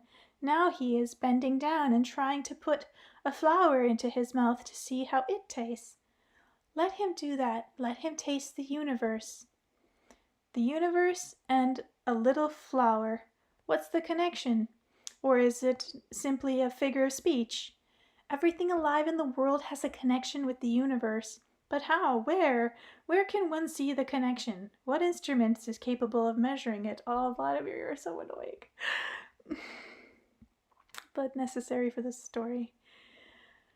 One does not need an instrument. One needs only one's soul. Then you will be able to see and understand what is visible around us every day, many times over. What can be seen and then understood with the soul? Give me an example. Take the sun, for example. It is far away from us, a planet of the universe. Yet as soon as it rises, it touches the flower with its ray, and the flower opens in delight. It seems as though they are so far apart from each other, the great huge orb of day and the tiny wee flower, but they are linked together. One cannot exist without the other. Anastasia unexpectedly fell silent and began looking up. I looked up too. I saw a large eagle circling over the glade. I had seen eagles something like that at the zoo. It kept circling lower and lower, and all at once it touched down with its talons about 2 meters from the boy. The inertia of its flight kept it moving along the ground for a while. Then, after shaking its feathers all over, it stood forth proud in the glade. The wolf perked up her ears, her fur was standing on end, but she made no move to attack the eagle, which was now strutting proudly across the glade. The little one got all excited. He sat down on his little bare bottom and, without any awareness of danger, stretched out his hand towards the fearsome bird. Strutting slowly on his talons, the eagle came right up close to the boy. Its hooked beak hung right over his little head. The boy apparently felt himself in no danger whatsoever. He began to feel the eagle's feathers and touched his talon-tipped legs. He clapped his little hand against the eagle's chest and smiled. And all at once its huge beak touched the boy's head. Then a second time, as if looking for something on it. Then the eagle went off to one side and spread its wings. With a beat of its wings it rose higher off the ground, and again touched down and stood still. The boy stretched out his arms in the direction of the huge, threatening bird and began uttering sounds. Eh! Eh! And all at once the eagle went behind the boy's back, and all of a sudden started running, and then it took flight. It circled low over the glade, dived down, and without landing picked up the boy in its enormous talons. But the talons did not pierce his flesh. The eagle thrust its sharp claws under the boy's armpits and began circling low over the glade, beating its wings and trying to lift the little one off the ground. The boy jerked his trailing feet along the grass, sometime ever so slightly lifting them into the air. The boy's eyes were bulging, sparkling with the fire of excitement, and then all at once they rose into the air. They had risen a meter above the ground. Then they achieved synchronicity. When the push of the little feet against the ground coincided with the beat of the eagle's wings. The eagles kept circling, lifting the two of them gradually higher, but the boy didn't cry out. They simply flew, rising together into the deep blue. By this time the eagle had lifted the boy above the tops of the tall cedars and was continuing to climb. Overcome with shock and still speechless, I seized Anastasia's arm. Her eyes remained fixed on the sky as she whispered to herself, "You are still the strong one. Bravo! And you may indeed be old, but you are still strong. Your wings are still mighty. Fly, fly even higher." And the eagle, bearing in its talons and the wee child's little body, kept circling and climbing higher and higher into the heavenly blue. What's the point of subjecting the child to an execution like this? Why expose him to such danger? I yelled at Anastasia as soon as I had recovered from shock. "Oh, please do not worry, Vladimir. The eagle's ascent is not nearly as dangerous as the aeroplane on which you yourself have flown. But what if he drops the boy from way up there?" "He would never even think of such a thing. You just relax. Do not allow either fear or doubt into your thoughts. The eagle's flight is making an extremely significant contribution to our son's conscious awareness. Note that the eagle has lifted the child above our earth." "What significance can there be?" I countered. Except for superstition, it is quite true that man should not interfere." Oh, wait. I guess it's Anastasia. "It is quite true that man should not interfere in great works of creation. With that I agree, but an ascent like this was not provided by the Creator. You yourself, along with your grandfather, taught the bird to do this. Out of some kind of superstition, most likely. What else could it be? There is no point in taking such a risk." "When I was little," came Anastasia's reply, "I too flew up high with the same eagle. I did not have a great deal of understanding back then, but it was so interesting, so extraordinary. The glade seemed so small from up high, and the earth seemed to be so broad and unfathomable. Everything was so bright, and this extraordinary experience stayed with me for a long time, forever. When I had grown some by this time, I was 3 years old. Great-grandfather asked me a question. Tell me, Anastasia, do all the creatures like it when you stroke and caress them with your hand?" "Yes, they all do. They keep wagging their tails to show how much they like my caressing.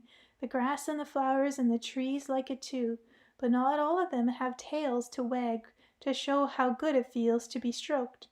"So everything's desire to feel the embrace of your hand?" "Yes, everything living and growing, small or large." "And the wide earth also wants to be caressed?" "You have seen the earth, how wide it is." At this point I recalled the vivid experience I had with the eagles as a baby. The size of the earth was not something I knew just from hearsay, and so I answered great-grandfather without hesitation.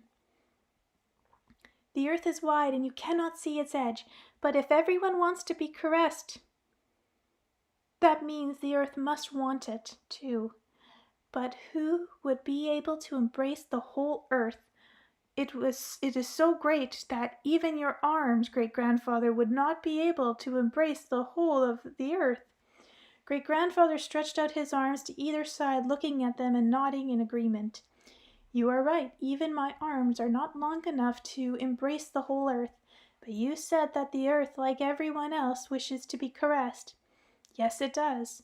Everybody wants to be caressed by man, so you, Anastasia, should embrace the whole earth as well. Think about how you could do this," great-grandfather said, and walked away. I began thinking a lot at the time about how to embrace the whole earth, and I could not think of anything, and I knew what great-grandfather He would not speak to me. He would not ask me any more questions until I had solved this problem. And so I kept trying. More than a month had passed and the problem had not been solved. And then one day I found myself looking tenderly at the wolf from a distance. She was standing on the other side of the glade. And all at once, sensing my gaze, the wolf started wagging her tail.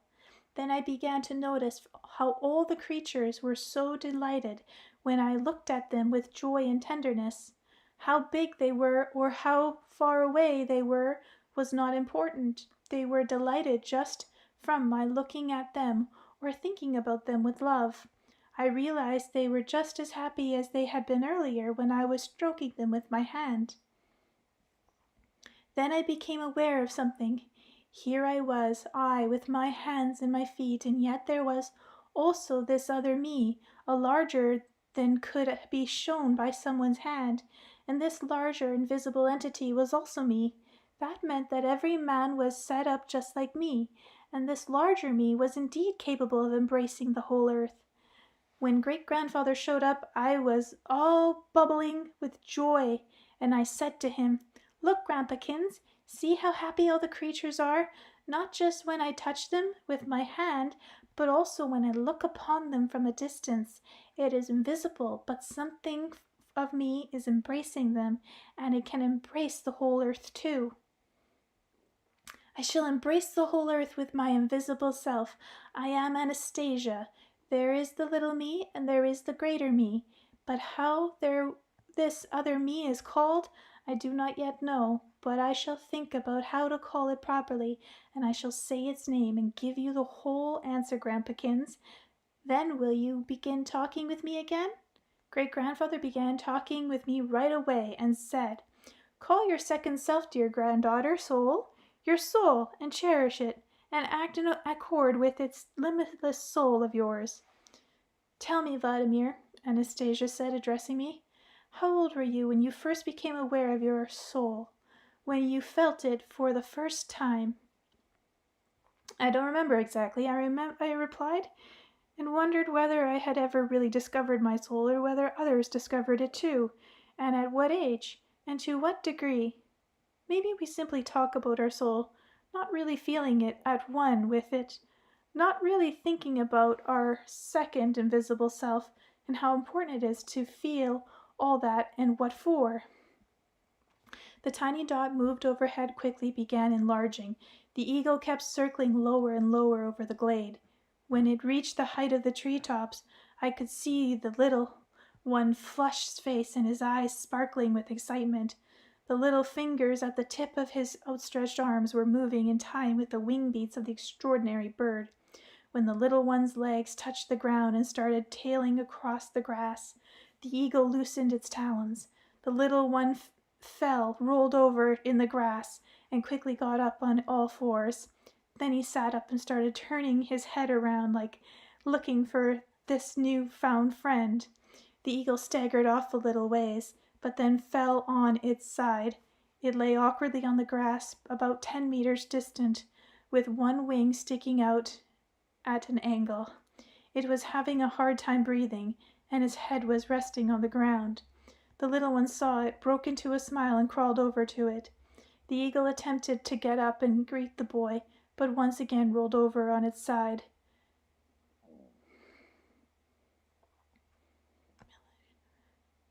Maliciously baring her teeth, the wolf took 2 leaps and landed between the eagle and the boy.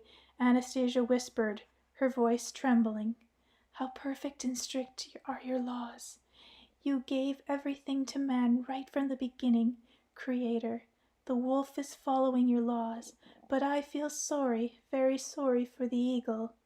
"What is going on? Why is the wolf acting so aggressive and malicious?" I asked Anastasia. "Now the wolf will not let the eagle come to Vladimir," she replied. "She thinks it has fallen ill, since it has rolled over on its side. She could attack it to chase it out of the glade. Vladimir must not see the attack. He will not understand it at the present time. Oh, what to do? What can we possibly do?" At this point the eagle shook his feathers, got up firmly on his feet, proudly threw back his head, and clicked his fearsome beak twice. With proud and sure step the eagle began strutting towards the boy. The wolf appeared to calm down, went off to one side, but not far. She was ready at any moment to make her leap, and followed the proceedings like a hawk.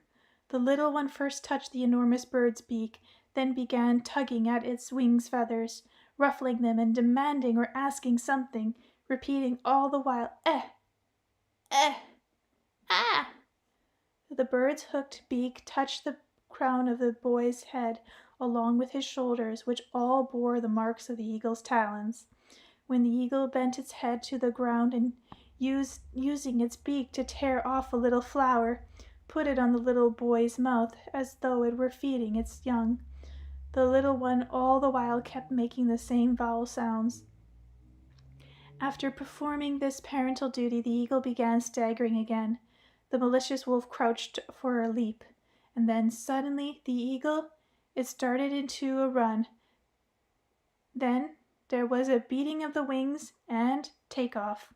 Time after time it would rise higher and higher, then make a sudden dive for the glade, about 1.5 meters from the ground, and it would level out and ascend once more. The little one waved at it, stretching his arms out to it, called it, laughing with a toothless grin. Anastasia kept her eyes fixed on the eagle and whispered with concern, "You do not have to do that. You did everything just right. You are healthy. I know you are not sick. Relax, my dear eagle, relax. Thank you. I believe you are well. You are just a little old. Relax." Once again the eagle executed his complex pirouette in such a way as to touch the grass with its talons. Still it did not land or push off from the ground. Instead, with a powerful thrust of its wings, it managed to rise in the air, snatching a clump of grass along the way. It circled, showered the little one with the grass, and began rising higher and higher into the sky. As before, Anastasia followed the eagle like a hawk, not taking her eyes away, even when it became nothing but a dot in the blue. For some reason I found myself following it too, as the dot grew ever more distant from the glade. At first it went straight up, and then veered sharply off to the side, away from the glade. Suddenly the dot headed for the ground, and it wasn't long before we could see that first one wing and then the other were spreading themselves, but simply from the wind, and not as a deliberate action by the bird. It was not flapping its wings or soaring, it was simply falling. Its wings were ruffling in the wind. It was the wind that had opened them. Anastasia exclaimed, "You died in the sky, way up high, and there you remain. You did all that you could possibly do for man. Thank you. Thank you for showing us your heights, my old teacher." The eagle continued to fall, while 2 young eagles circled overhead. "Those are your offspring. They are strong already. You did everything for their future, too," whispered Anastasia to the old eagle, which had fallen somewhere beyond the glade, as though in death it could still hear her. By this time the 2 young eagles were circling low over the glade. I knew they were its offspring, and the little one waved on to them. "Of all things," I exclaimed to Anastasia, "why this senseless sacrifice? Why did he do that? What did he do that for? And do it all for man? Why do they try like that, Anastasia? Why do they sacrifice themselves like that?" "For the light emanating from man, for the grace which man can give them, and for the feeling of hope of their offspring. Now its offspring will see and sense the light of life-giving love from man. Look, Vladimir, our son smiled at the young eagle, and now you are flying over to him. And now they are flying over to him." Knew I read something wrong there. "Perhaps the old eagle has realized that this light, this grace-filled light emanating from man, will also include a particle of itself. Are they ready to sacrifice themselves for the light?" emanating from everyone who is capable of emitting this grace-filled light. Okay, I'll stop there.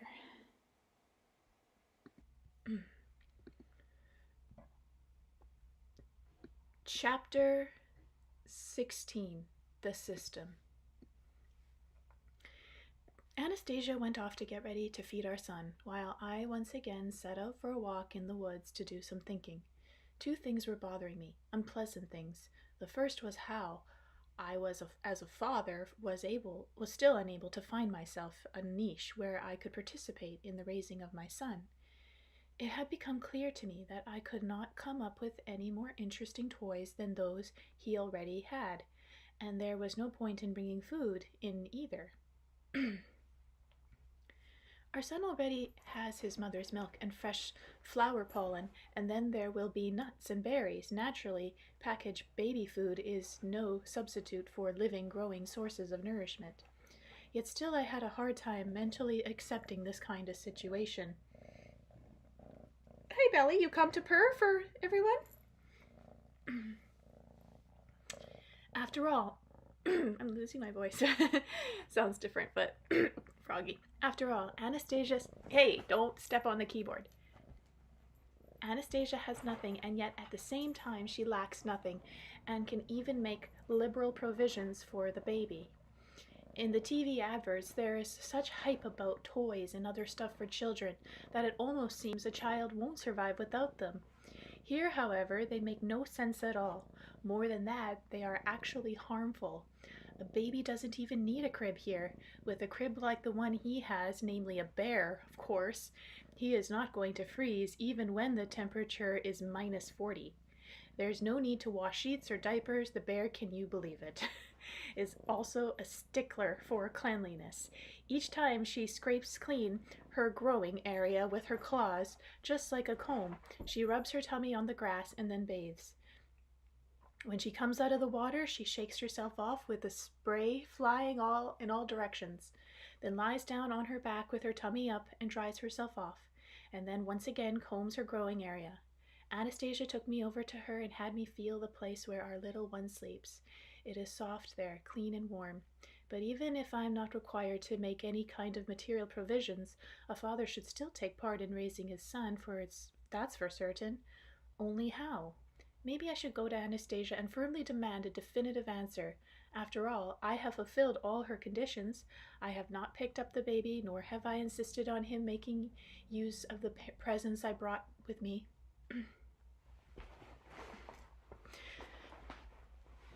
My other disappointment was not being able to fulfill my readers' requests and lay out the specific system or timetables for raising children. There are a lot of questions in the letters about children, and they are always asking at readers' conferences. I promised that I would definitely question Anastasia about this, and in my next book, I would set forth the system her family has used from generation to generation to bring up their young. And there you have it. Not only does she reject systems in general, but she even declares any system to be harmful. Of course, that cannot be. Amidst all the harmful systems, there has not to be at least one that is right. And then it dawned on me, in all the readers' letters, there was not a single question about child raising addressed to me. Everyone was looking to Anastasia for an answer. And if people actually trust her more than the usual experts in our world, certainly more than they trust me, then it's up to her to answer the questions raised. She's the one who is obliged to do that. My part is simply to lay it out on paper. I've got enough on my plate just putting out the books. Anastasia finished her tasks and came running over in all her rosy-cheeked cheerfulness. Everything is done. Our son is asleep. You have not been too bored here all by yourself, have you? No, I've been thinking. About what? About how there was nothing more to write in my next book. I told you how people are waiting for answers to their specific questions. People are interested in child raising, but what can I write about that? Sure, I'll tell you about how you communicate with the baby, how he's going on, but what's the point? In the condition of our world, that kind of regime is simply not practicable. Practicable, as a strange word. Nobody's going to train a bear or a wolf or an eagle, and nobody has a glade with pure pollen on the flowers as you have here. But it's not the bear that is important, Vladimir, not the eagle, nor the eagle. They are merely effects. There is just one thing that is important, and it will find the right path under any conditions. And what's that? One's attitude to one's child, the thoughts surrounding the child. Believe me, and try to understand. Christ could be born only by a mother who believed that Christ would be born to her. And if the parents have the same attitude to their child as they would to Christ or Muhammad, their offspring will follow this thought. And he will become whoever he aspires to become. People will still explore nature, and those who are able to feel and become aware of what the Creator has created, its sense and purpose, they will be able to make a bright and happy world for their child. But how do they feel this? There has to be somehow a gradual process. There has to be a procedure. Sorry guys, I need to drink water.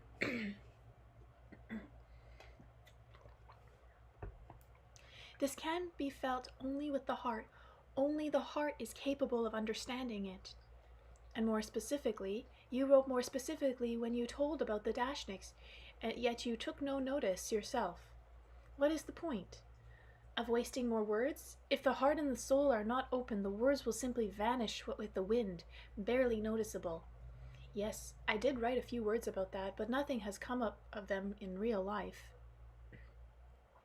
Young shoots are barely noticeable. They are not seen by everyone right off, all the more so in the case of young shoots growing in the soul. But if you can't see them, what's the point in writing? I write, I try, but still there are many who do not believe or understand what you are talking about, and there are some who even doubt your existence. Think about it, Vladimir. Perhaps you will be able to see some logic even in their doubts. What kind of logic can there be in their doubts? Doubts make counteractions less likely, and that's why I exist, only for whom I exist. They and I coexist together side by side in each other's hearts. If you think about it a bit longer, it will make sense to you. I exist because of them. They have the power to engender, to create, and yet to destroy. They will understand, and you support you, and will be mentally by your side.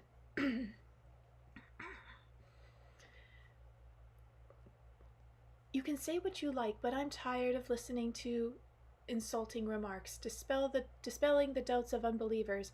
Come and show yourself on television. Show something of your extraordinary abilities, I implored Anastasia, and she replied, Believe me, Vladimir, my appearance in the flesh and any miracles performed in public will not pour the light of faith into the faithless. They will only exacerbate the feelings of irritation on the parts of those who do not like someone else's perception of the world, and you should not waste your energies on them. To everything there is a reason, a season. To everything there is a dawn, and if you wish, I shall come forth to people, and I shall appear in the flesh. But before that, I must make it so women who have involuntarily concentrated their lives to the kitchen can experience joys of different order, and so that the light of love may shine upon young mothers who have been left alone with their children. And the children, you see, the children, their souls must be liberated from the tyranny of theories. See, there you go again with your dream. A lot of time has gone since you started the dream that way, but little has actually been done. We've got a book, there's pictures and poetry, but where are your global achievements for all people? Only don't talk of bright little shoots growing in people's souls. Show something tangible, something that can be felt in real life. You can't show anything, can you? Belle, why are you making noise for me?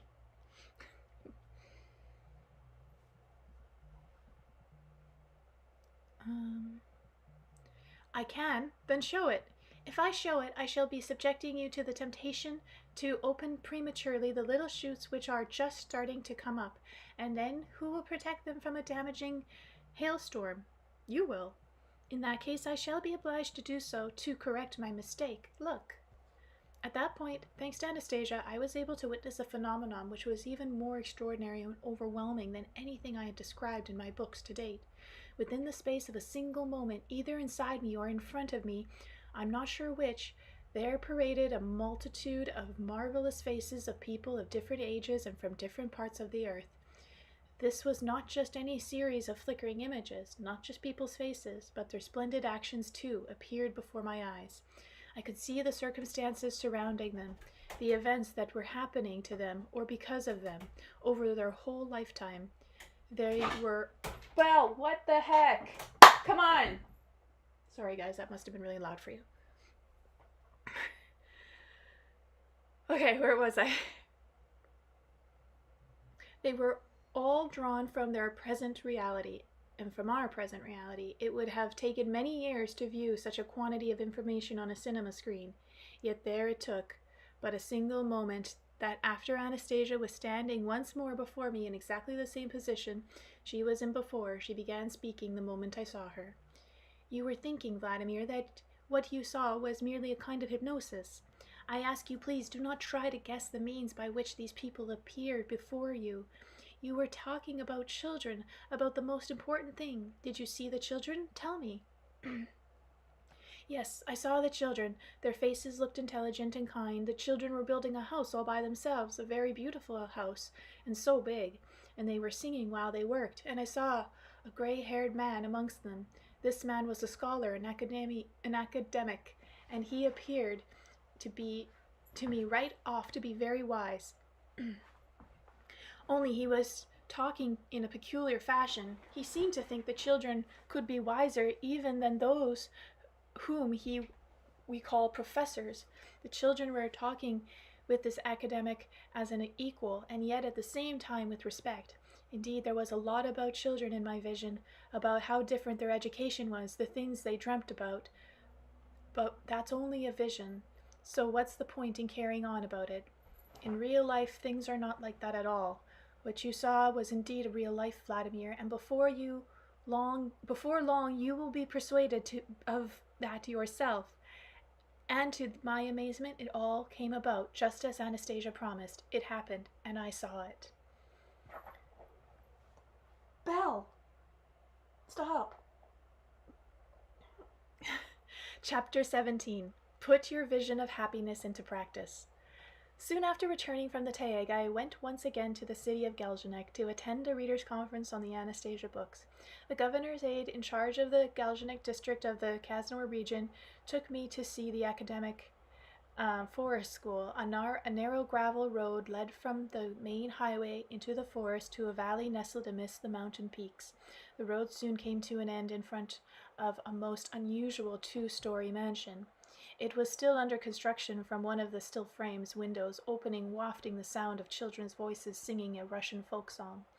This building was part of the vision Anastasia had shown me back in the Taiga forest, but now it was an altogether real experience. Without a word to anyone, I made my way through various construction materials to touch this mansion with my own hands. As I approached, I saw a little girl about 10 years old climbing deftly down a ladder. She went over to a pile of river pebbles and began selecting the dropping stones into an old herring tin. When she started back up the ladder, I climbed up after her in the direction of alluring music poured forth from above. There on the second floor, I watched as a group of kids, like her, some a little older, were taking smoothly pebbles out of box and attaching them with a cement mixture to the wall, making an amazing, beautiful pattern. Two little girls at once carefully washed off each newly attached stone with damp rags. They set about their task in earnest, singing as they worked. No adults were present. Later I found out that the whole foundation, indeed, each brick of this structure had been laid by child's hands. The children had come up with the whole design by themselves, including every corner of their building. And this is not the only such building on the little campus. In this amazing setting, children are constructing not only their building, their campus, but their whole future in the process. And they sing. Here, a 10-year-old girl is capable of building a house, doing splendid drawings and cooking meals, not to mention knowing ballroom dance steps and mastering the fundamentals of Russian martial arts. The children of this forest school are acquainted with Anastasia. They themselves told me about her. 300 pupils from different Russian cities study her. At this school, children take about a year to master the whole 10-year public school math syllabus, along with studying 3 foreign languages.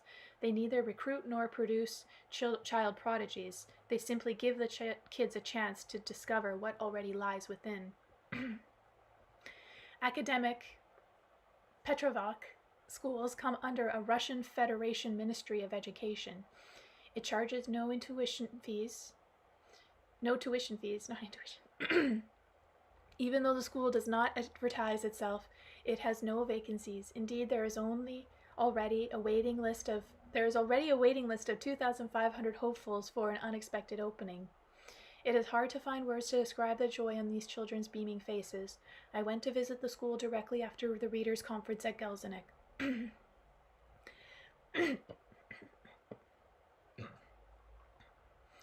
I went with a small group of readers who had heard about my intended visit. One of these readers was Natila, an actress and a film director who is also on board of the Rorish Society. A specialist in esoterics, she gave a presentation at the conference of the Rorish Legacy and on esoterics in general. She talked about Anastasia far more intelligently than I.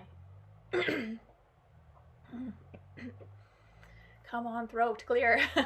Just have something in it. I think it's this thick smoothie I had earlier.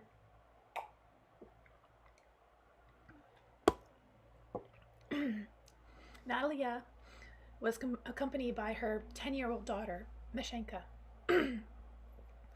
After the conference, the two of them were to go to a festival in Apna, where Mashenka's beloved grandmother, the famous actress Ina Makarova, was already staying.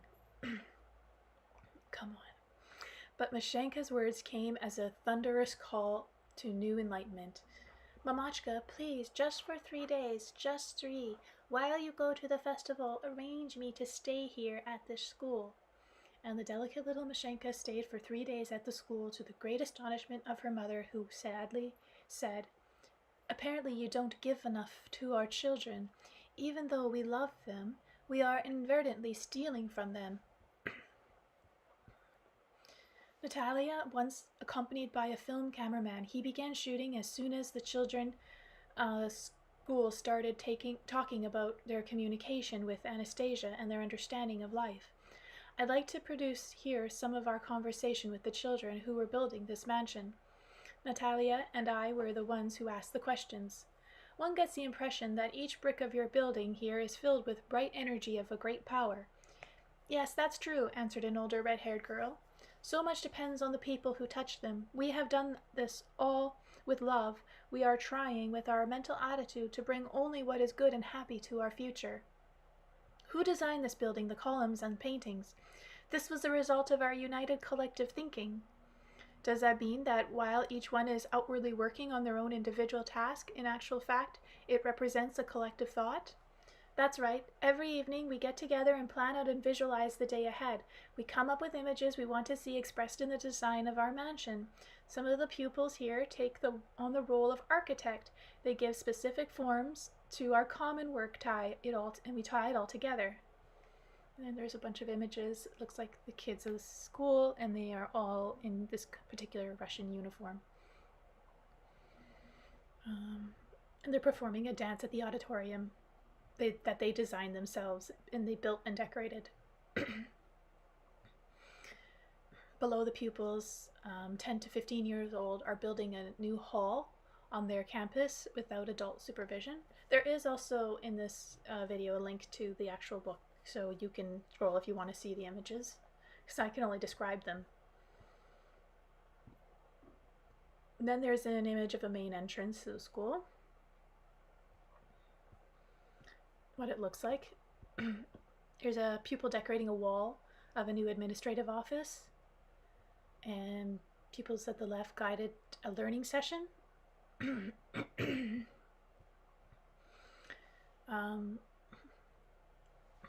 Martial arts performance by Tickle's pupils. School's curriculum includes a wide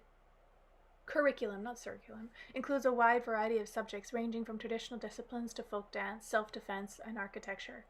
Pupils are fully involved in the life of the school, from cooking meals to construction and self-governance. Below is a decoration of the main entrance, where designed and executed by the pupils themselves. More pictures of the pupils in a choir performance in one of the school's regular concerts. And the teacher standing in front of their accordion. And then a bunch of kids are studying, typical session learning without teachers. The school is not divided into age-based forms or grades, and students learn efficiently without adults' supervision. This is like a blank room, and it's details of the school's interior design. As with everything else on premise, the pupils are fully responsible for the design, construction, and decoration of all the buildings. It's quite nice. Very nice, wow. These are just pictures and there's no description. Okay, here we go. Here's a picture of the residents of Novisburg planting cedar trees in the spring. And then another picture of Vladimir arriving at the Ringing Cedars of Russia movement conference held at the city on June 5th, 2004. The conference brought together over 400 delegates from 150 eco-villages from all over Russia and beyond. I think they had that photo in the last one too. Last book I read. Here's a drawing someone did, reader's art inspired by Anastasia. This is not a dream, is what it's titled. It's a beautiful girl laying on a tree stump. And some more. This looks like a bird. Yeah. This is more. This is not a dream art. Okay, back to the book. Of the children. They were asking questions to the children at the school. What image is expressed in the room we're standing in now? The image of Savarg, the primordial element of heavenly fire. You can see him here in the symbols in the pebble amulets. Does your group recognize one of its own as a principal or superior? We do not have a leader, but by and large it is the collective thought that is at work here. Lava, we call it. Say that again? Thought is lava? That's right, a state of mind, an image, a desire. Do you all work with such great delight, everybody smiling, everybody with such sparkling eyes, everybody so cheerful? Yes, our life is like that, since we are doing what we want to be doing, what we can, and doing what we love to do. You said each stone has its own pulse and rhythm. Yes, and this pulse beats once a day, just once. It is like that with all stones, or do some beat twice a day? Every stone pulse beats once a day.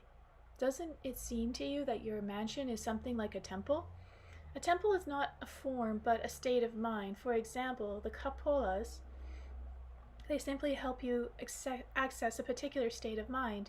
The form is molded by feeling, and it is not by chance that the form of the cupola or hipped roof came to us.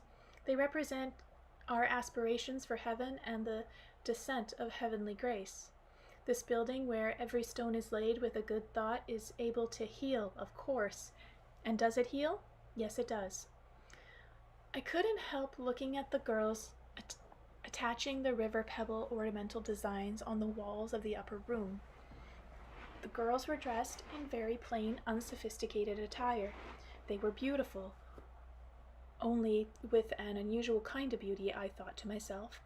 Where do we go to meet our future wives? To dance halls? Where do they go? No, it's where do we go? Okay.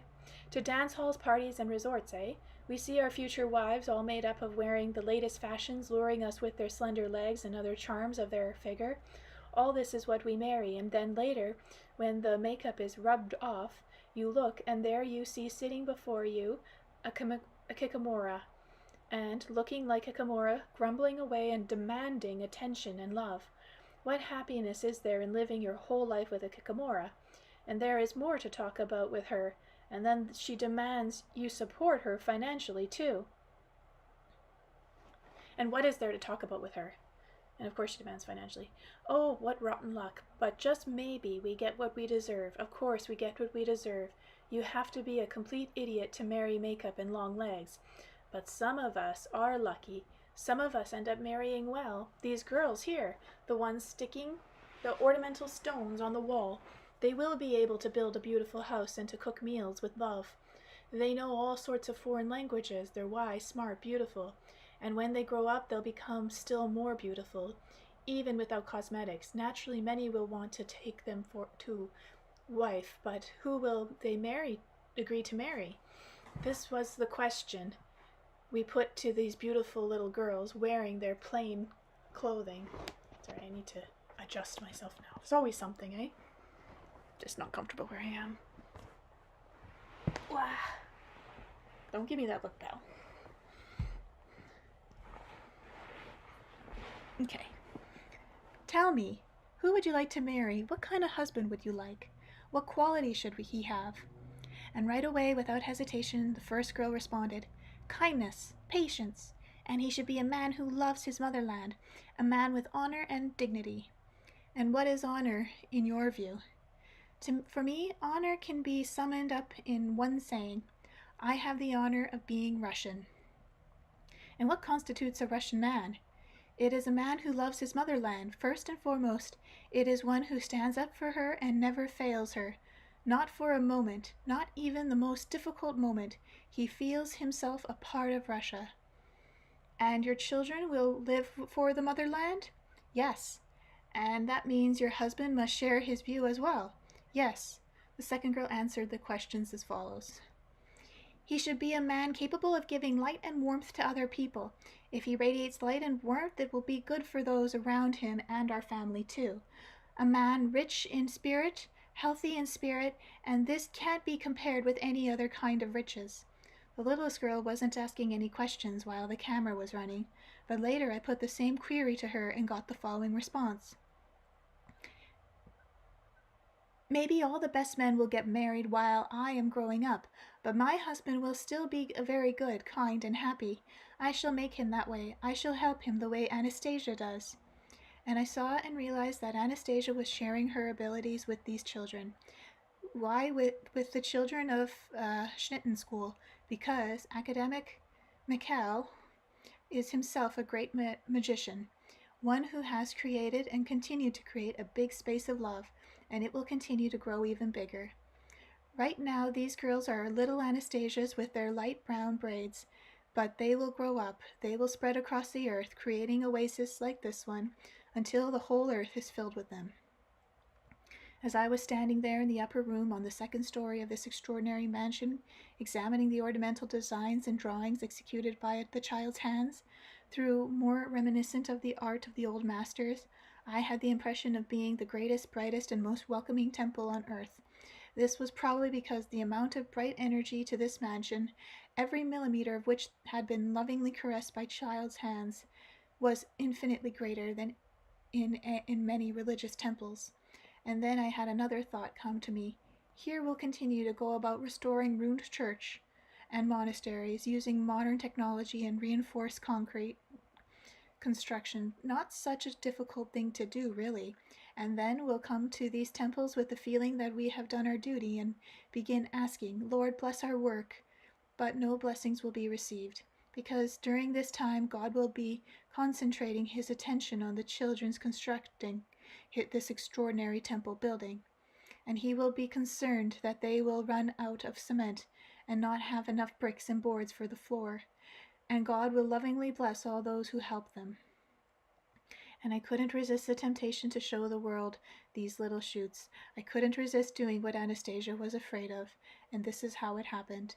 I was walking down the aisle between rows of kitchen tables, set up outdoors for children to work at, when I suddenly felt a soft warmth in my body, as though someone was training a heat reflection on me.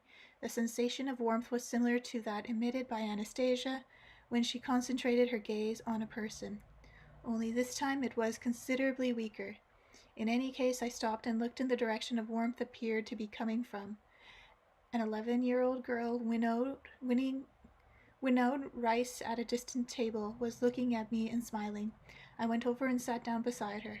Up close I could see her eyes sparkling with a fiery blue light, and I began to feel an even greater sensation of warmth. I asked her name.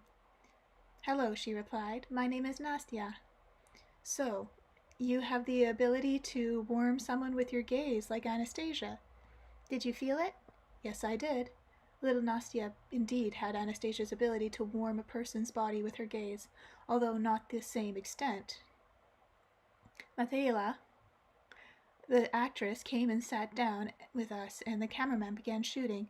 With no trace of embarrassment and without interrupting her work, Nastya started answering our questions. Where do you get your knowledge and abilities from? From the stars. And what have you learned through your communication with Anastasia in Siberia? I learned how very important it is to understand and love our motherland. Why is it so important? Because our motherland is what has been created by our forebears, both distant and close. Who are your parents? Where does your father work?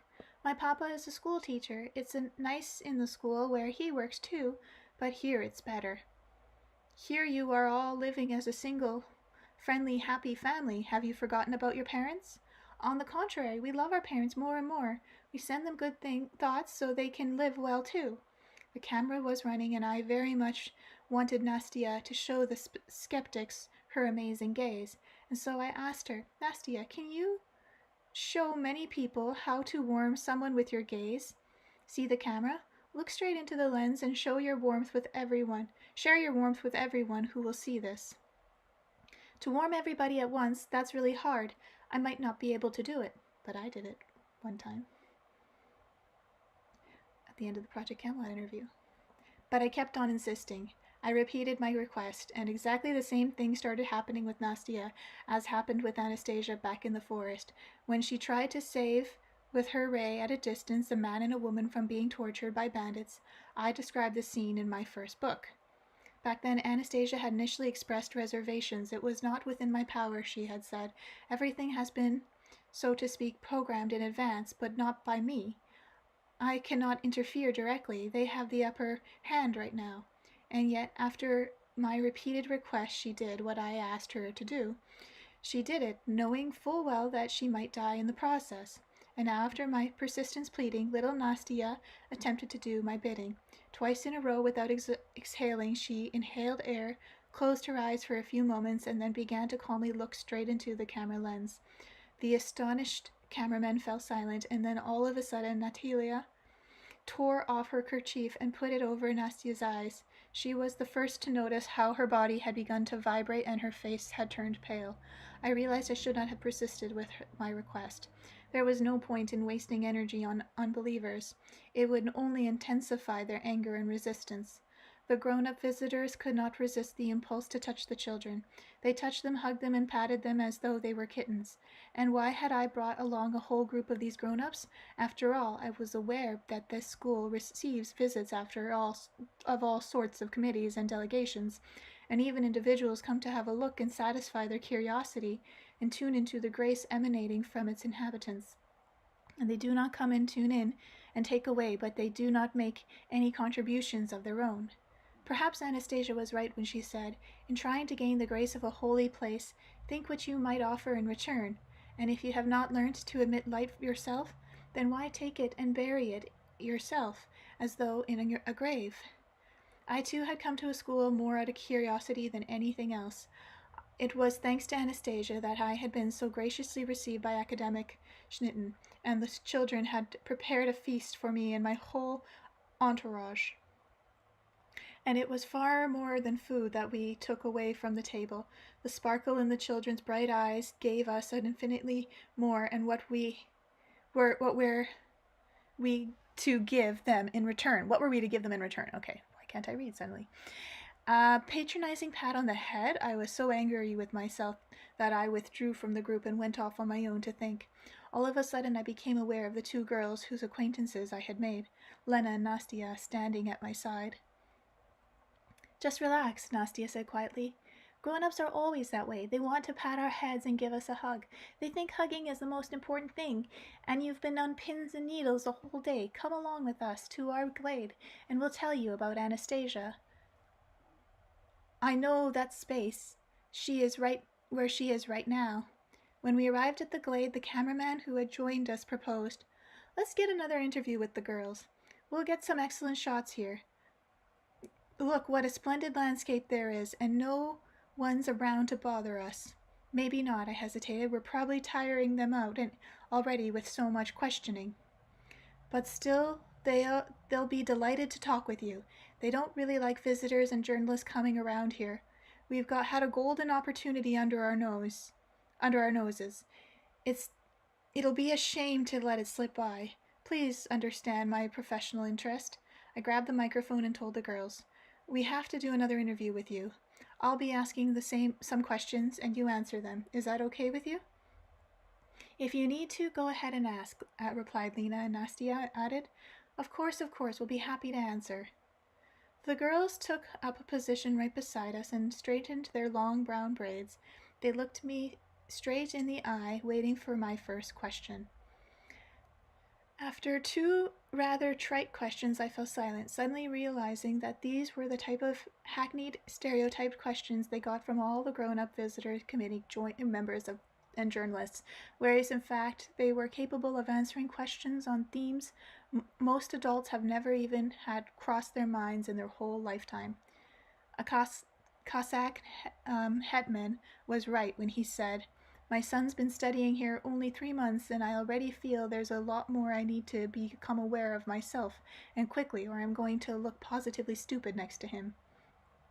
In any case, aren't we talking down to the children with our immature questions, inadvertently implying they're not capable of responding to anything more? I stood silently before these girls holding the microphone in my hand, and I saw in their faces how concerned they were for me. They realized I had lost my train of thought and didn't know what I should talk about with and didn't know what I should talk with them about. I admitted as much to them. I really don't know what to talk to you about, or even what questions I should be asking." And then ensued an utterly comic situation. Here we were, the cameraman and I, stout grown-up fellows, and there in front of us were these two young girls, enthusiastically giving each other support without a second hesitation, explaining to us how to do an interview, how to make conversation with another human being. "Just relax," they insisted.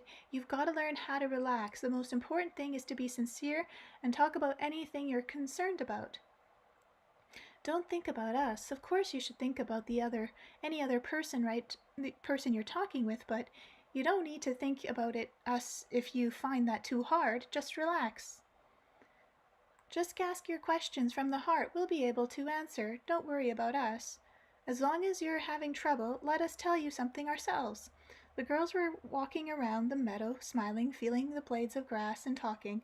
The depth of their understanding of the universe, the purity emanated from their heart, their eyes sparkling with kindness, literally immersed us in a sense of peace and confidence. The cameraman shot from a distance, not bothering to attempt switching camera angles. Later, I would spend hours watching and re-watching the videotape. Natalia subsequently gave to me. I would be fascinated by these little charmers with their light brown braids walking down the glade. They will grow up. There are 300 of them at the school. I am writing about this school not to prove anything to anyone, but to gladden the hearts of those who have come to feel and understand Anastasia through my books. If anyone feels irritated by what I write and how I write, they need not read my books at all. I have already had my fill of criticism over my writing style, my grammatical mistakes, and the suggestion of a commercial ulterior motive. In any case, I'm still working on my next book. If you don't like my books, don't bother reading the next one. The events it's described are even more penetrating than the ones recorded in the volumes to date, and my style is getting better, but not by very much. Both the contents and the style could make you quite distraught.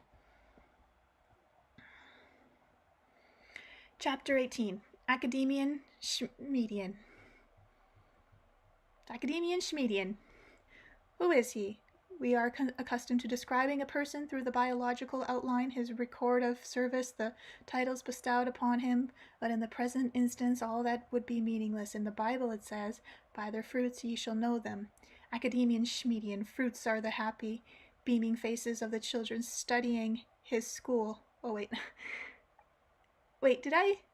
Oh, I'm reading it wrong. Okay, it's not Academian Schmedian. It's Academian Scheitinen. It's the name of the guy who created the school. Oh man, that is embarrassing. My brain just thinks it knows.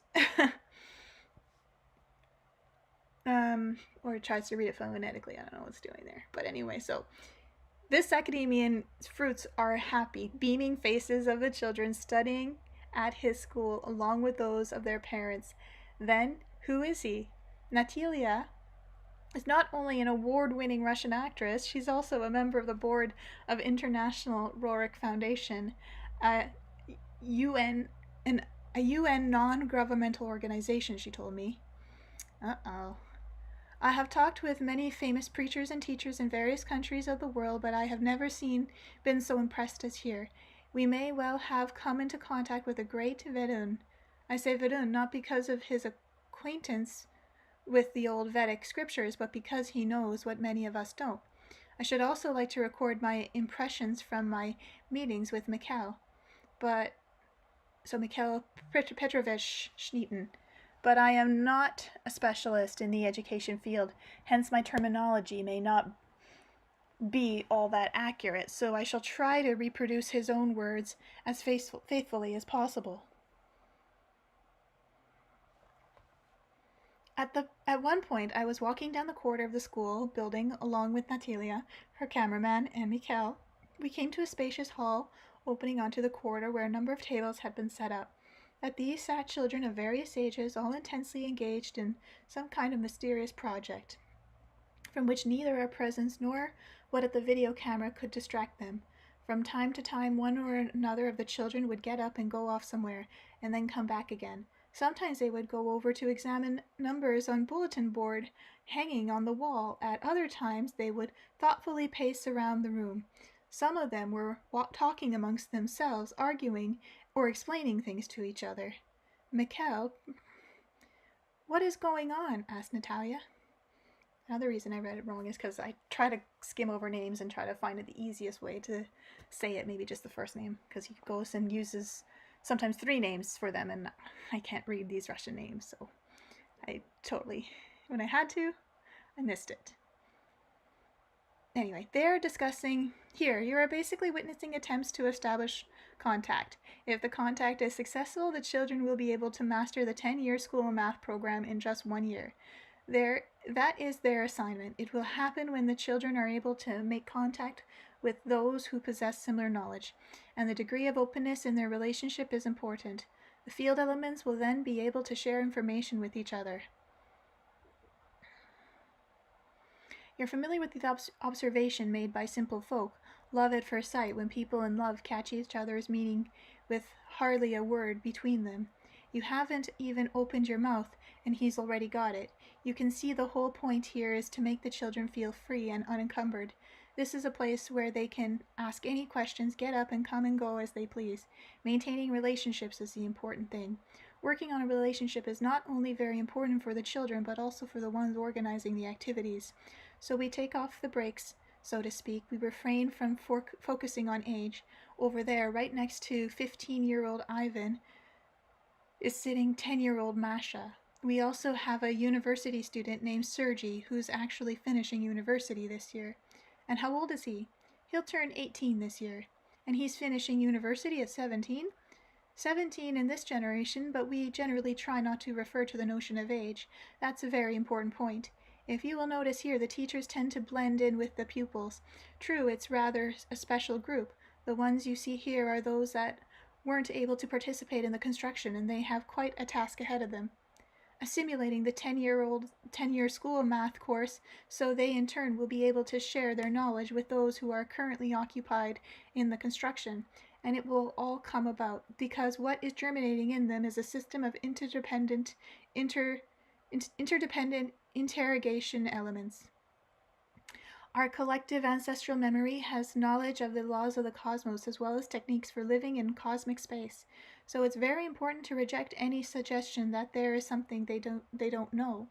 If one of those doing the explaining entertains such a thought, his pupil will not know it. The explainer's basic task is to enter into a relationship with his pupils, focusing on solving problems. Then the learning process takes place all by itself, so as not to distract them with attention to the actual learning or memorization. The thought of somebody out there teaching has to be rejected. As they work together, the consciousness of a divided line between teacher and pupil is obliterated.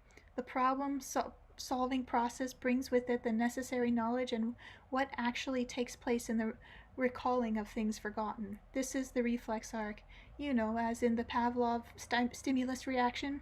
When necessary, I decide. It's very important that what they do should have a direct effect on people around them, and now they are studying not for themselves. That is very important.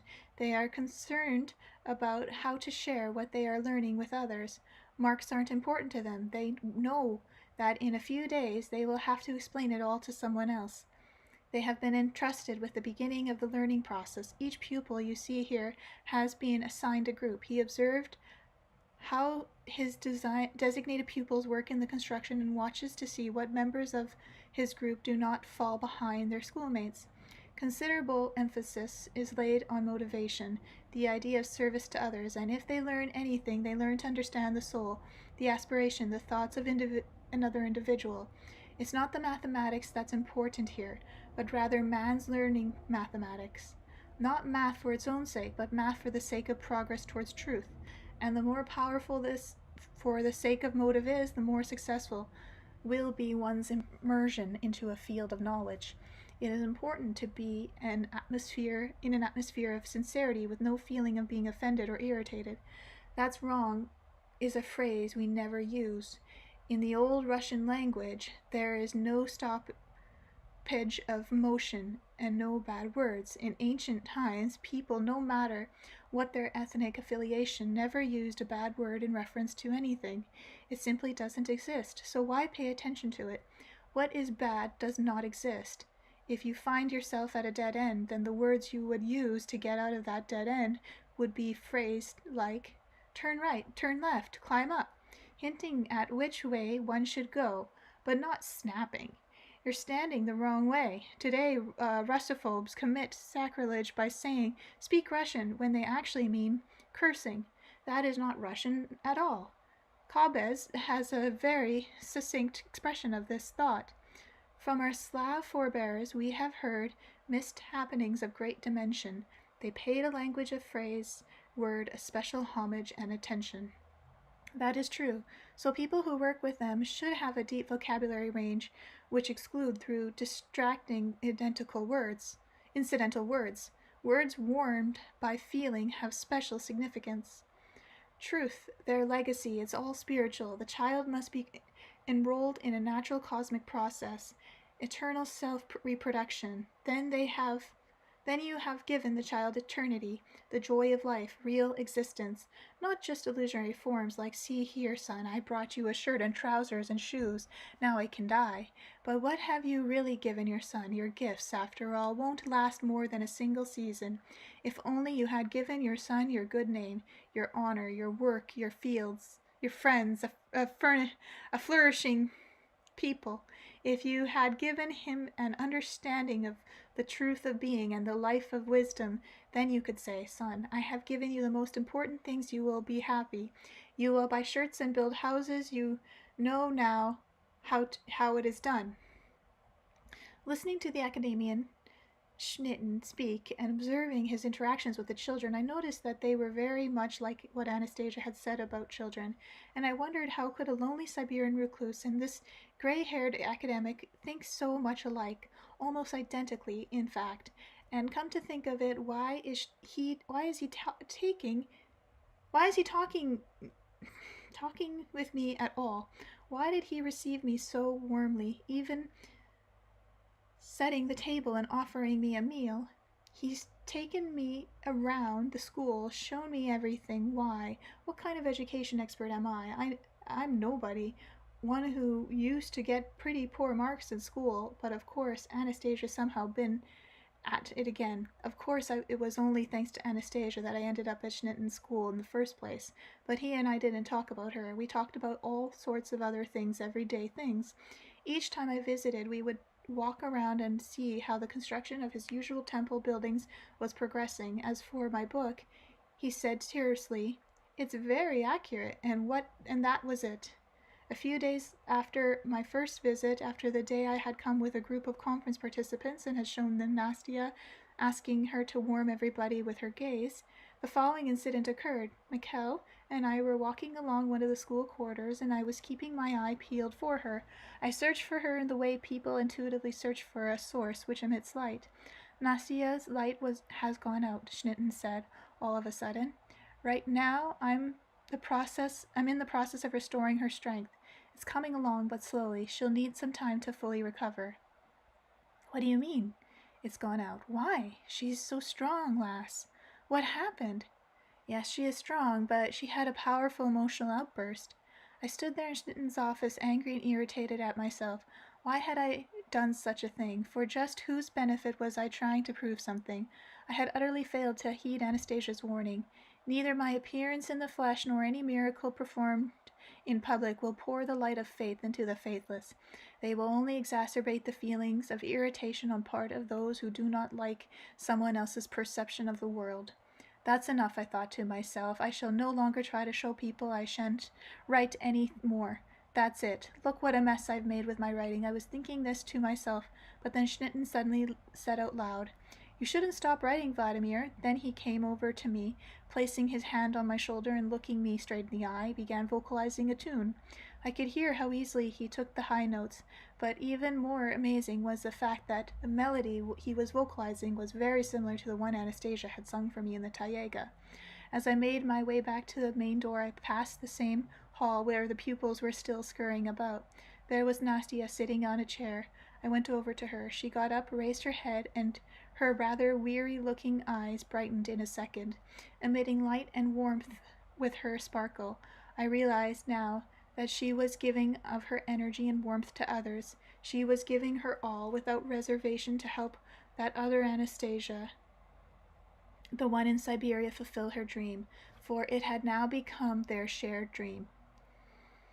So what was going on here? What was the force behind the dream? Why were they, with complete self-sacrifice in the child's gaze, is it possible to become worthy, even partially worthy, of such a gaze during a single lifetime? I wondered aloud, and I said, Well, hello, Nastia. And to myself, You don't have to, Nastia. Thank you, forgive me. I'll see you out, the girl offed. Lena and I will go with you to your car. As we drove off, I kept looking behind me until the car rounded a corner, watching the little fingers standing there at the end of the road by the mansion under a lamppost. As they got smaller and smaller, they weren't waving their arms in their usual sign of farewell. Each of them held one hand, raising in the air, palm outturned in the direction of departing vehicle. I knew that this meant, Schnitten had explained it to me earlier, it signified, We send you our rays of good. May they follow you wherever you go. And once more I felt fired up with the thought, What do I need to accomplish to become worthy of your rays?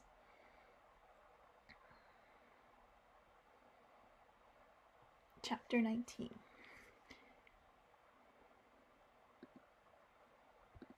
Chapter 19. What to agree with and what to believe.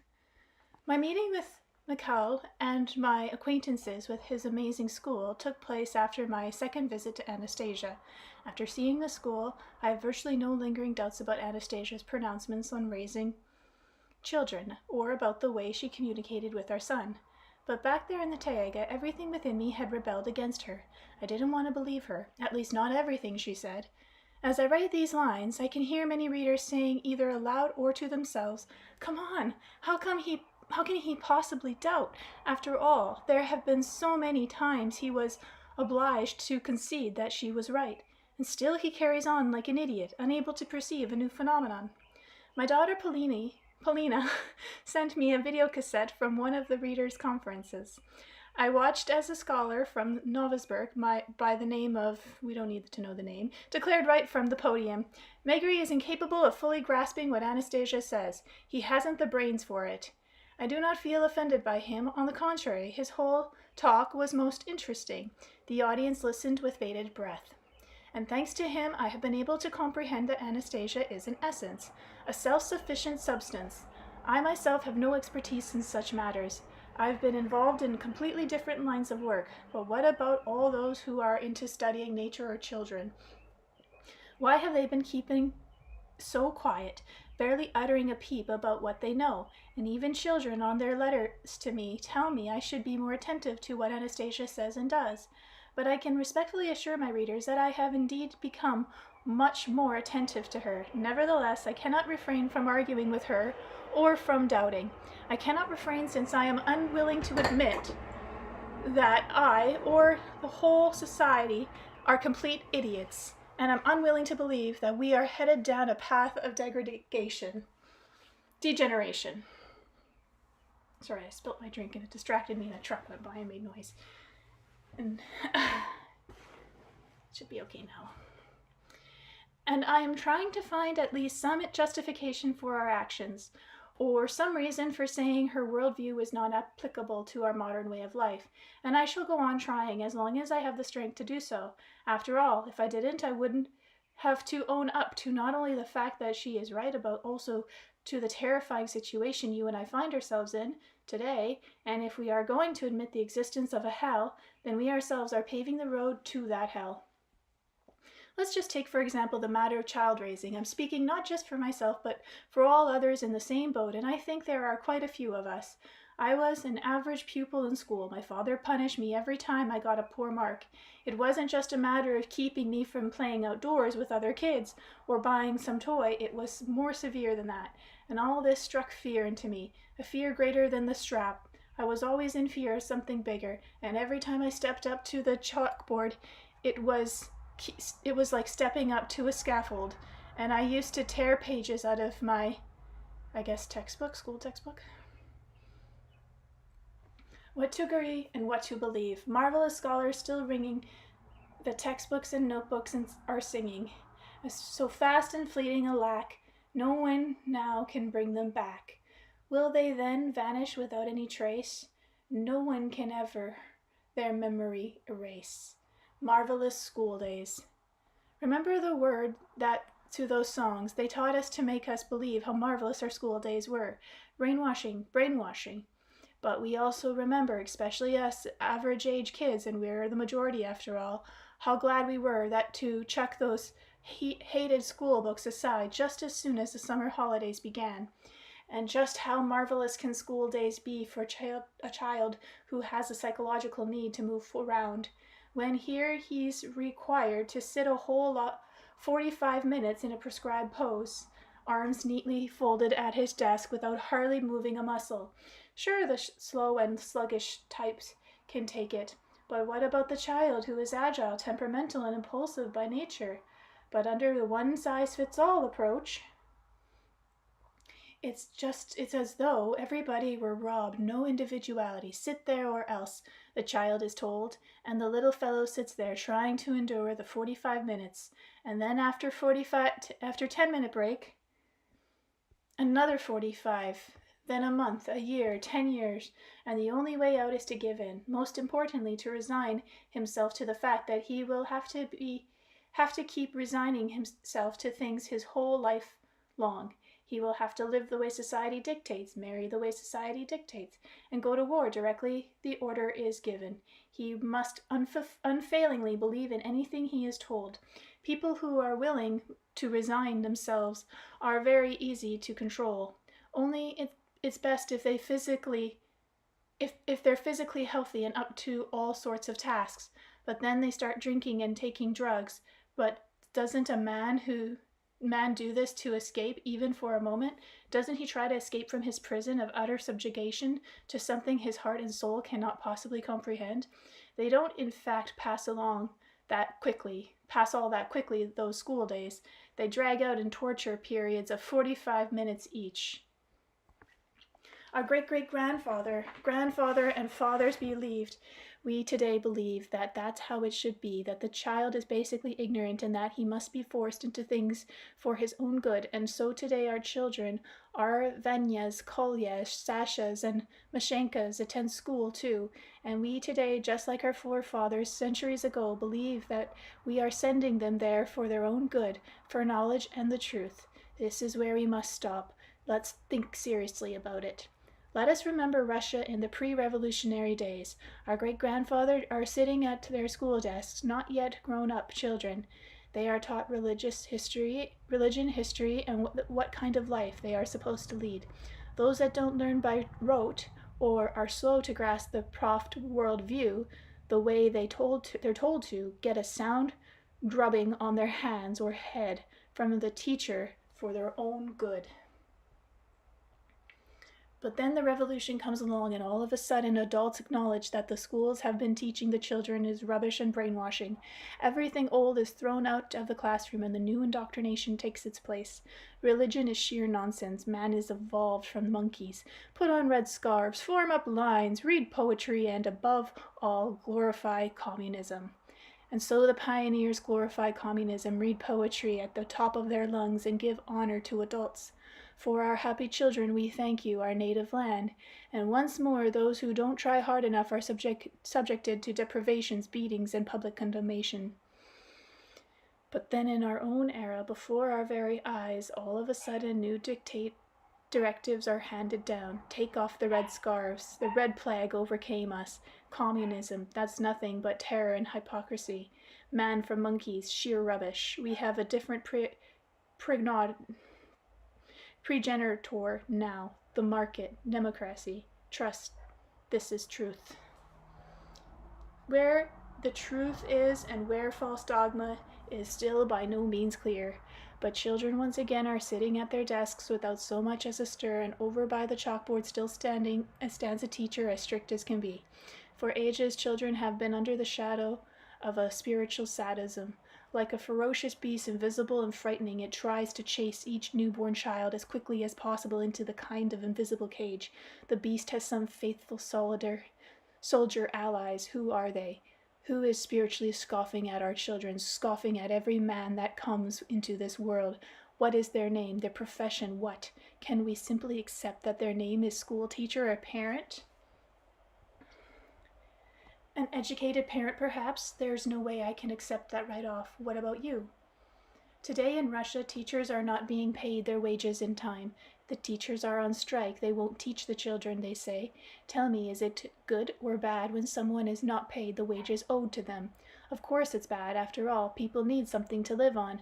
But what if there are actually spiritual sadists among those on strike? Now tell me, is it good or bad not to give money to those who scoff at your child? Anyway, the teacher strikes gave me pause for some rather interesting reflection. Right now, all the major cities have private schools whose organizers select the most talented teachers and pay them a decent wage, in the neighborhood of twice what they would get in regular schools. Not all parents manage to get their children into private school, even if they have enough to pay for the tuition, simply because there are not enough private schools to go around. And why aren't there enough? The answer is simple. Because there aren't enough good teachers. The founders of private schools can't find them. Another question, if they can't find teachers even at a good salary, who are all those people on strike? Now, there's a question for you, only please believe me, I am in no way wishing out of the whole cross-section of our society to point the finger at teachers alone. When I speak about them, I'm including myself too. After all, I'm one of them. I too, after all, as a parent, made my daughter study what she was taught in school, and when Petroska came along, I asked her, "What is your teacher telling you about in history now?" Only to hear in reply, "The teacher talks, but it's like he isn't saying anything." And what could I say to my daughter about that? So I simply advised her, well, don't go philosophizing about it, just get on with your studies. Today we have strikes, but it's only the teachers. Doctors are on strike, so are miners, so are academics, researchers. The strike right on their placard. Down with the government. Down with the president. It's all quite logical according to the strikers. After all, if there's no pay, it means the authorities are not carrying out their duties. Everything on their demand seems logical to us today, but what about tomorrow? Again, a question to be answered. Perhaps it'll come out tomorrow about the government and the president have been standing on the bright side all along, saving the whole earth from invaders and vampires, perhaps against their will, unwittingly risking loss of power under a hail of malevolence by their refusal to give money to sadists and destroyers of people's souls and bodies, as well as the earth, and yet the latter have hysterically portrayed themselves as martyrs in the public eye. Today it's martyrs in the context of today's positions and dogma, but tomorrow there will be a different dogma, and who will be portrayed at what is not yet clear, Anastasia says. Everybody is choosing an unreliable path for themselves. They always get what is coming to them, not in the next life, but in this one.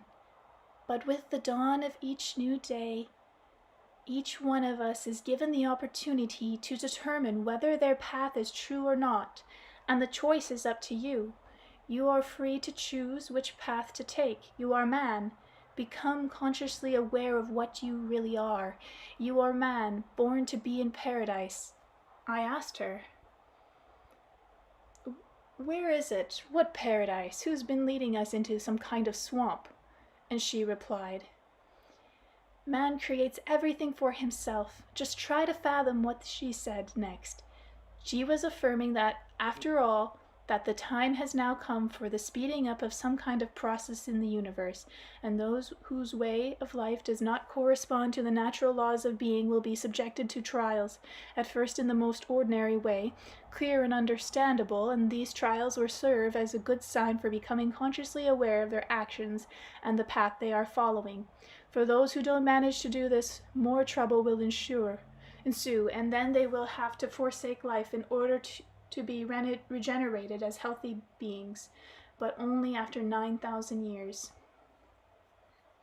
And it turns out, according to her, that miners tearing open the veins of the earth, modern medical doctors thrusting themselves into genetic engineering, scientists inventing deadly products, all these have already been shown the first sign in the form of their rejection by society and their failures to achieve financial peace of mind. Those of them who possess material goods today suffer even more from lack of moral satisfaction, as they are subconsciously aware of how harmful their activity is and how it is bringing no real good to anyone. I tried to object, arguing that coal is needed for factories, but she countered. What factories? The ones that smoke and burn up the air, intended for man to breathe and to turn out steel to make machine guns and bullets? In other words, she maintains that the system we have created to provide artificial conditions for life is so imperfect that all its present achievements will result in terrible cataclysms. The ground that has been dug up beneath our large cities, where natural underground streams and pure springs welling up from the depth of the earth have been replaced by systems of pipes and taps, is unable to restore itself, and it's rotting away, bringing this rot along with the water into everyone's taps. Anastasia went on. The time will come when mankind will understand. The most important scientists will come and pay a visit to the grandmother in our plot of land. Famished, they will ask her to give them a tomato for something to eat. The scientists and their illusionary creations are not needed by that grandmother today. She knows nothing of them herself, nor does she want to know. She lives a quiet life without the scientists' help, while they cannot live without her. They inhabit a world of fruitless illusions, leading nowhere. She is with the natural earth and the whole universe. The universe needs her. It does not need them. I tried to object that, if we don't produce weapons but only take care of the land, we'll become weak and risk being easily conquered by technologically advanced powers that do not have weapons. They are having a problem protecting themselves from their own weapons. Ooh. They are having a problem protecting themselves from their own weapons, replied Anastasia, and from the social cataclysms those weapons engender. Sure, I said, they will abandon everything and come after our grandmothers on their plots of land, come after your Dashniks with their machine guns, and our grandmothers will have no machine guns of their own to fight back. But they won't get that far. What do you think? Will they not fight to the death among themselves over our grandmothers? So there you have it. If we're not going to argue with Anastasia and simply trust what she says, then we have to admit to ourselves that we are complete idiots. Nothing but fruit-hungry worms. That's not something we're willing to own up to. So, not understanding, perhaps everything in Anastasia, I am trying to find at least some sort of justification of what we have been creating in our world, and should I not be able to find any reasonable justification, should I be obliged to admit that the path we are following is completely untenable, unattainable then? And what then? Let's think about it a bit. Perhaps we should give our children the freedom to grow up without our dogma, and then ask the children where and which we should go. Anastasia talks about how children whom we have not corrupted spiritually will find the way to winning salvation for both themselves and us, or rather to attain the paradise given us right from the beginning. It turns out everything in our world is simple, yet not so simple. Why? Tell me. Why not extend the experience of academician scholars to other places? Why not set up at least one such school in every major city? Well, it's not all that simple, it turns out. I asked this guy, which I'm not going to pronounce his name, to set up such a school in Novosburg, and he agreed. But who's going to provide the space? A good question, I asked him. And what if people can be found in other cities to set up a foundation? Would you be able to organize at least one such school in various cities? I would. I am. Shh. It's impossible to settle everything right away, Vladimir. Why? We shan't be able to find that many teachers for all the schools. You will now. And again the thought, what's this about there not being enough teachers? Who are all those people out on strike? Academician school is a regular government-supported institution. It's not a private school. It comes under the Ministry of Education in the Russian Federation and does not charge tuition fees. But why is it located far away in the mountains and in a ravine? Why? And why was there an attempt on academician Shinton's life? And why was his brother killed? And why do the Cossacks help guard the school? And who doesn't like this school? Who is interfering with?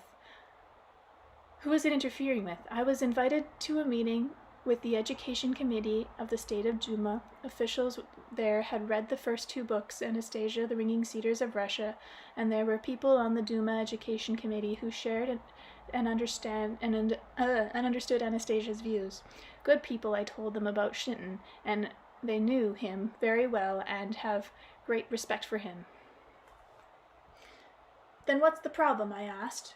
Why is nothing changing in the education system in this country? Children are suffering as they did before. Every time they step up to the chalkboard, it's like going to the scaffold, and they still sit at their desks without stirring. I was saddened by their response, which unfortunately has tragic consequences for those who are still children today. Paradoxically, it is the teachers themselves who have turned out to be insurmountable barriers, as I heard and understood this gruesome reply. What would become, tell me, of the whole raft of academic titles and degrees, the countless dissertations on the subject of child raising? What would become of our research institutes?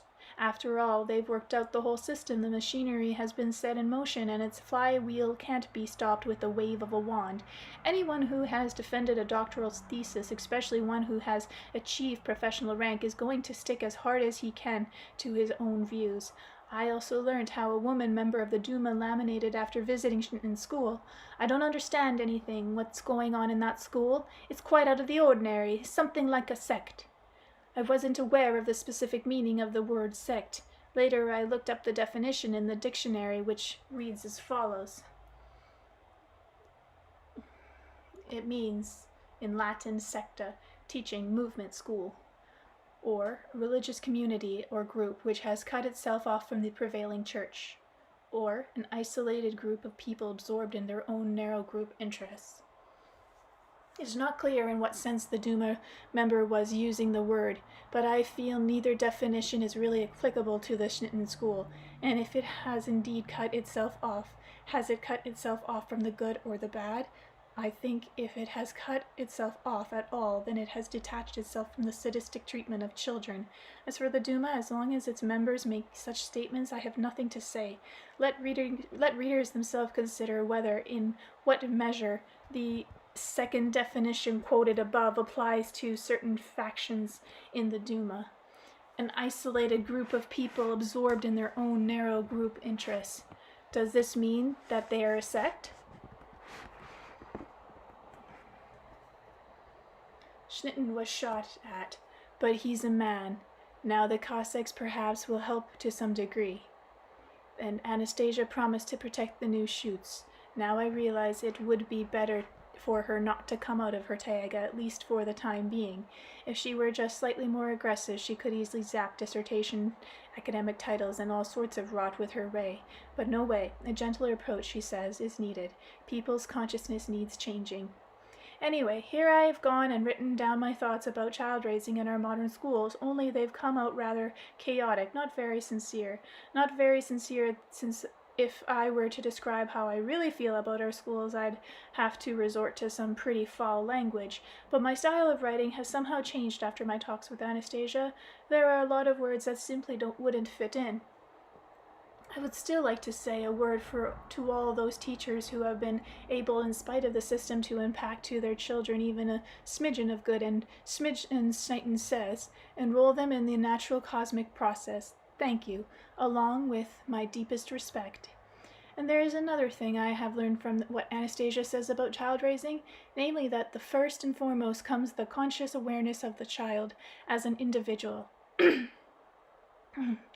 By comparison with us adult youngsters are, of course, physically weaker, but at the same time immeasurably kinder than we are in sullied, not bound by dogma. And before we go filling children's heads with any kind of moralizing, we need to understand something about the world ourselves. We need to think things through ourselves, and to forget about somebody else's dogma, at least for a time.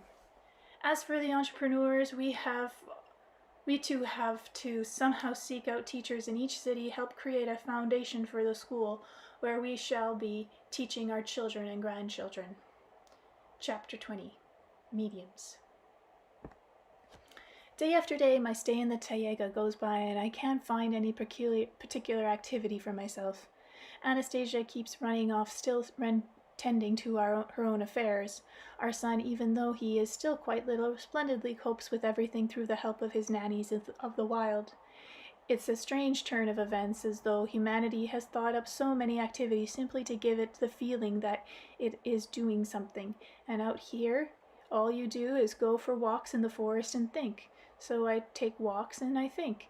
Now I've come once more to the lake and sat myself down in my favorite spot by the shore underneath the cedar tree, and I'm looking at the bag of readers' letters and thinking, I better not forget to have Anastasia answer all these questions. As soon as she approaches, I ask her, You see these letters from readers? I've sorted them all out according to the type of questions.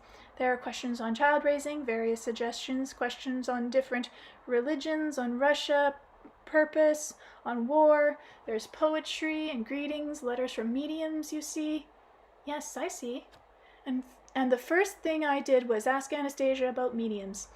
There are people who say, in fact, they write in their letters that they communicate with extraterrestrial civilizations, with certain individuals in the past, that they hear different voices, and some record what they hear.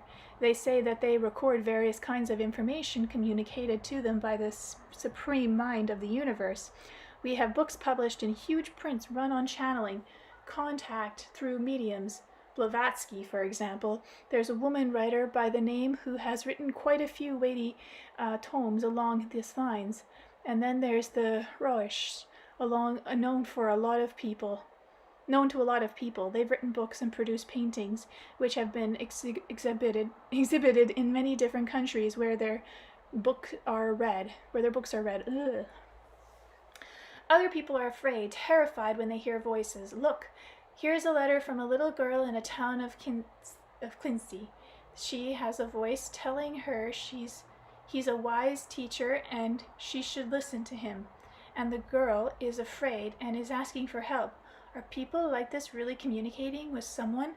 And how does it happen? Tell me, Vladimir, what do you consider to be extraterrestrial civilization? Well, I would say the population of some other planet or star, or something invisible existing quite close by. If people can communicate with individuals who lived in the past, it must mean these individuals reside in some kind of invisible world. Every man, Vladimir, is so constructed that he has access to the whole universe, both invisible and visible.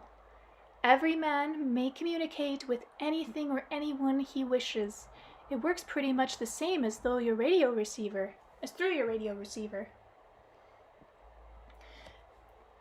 There are so many stations broadcasting all kinds of information, out of which the owner of the receiver must select what he is going to listen to.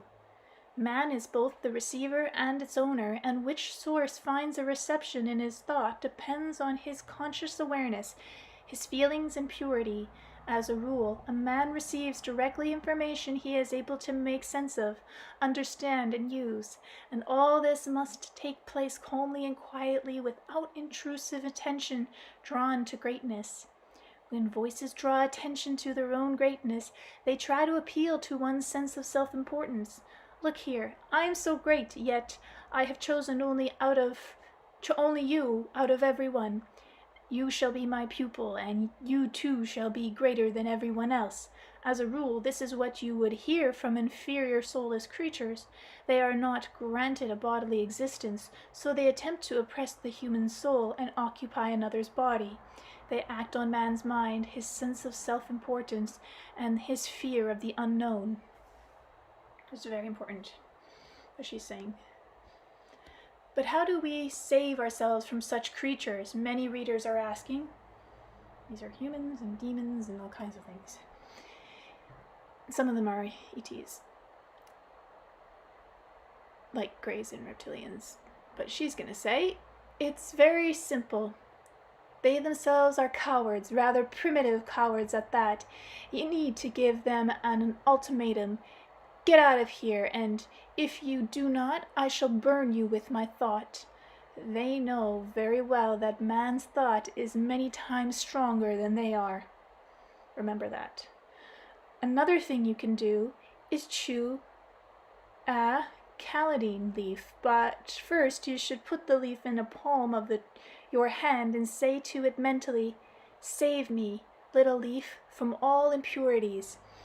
But what if a whole lot of people want to talk with the same source?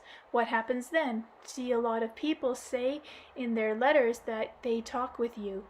Is that true? And if so, how do you manage to answer everyone? After all, there are a lot of them, and they all claim that they talk directly with you, and you answer them. Telepathically, of course.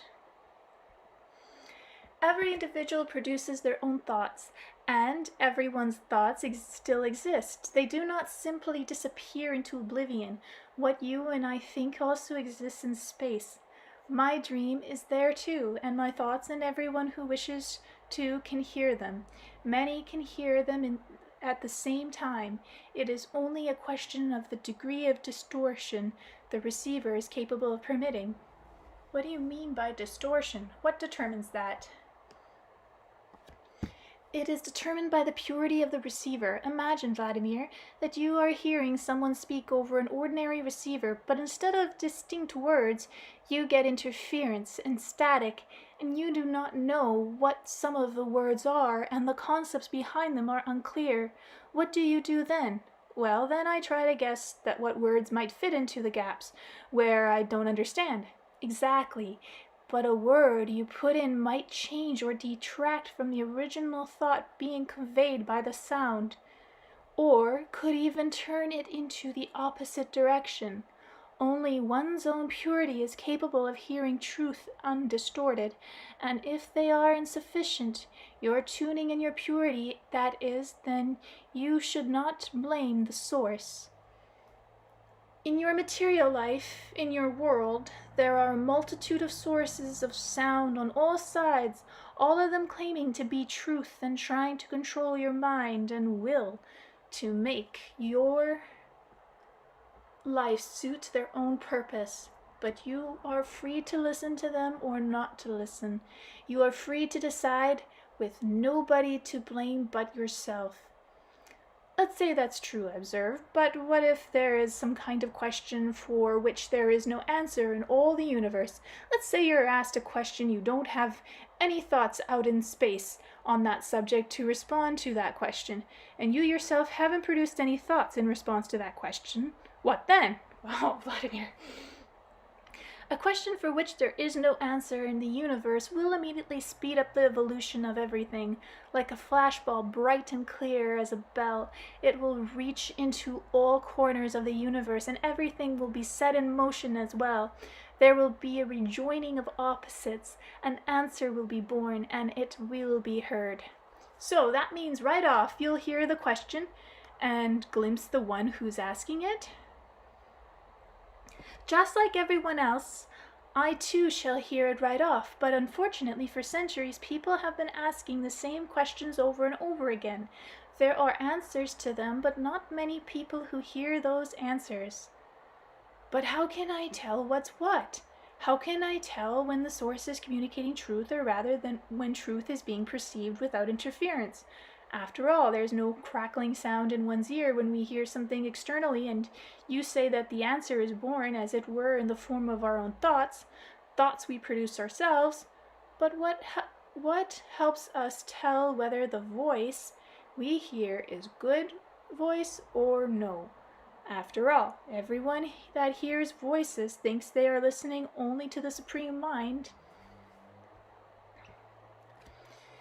It is when you hear more than just words, when suddenly there is a flash of feeling or emotion in the soul, and tears of joy in your eyes, and when sensations of warmth and fragrance and sounds are born in you, when you feel within yourself the impulse or urge to co-create and a thirst for purification, you may be sure that you are clearly hearing the thoughts of light. When it is simply cold information that comes in an order or a command, even one that talks about good, perhaps it seems wise, even very wise, and the originating source claims to be supreme and very powerful. Know this, it is not good that is hiding behind good, but an entity not accorded a place in perfection that is trying to persuade you to follow it for its own purpose.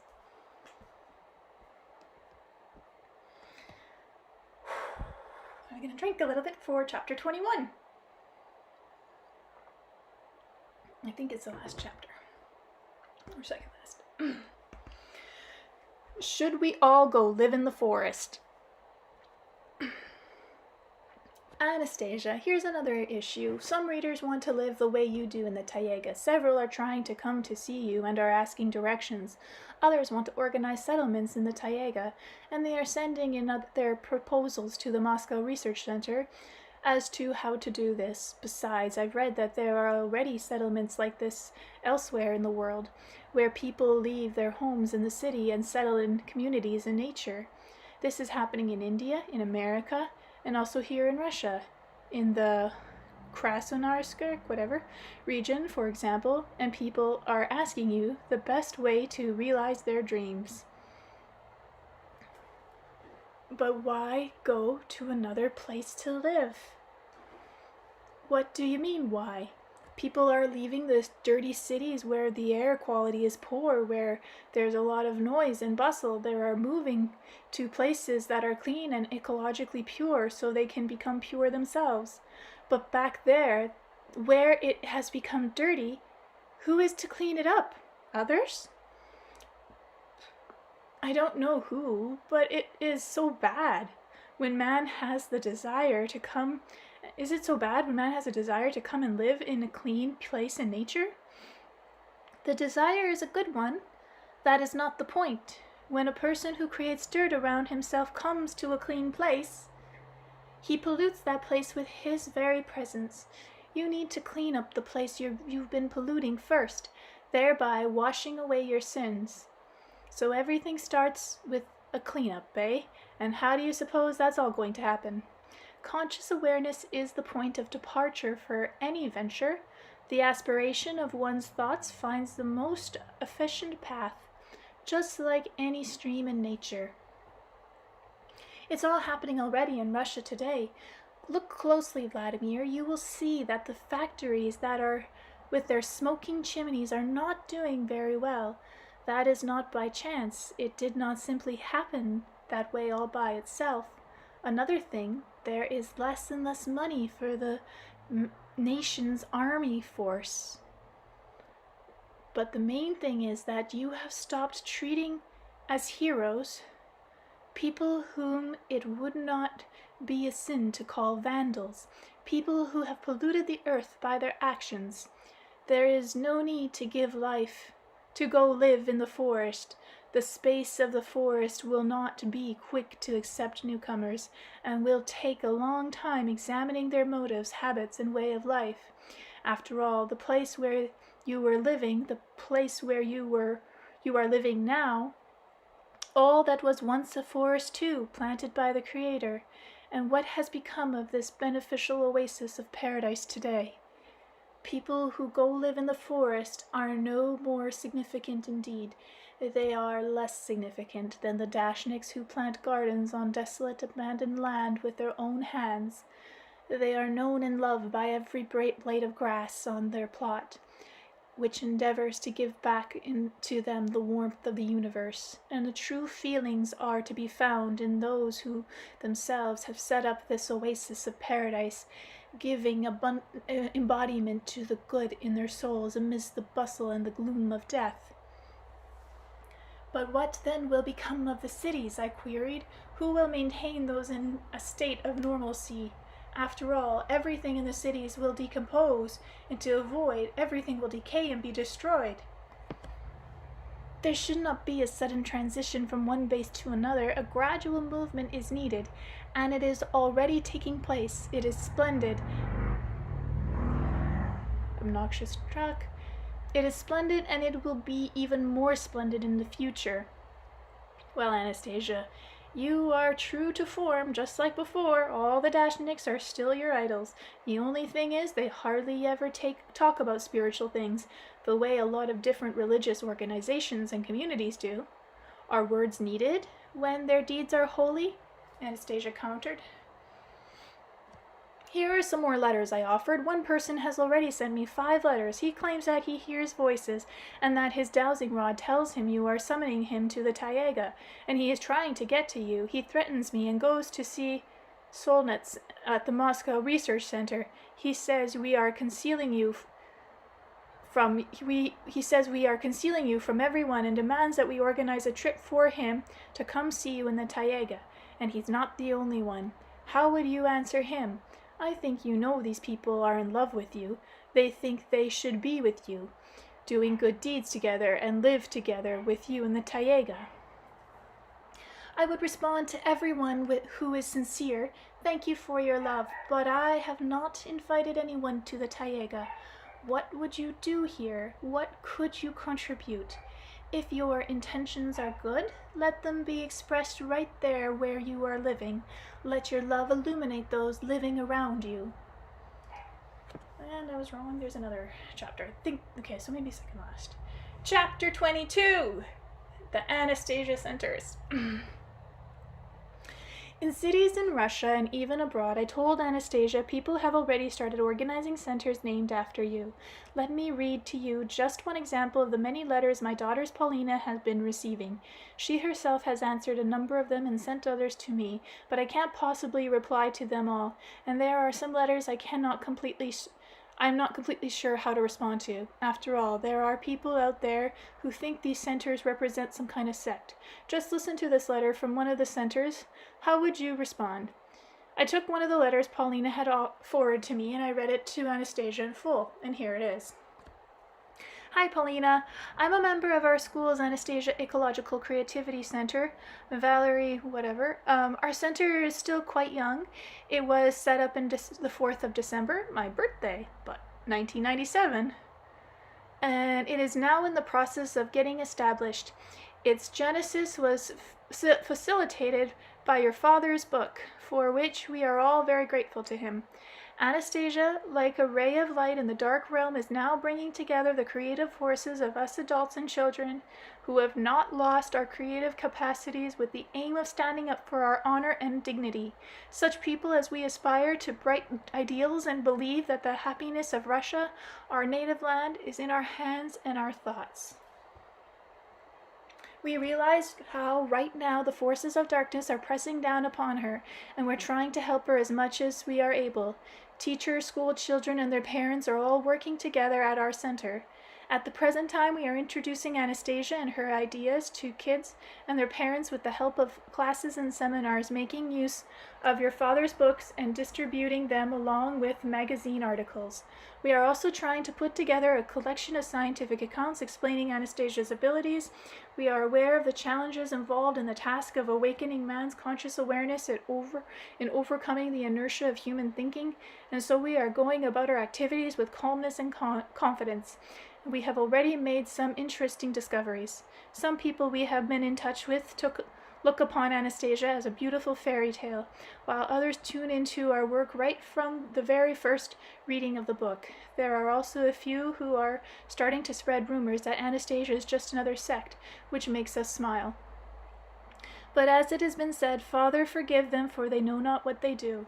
The main thing is we are so happy that Anastasia has brought us together in this rural region with its dying agricultural industries and its decaying state-run farm, whose managers have completely forgotten about people's needs, especially young people's needs.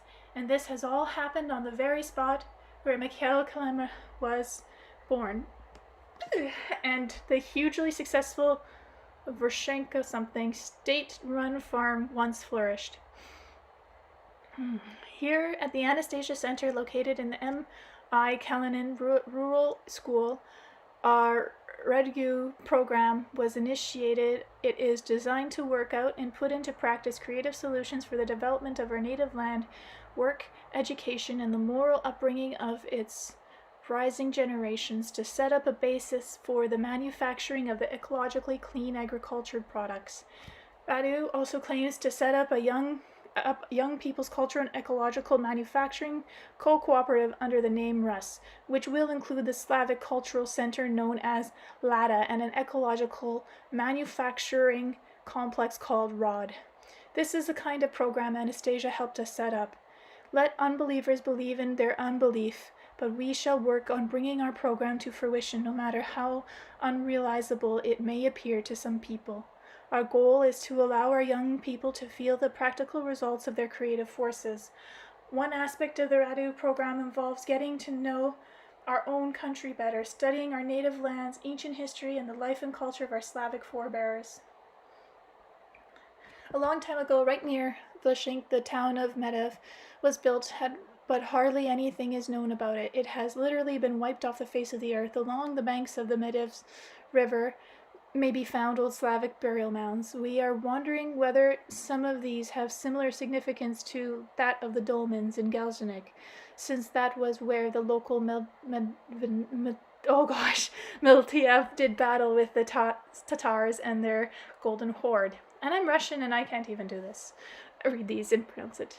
We need this information as we don't want to be neglected for our past. We shall take steps to preserve whatever we can and do it at least a partial restoration. That is our request, Paulina, to Anastasia. In the spring we shall start setting up a nursery to cultivate cedar seedlings, and this will be possible thanks to one of our local residents, a forest warden by the name of Giorgio Shapringo, who gave us this amazing gift. Our children's theater, headed by Tatiana, who comes from Siberia, will be putting on a play based on the Anastasia books. The kids are really fired up with the project. We would very much like other centers and organizations Anastasia helped come into being to get in touch with us. May her divine lines of light join all our centers together throughout Russia. Mutual communication, even if just through letters, will increase our strength and enable us to find answers more quickly. Sincerely, someone. The following is a gift from our school to all for whom Anastasia exists.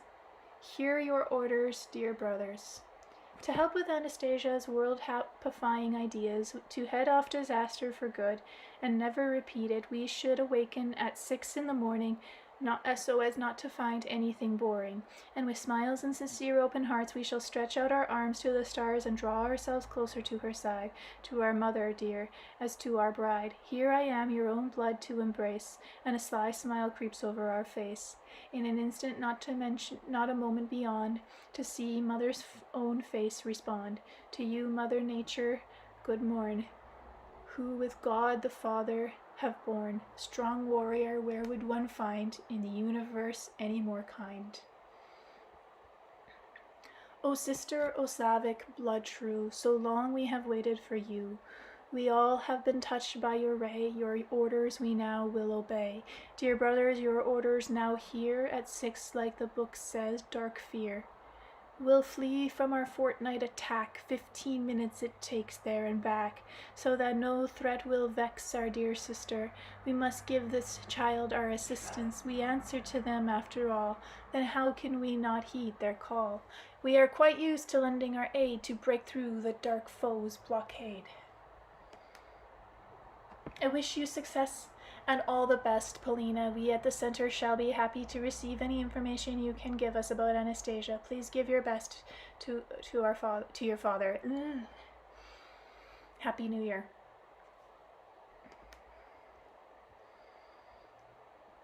Well, Anastasia, what do you have to say about this letter? I can say that it shows marvelous aspiration of the human soul, but neither you nor I can take credit for that. It is beauty and the strength of their soul that alone are responsible. Their name would make an even worthier choice for naming the center. I grew up in the cradle of the Creator, while their soul has strived to brave the tortures of hell and has survived. For years, a string of hardships, deprivations, temptations, and commotions have tried as hard as they could to distort their realization of good. Their souls have been able to overcome it all. They are stronger than those who have cut themselves off from the world behind a stone wall. They are in the world and have enriched the world with their presence. They should be remembered in their center's name. If people plan to name all the centers after me, it will result in the formation of a cult, and that must not be. A personality or image cult always distracts man from the essential thing, from himself. Then what will be the result? I queried. There's a Slavic center in Moscow and in Galzhanek, and already I've heard people speak of Anastasia Division at the International Academy of Spiritual Development. How will people be able to find out with precision what these centers are all about? Intuition is a quality given the same to all, Vladimir, and a center's real essence and attraction is determined not by the name. It is the soul that should be able to feel one's actions. Now that's an interesting turn of things. Now I'll have to do some more thinking. Wait, maybe this is Vladimir. Now that's an interesting turn of things. Now I'll have to do some more thinking. You were quite an unconventional woman, Anastasia, and conversing with you makes thinking work not just for me, but for many others around too. And when is there time to relax? There is no more concrete question to ask. Of you. That kind of burial mounds are located there in the river. There is no need to excavate the mounds. They have fulfilled their task, and people were born there who were the first to ask the most important question. What question? Think about it yourself, Vladimir, please. But I shall tell you this for now. You go show people like these the ways to make better contact with each other. You can do your part by noting their address in your book. Let all the letters like bright rays help them warm each other's hearts. The St. Petersburg poet gave you hint a long time ago when he wrote, "This ray of love from heart to heart with thread divine will gleam and glisten. Make every soul from dust depart, and thirsting minds with heaven freshen." Okay, I've got it. I said I myself was going to publish both the letters and the poem readers have sent in. I wanted to keep them and release them in a volume of their own. I myself felt there was something deeper than usual in them, and I can make their address known through the Moscow Center so that people may end up helping each other. My daughter Paulina can also participate. She has been very good about taking care of the letters to date. You know, Anastasia, it might not be a bad idea if people from all over the world could carry on communications with each other. They will find people of like spirit and like mind. They can marry, or at least become friends. Come on. Oh, my goodness. I lived on a road where people like to race, it seems. They can marry or at least become friends. They can start new common trends or spend their vacations together, right? That's it. That's great. I'll get a selection of letters together and put them out as a collection. You know how our newspapers now offer a dating service. People place advertisements, let's say they're looking to meet a potential marriage partner, and they give their height, their age, the color of their eyes, as though they were selecting a prize cow for breeding. But here, I wager, it will be much better than people meet in spirit and start helping each other. Of course, a union in spirit is better, more solid indeed. Yes, but there's just one problem. A problem? What is it? Okay, and then there's another. Chapter 23, Recreating Shambhala. Okay, I need to have a sip.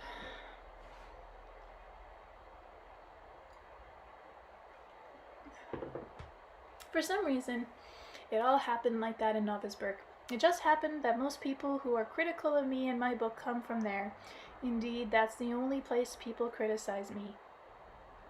My first book is already being published in 3 foreign countries, and in many other countries, and contracts are being drawn up. But in Novosburg, all they do is curse it. My daughter Paulina is there. I can only imagine what she's going through. And as for a collection of readers' letters, they will only say, "What new things are you dangling in front of us now? Why don't you go back to your own business?" They did a program recently on Novosburg TV about the early entrepreneurs. I was included in the course of an interview with my daughter, and they asked her about my absence from my business. Paulina tried to explain something about my spiritual interest, but they cut her off. "Just a little more time will go by," Anastasia replied, just a little more time will go by, Anastasia replied, "and most residents of Novosburg will think highly of both you and the book. The best of the friends you had last year will come back, and new friends will appear. In one of the city centers, a short way from the eternal flame, your friends, both old and new, will plant a brand new avenue and name it Cedar Alley." "Sure they will. Come on now. You'd better think again. A cedar alley near the eternal flame? You're really quite the schemer, Anastasia. Dearest little dreamer of mine." She jumped up from the grass and stood on her knees, beaming all over, throwing up her hands, and all of a sudden whispering, Thank you for those words so fine. Dearest mine, this is me. You were talking about here, Vladimir, right? Have I indeed become dear to you?" "It's more just a figure of speech we use, but still your dream is very beautiful." "And it will come about, believe me, it will. Just as I dream, that is how it will turn out.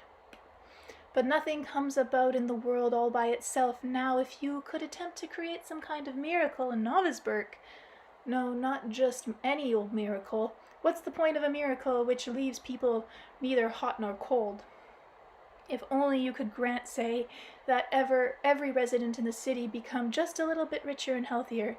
In other words, so that not everyone in Novosburg could be happier. Now, for that, perhaps people might plant an alley, but I have an idea that all your forces of light, even all told, would still not be able to bring that about, Anastasia. That is not within the grasp of anyone's might." "You are right, Vladimir. Nobody has powers over man's will. Man must still work out his own plan, his own destiny, whether it be for joy or sorrow. Each one's conscious awareness will plant out the path to follow. But who then is toying with our awareness?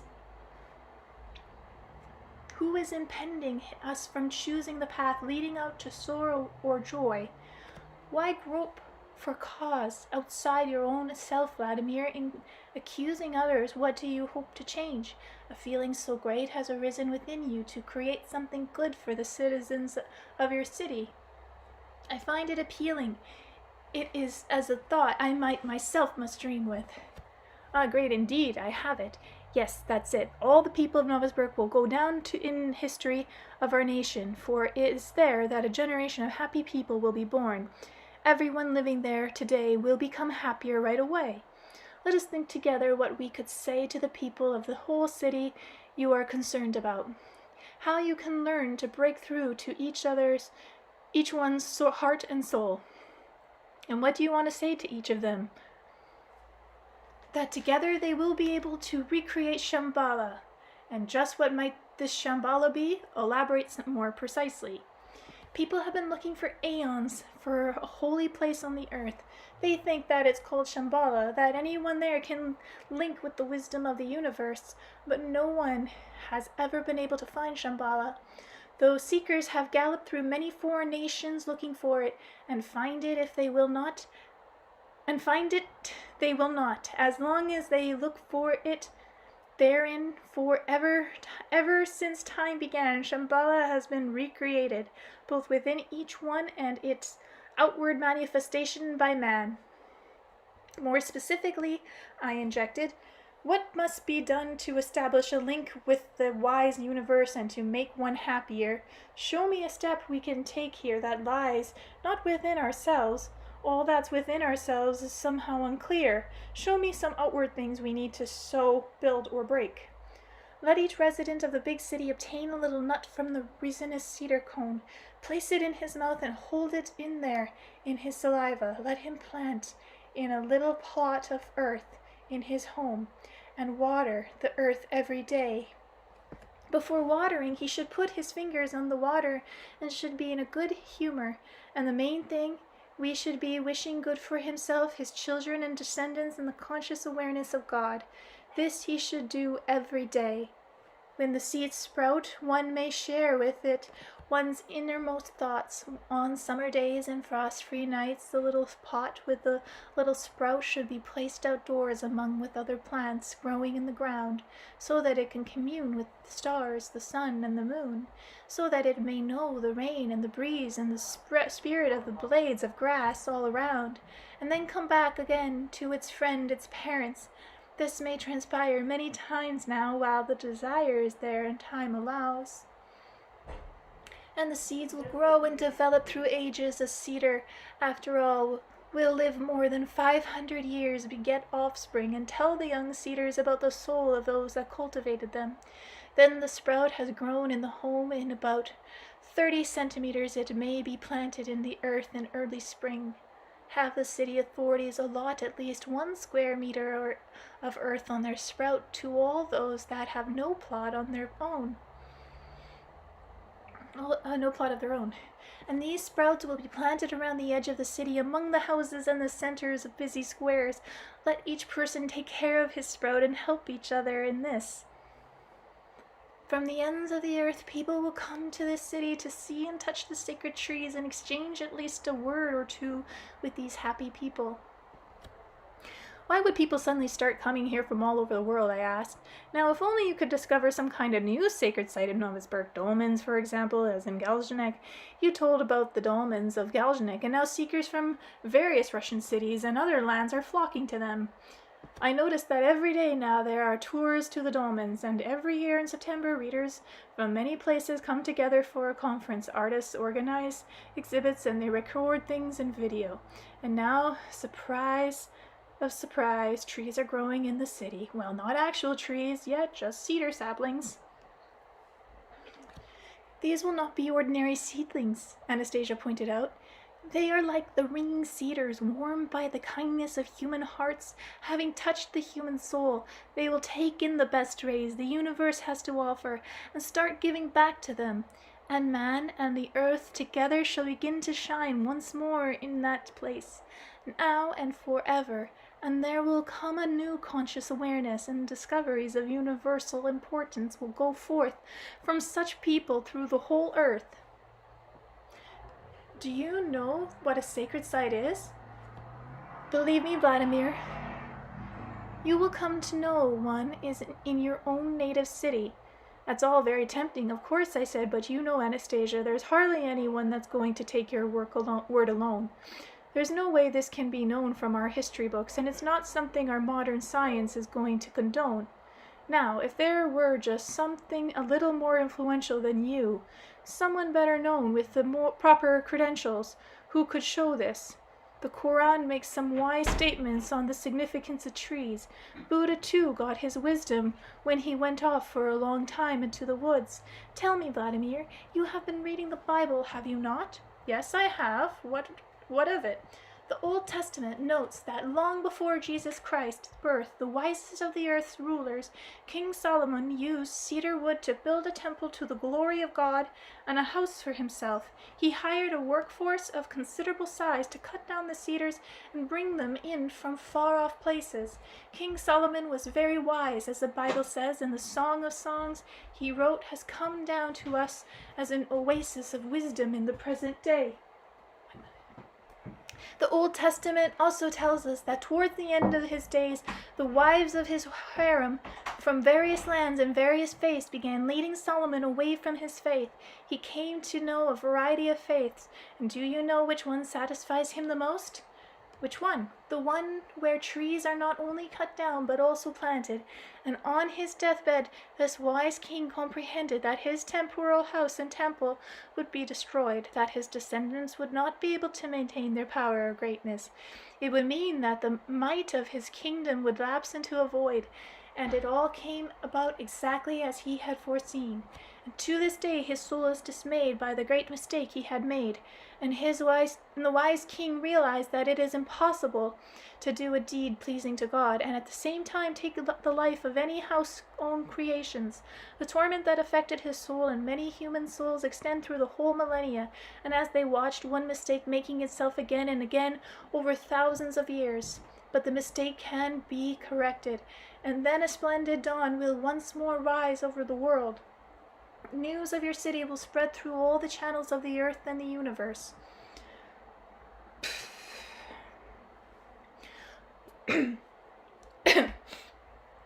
Of all the miracles on earth that have come to us today, nobody has ever heard of a city where every citizen thereof cultivated trees such as these this way, with extraordinary love and tenderness of soul, thereby transforming their own city of stones into a true living temple of the universe, into a space of love. For this the whole conscious awareness is needed of the divine, so may it, may it rise up to so fine and good within each one's heart, and do its distant part to help the universe be understood. Perhaps, just perhaps, there's a gem of rationality in what you've said, Anastasia. I shall perhaps write about it, so that people may determine everything for themselves, but I must warn you that you're missing something here. You spend all your time carrying on about trees. But, well, how can I put this? You'll never be able to get married officially.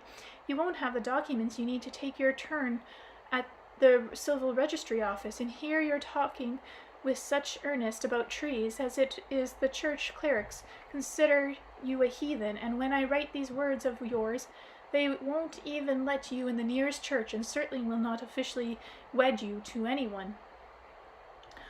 Vladimir, do write down my words. Let people read them and decide for themselves, and do not be ashamed of these words. Humble your pride. Not everyone, perhaps will understand the meaning of these words, and not right away, but in your city there are many scholars who will supplement in scientific words what I have begun to say, if you believe that people will understand them better than my own words. And then there are the journalists. Do not be angry over their criticism. Not all the journalists have had their turn, and if the time should ever come for me to wed, believe me, Vladimir, one will be found to hold the crown above my head. And what if people create something like that in another city other than Novosburg? And any city can be reborn for achievements like these to be fulfilled. A different conscious awareness in people must be instilled, and then it appears the face of the cities will be changed for years to come, but among them there will be a first to perceive the grace. Blessed Anastasia, you are so naive. It seems you never have anything but bright dreams. Well, okay, then. I shall write what to say so that people will know these things too. Thank you, thank you. I do not know how else to thank you. What for? That's not hard to write. You can add something more if you like. I ask you, people do not just read what I say as empty words. You need to make sense of what you have heard. Here you are, Anastasia, answering questions from readers, and you speak of man as a creator. But you're a woman, don't you see? You know what the leaders of one of our religious denominations said about women. What did he say? He said that women are incapable of creating their proclivity, then. It is to look beautiful and inspire men to various achievements and creativity, but it is only men that can do actual creating. But you, Vladimir, do you agree with statements such as those? One could agree with them, I suppose, about statistics, which is an impractical science, impartial science. Well, if you go by statistics, you come up with this. What? Some guy, Rembrandt, and other famous artists were all men. There simply aren't any women among them. At least I don't recall any women artists.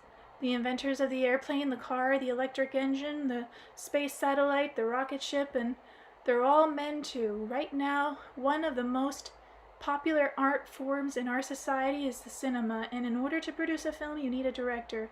And here's one of the most important figures in filmmaking. And once again, all the best film directors are men. Especially you find a young woman director, but they're very rare. And unlike men, they don't produce any real outstanding films. And the best musicians aren't invariably men, just like the philosophers. Both the ones we know from antiquity and in our modern world are their men too. But why are you telling me all this, Vladimir? Well, it's just I had a thought. Maybe it'll help you. What is your thought? And I read that whole thing as Anastasia. Could you share it with me? It's like this. Maybe you, Anastasia, should concentrate more on some kind of home improvement here, along with child raising, and not burden yourself down so much with concerns about the outside world and other people.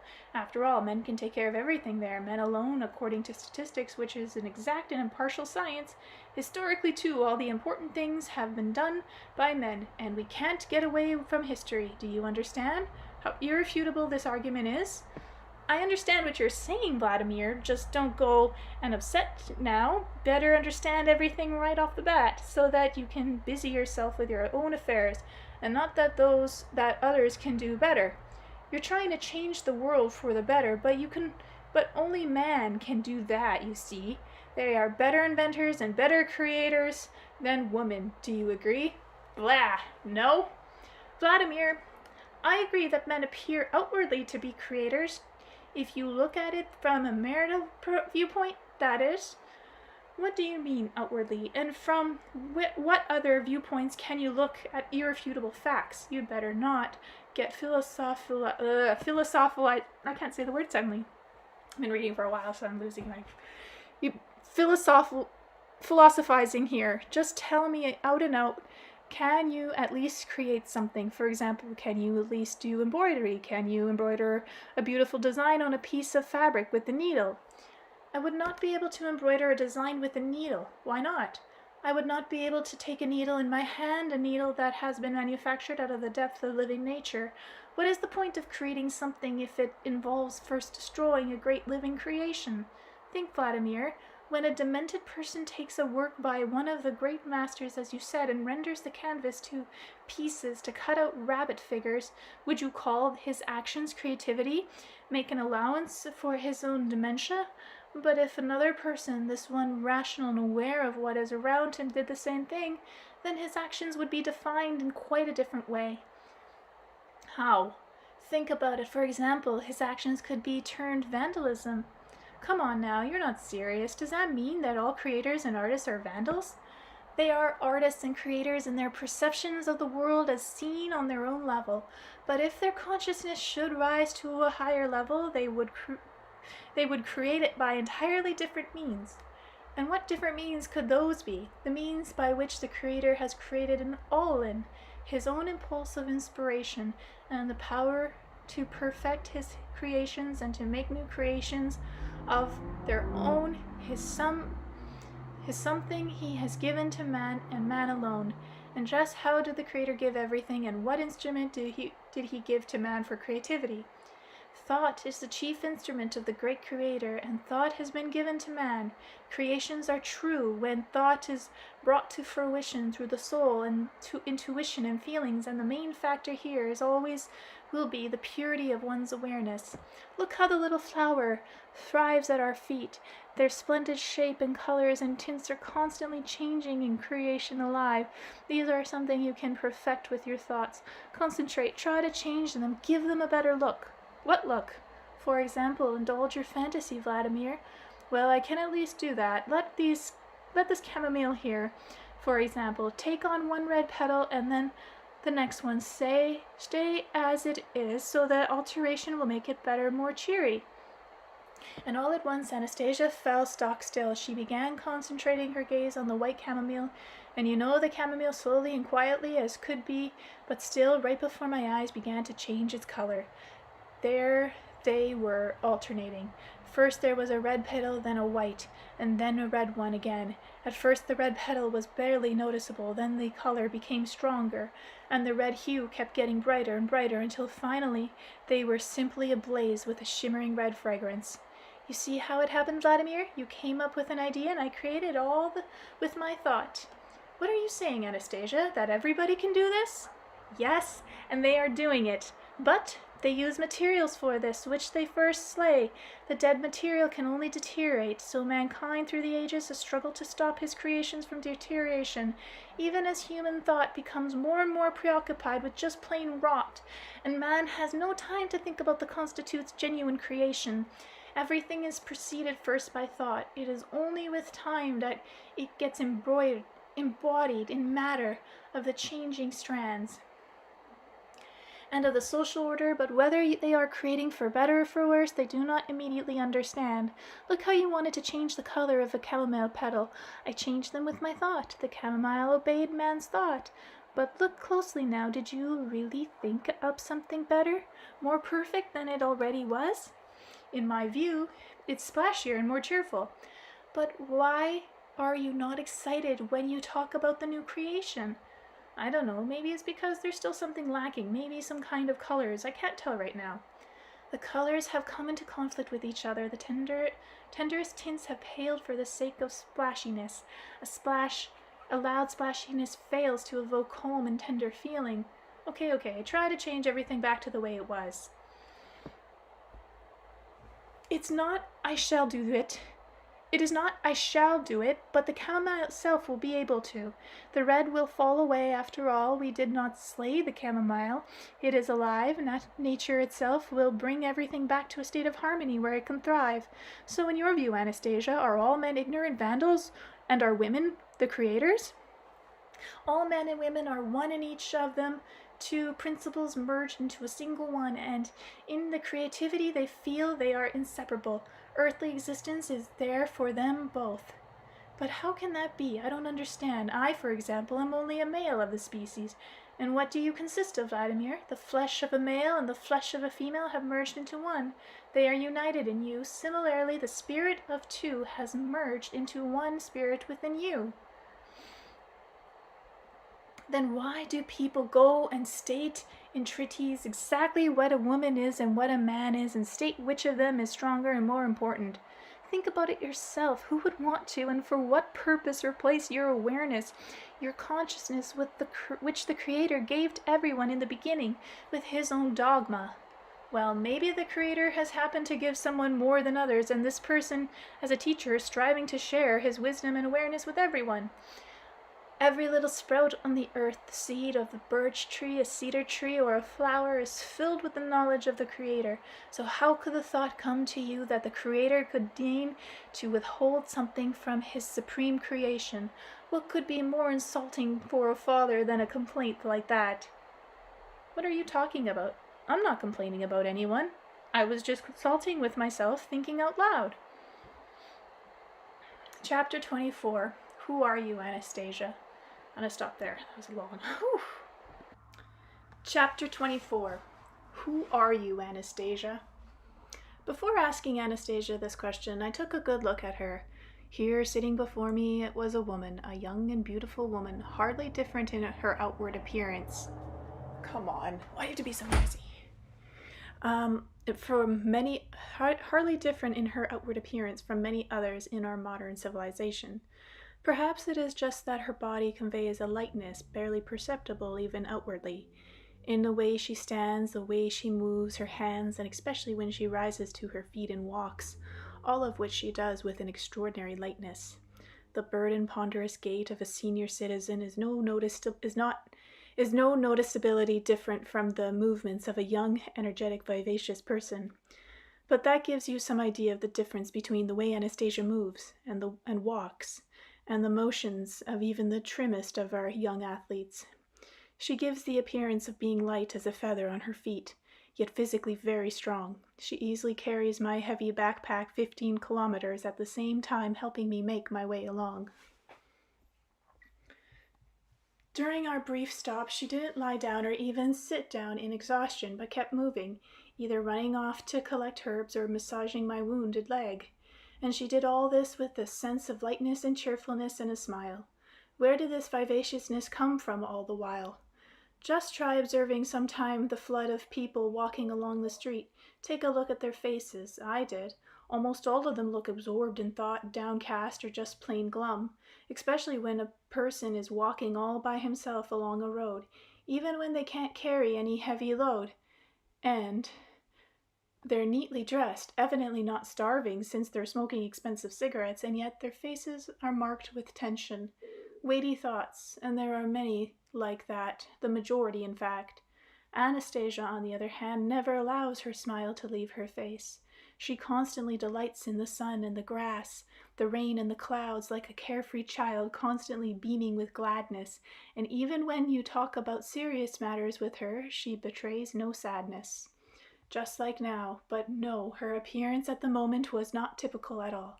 Anastasia was sitting there, her head slightly bowed and her eyelids lowered, like someone upset or even a mite depressed, as though she could sense what I was about to ask. But I still asked her. If you look at all the letters, Anastasia, you will get an idea of all the different things people call you, even an alien from another planet. In one of her books, the well-known psychologist and writer Oksana has called you a biologist from an extraterrestrial civilization. Ordinary readers call you a goddess, but strangely enough, those who call you that also write as if they were talking to a close friend. You are probably the first person to be addressed both as a goddess and a close friend without genuflection. At the same time, the most scholars and religious leaders call you an essence, an elevated essence, or a self-sufficient substance. Look here, I've been talking with you all this time. I've written a book about our conversations, and I still can't figure out just who you are. Can you give yourself an explanation to me of who you are, clearly and precisely? Vladimir, whom do you see in me? Yourself? Anastasia asked without raising her eyes. And why is it so important to you that and what other people say? The thing is that I myself don't even know what I'm looking at, to be honest with you. Say what you have to say honestly and sincerely, Vladimir, and I shall try to comprehend it all. Well, okay. I'll say it out and out. The first time I saw you, Anastasia, you gave the appearance of being a simple woman. Then, that first time I walked with you in the forest, we sat down to rest, and you took off your dress and your kerchief, and I saw how beautiful and attractive you were. Well, you know, the kind of girl we say is sexy or has sex appeal. I really wanted to, well, do it with you. You know what I mean. Do you remember? I do. But now, maybe, and on account of all these complexities compiled thereon, I don't really want it any more, even when I see you with nothing on. You come to fear me, Vladimir, is that it? Not fear you, no, not really, but things have got, well, complicated. You've borne a son, see, but you've become somehow more and more distant. Even when you're free, you're right here beside me like you're sitting right now, and still you don't seem very close. You seem far away to me, at least that's my impression. My head keeps telling me you're some kind of an essence. I may be an essence, but you're an essence too. No, I'm no essence. Nobody ever calls me that in their letters, even if some readers curse me. Still, nobody doubts that I'm man, a human being. Excuse me, Vladimir, you know I'm a woman, which means I am man too. You say you're a man too, but you don't seem to want to do the most basic things to prove it. You don't want to live the way people live, the way the whole world lives. Everybody wants to have an apartment, furniture, a car, but oh no, not you. There's money coming in now from the book, and soon there'll be lots more. Let's buy ourselves an apartment, furniture, a car. Let's go around together and visit the sacred places. We'll take our son along, too. Our society is now restoring the temples and monasteries, and other countries have lots of sacred sites and historical monuments we can visit. But you have nothing here. No sacred sites. What's holding you back? What have you got to lose? Vladimir, this is my space here. The creation in its pristine state. My foremothers, my forefathers, along with my forefathers, tenderly cared for every blade of grass with their love, and every majestic cedar remembers their gaze and the warmth of their hand. And in the spring it comes about that the seed of all the plants bring forth sprouts, and each grain that touches the ground in the spring contains all the information of the universe, as well as information about how they will see the light of grace. And the seed grows apace until it becomes a sprout, and the sun attempts to help it out, and the sprout reaches out to man for more than just the sun. It reaches out to man for light of grace. Thus the Creator created it all. He designed everything so that man could continue creating along with him. My parents saved and preserved the creations thereof, and there is a space of love. My parents gave it to me. What in the world could be more sacred than the creation of the What in the world could be more sacred than the creations of the Creator, of my parents, of living love filling all space? This is how every man that has a parent should act. They should give the child born to them the space of love. Marvelous as a mother's womb, only in the space of love is the room for their future offspring, indeed the future of their own, to be truly happy.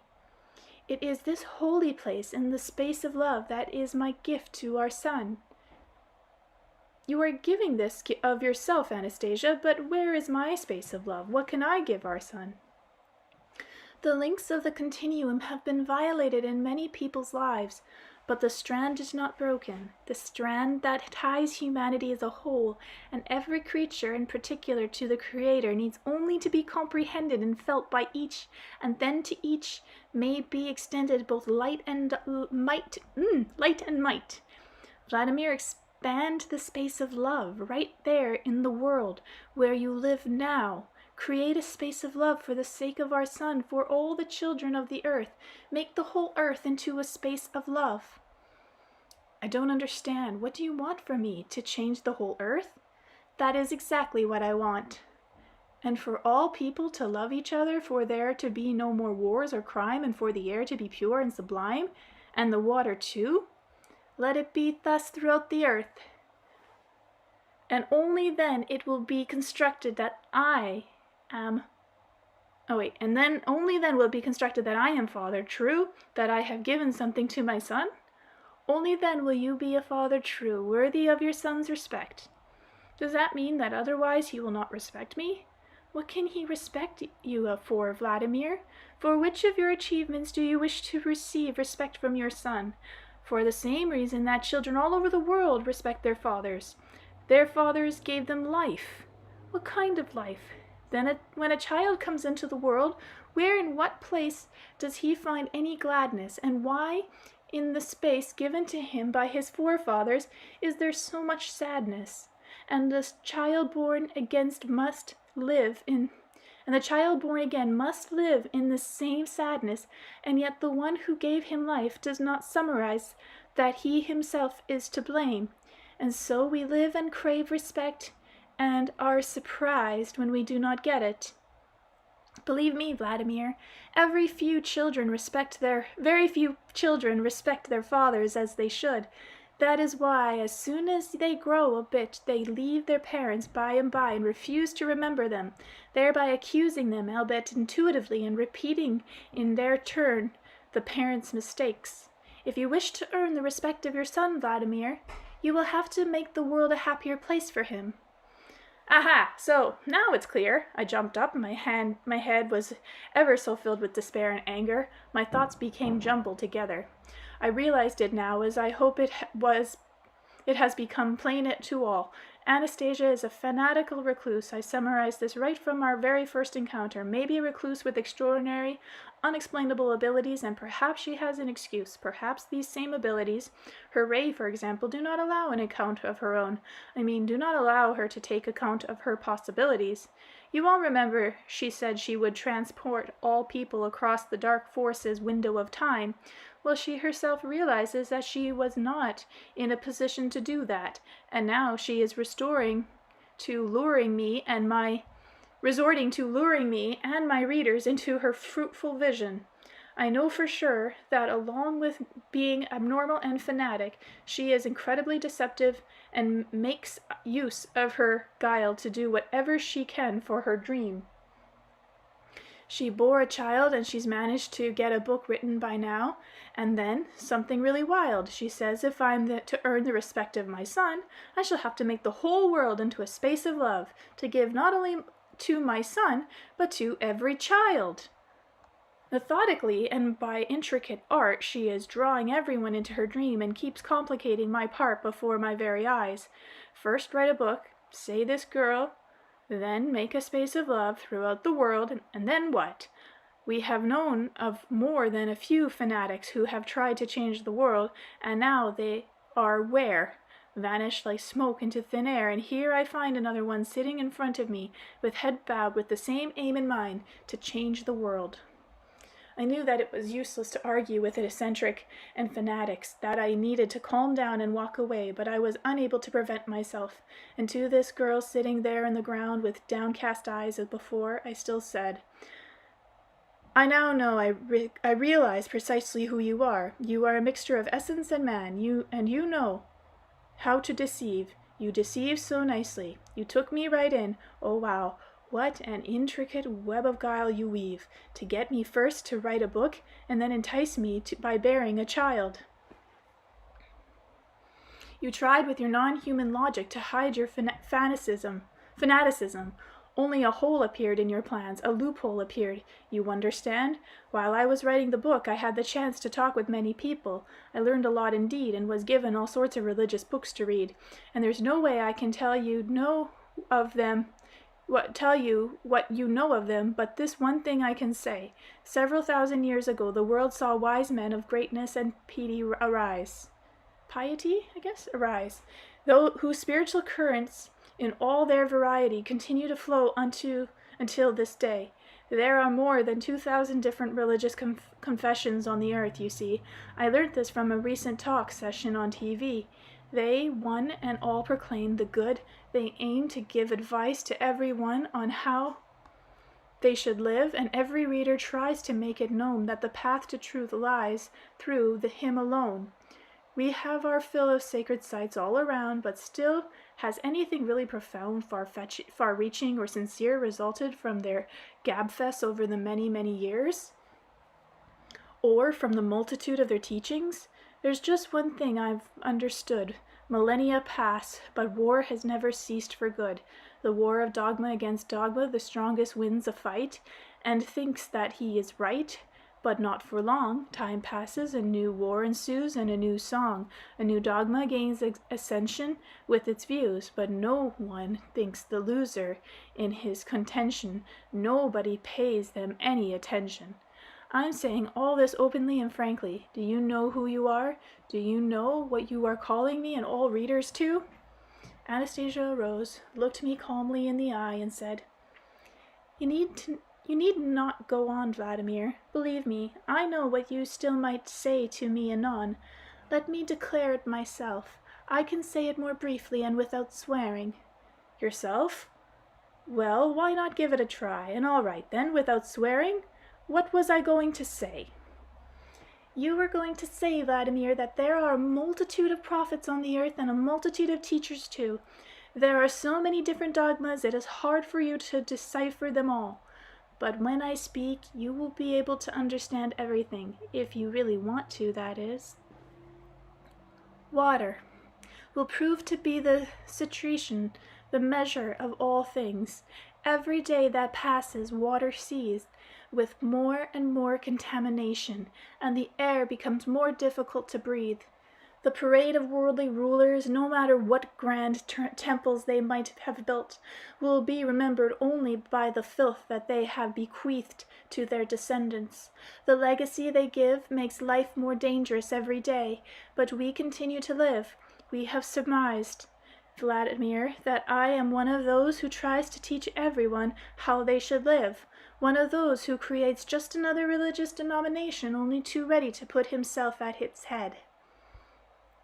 But I can assure you, now that the sense of self-importance which has ended up burning all that were initially enlightened to is not something I shall ever resort to myself. I shall be able to win, and I am winning. I shall stop the factories spewing their stinking dirt. The miners will comprehend that they cannot rend apart the precious veins of the earth. I beg of you, people, change your professions just as soon as you can. All those professions which bring hurt to the earth, to the great works of the Creator. I beg of you, man, to grasp this fact just as quick as you can, that no one on earth can be truly happy as long as he keeps causing harm to the earth. Yet a little while, and human misery will start feeling the pain of an agony. It will burn its own flame. People's conscious awareness will transport them across the dark forces window of time. Look around, Vladimir, and you will find that what I sought in my dream is already coming to pass. My dream has been caught up by the universe itself. It is resounding in the hearts of all people and is already transporting mankind over the abyss. And only the doubters will run amiss and fall into its snare. But mankind, believe me, Vladimir, mankind shall be spared. People will see what children can be. People will learn life in paradise. The events now taking place in Russia are not coincidental. Assume the closer vantage point, Vladimir, to observe these events. I am nullifying the portent of doom hanging over the earth. But who are you? Who do you consider yourself to be? Oh, Vladimir. Oh, do you still not comprehend me in the least? Dogma has instilled in you a distrust of your own soul. Do you still perceive me to be a sorceress? Do you still believe my dreams and aspirations to be fruitless? You are inflamed by doubts. You believe in yourself, and yet you do not believe in terms it turns out. For that I am to blame, unskilled as I am, my speech is too bewildering and confusing, but I say to each one of you who reads this, forgive me. I cannot find the words to make myself clear to all without exception. Forgive me, Vladimir, for my deception. Not everyone is grasping what you wrote, and some are simply trying to get your goat. But how am I to expiate my guilt? I have got it. If you wish, I shall play the fanatic for you to the hilt, or I can simply show you what I am. You can take it any way you like, but please do believe my one desire, that I sincerely aspire only good for all. I beg you, please do not frown. Smile and see how great is everything around. Do not torment yourself. Let nothing anywhere be kept hid. And if it is easier to accept me as a sorceress, naive, feel free to consider me as whatever you perceive. Now, that's better, I observe. Things are clearing up again. Does this all mean you've just been playing... Oh, okay, it's him again. Does this mean that you've just been playing a game? And have you begun to perceive my play with your soul? Well, all play ought to involve some fun. Okay. Of course you are right in that. I should keep everything light and simple and fun for everyone. The sun's rays shone through the dark clouds on the lake and the shore. They lighted upon the blades of grass and the raindrop-laden leaves, while the raindrops formed intertwining circles in the surface of the lake. Anastasia, who before this had been speaking quietly yet emotionally, her eyes constantly fixed on me, suddenly looked about her, clapped her hands, and broke out laughing. Her laughter was loud, alluring, and infectious as it rang through the cedar branches and across the shores and surface of the lake. She began spinning about with childlike excitement, delighting in the rare raindrops of rain with a girlish, boisterous laughter, but every 3 minutes or so she interrupted into fiery dance. I watched as the sun rays played in the glistening raindrops, or perhaps it was the tears streaming down her face ablaze with color. Everything looked around fell still, and Anastasia Sorona's confident yet despairing words filled all spaces as they were carried off into the air, and the air over the taiga took on a greater tinge of blue, and the birds fell silent too, as though they were listening to all her words. As off into space these flew. Woe unto you, prophets! For centuries you have been prophesying about the frailty and futility of earthly existence, terrifying people with doom and hell's flaming judgment. Tame your ardor. You are the ones that have made man's comprehension of heaven so much harder. Woe unto you, Nostradamus! The dates of the fearful cataclysms upon the earth were not so much your divinations as the creation of your thought. You made millions of people persuade themselves of these by what you taught, and thereby aimed their thoughts at the implementation of the same. Your thoughts still hover up there, hiding in the blue, still frightening people with their prophecies of despair, but now they will no longer come true. Let your thought join in a fray with mine. Of course you know all this. You knew all this ahead of time, and that is why you are so eager to flee away.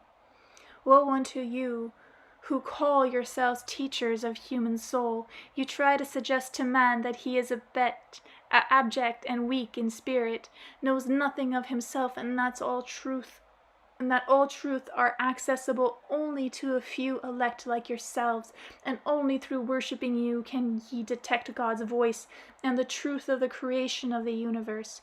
Cool the passions of your heart, and may everyone now know the Creator has given all to each one right from the start, and we need only refrain from hiding the Creator's great creation under the murky domain of dogma and conventions, the murk of inventions for the sake of one's own selfish pride.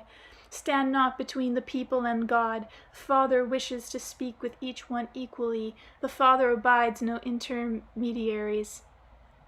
The truth has been there right from the start in each one's soul.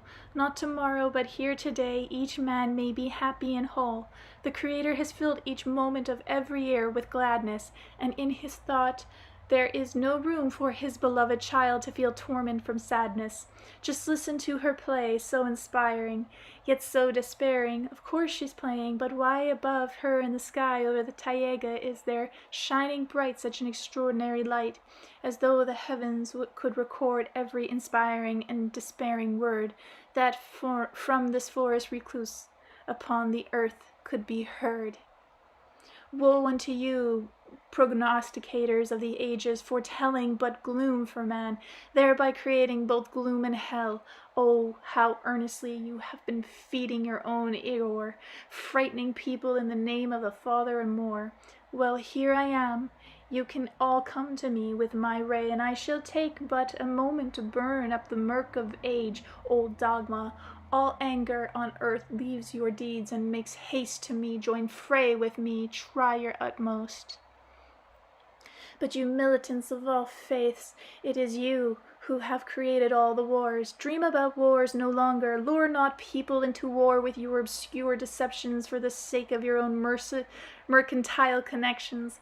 I stand alone before you. Try to defeat me. All of you come meet me together. The fight will be fightless, as a clergy of all religious confessions will greet me with their merged assistance.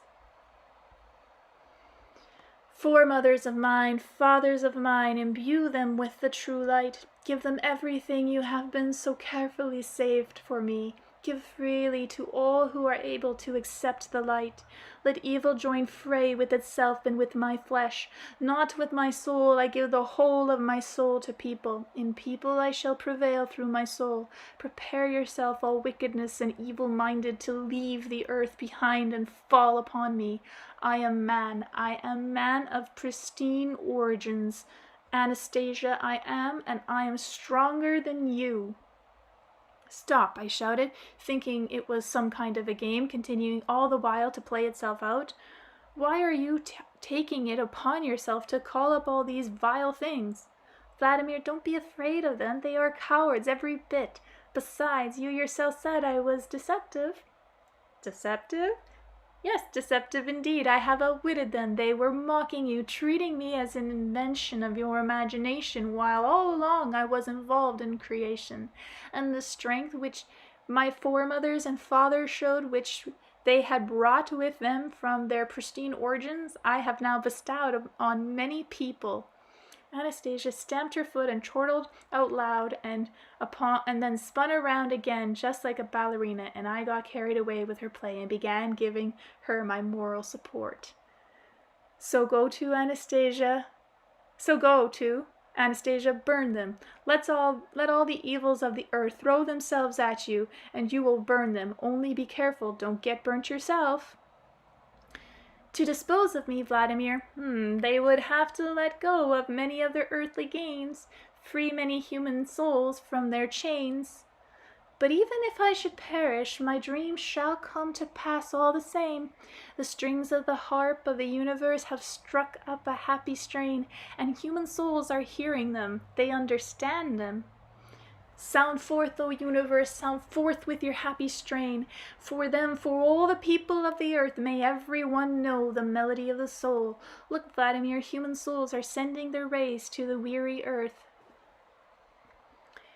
With these words, Anastasia ran over to the plastic bag with the reader's letters, dropped to her knees, and placed her hands on the package, and with childlike joy and enthusiasm she exclaimed, "When an elderly man, a soldier who had been in the war, read your book, and tears suddenly appeared, when a young mother's whole attitude to her newborn child changed overnight, when a young girl about 12 years old saw everything clearly for the first time and started to love life, and look, when a young man stated he would no longer take drugs and went home to his mother.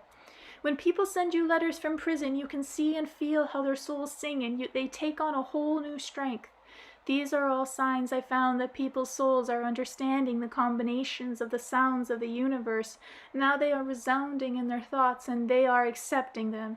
Not all of them yet, but there will be indeed many, and the heavens know thereof, and wait to meet each one with love. Look, just look, how people are expressing their understanding in their poetry." She was so sincere in her delight and kept talking about the letters, and I got carried away with the scene before me and thought, well now, let her have her joy, let her play her little scheme and believe that her dream will come to pass. I shall tell everybody about her playing. She thinks up everything herself and delights in every thought. I was trying to calm myself down when suddenly in my consciousness everything again got jumbled together. I began once more to dismiss everything as her own caprice and fancy. Yet there was one thing, can you imagine, that simply blew my mind away. Can you imagine she talked about things that really were in those letters? And even in the letters I hadn't brought with me to show her. But how could she know? After all, she hadn't read them. I watched and listened in absolute astonishment as she read poems that were still in the envelope, as she took a sudden delight in something or stood preoccupied in silence, as though she had read all the letters together in a single moment. She kept on talking about the letters with complete accuracy.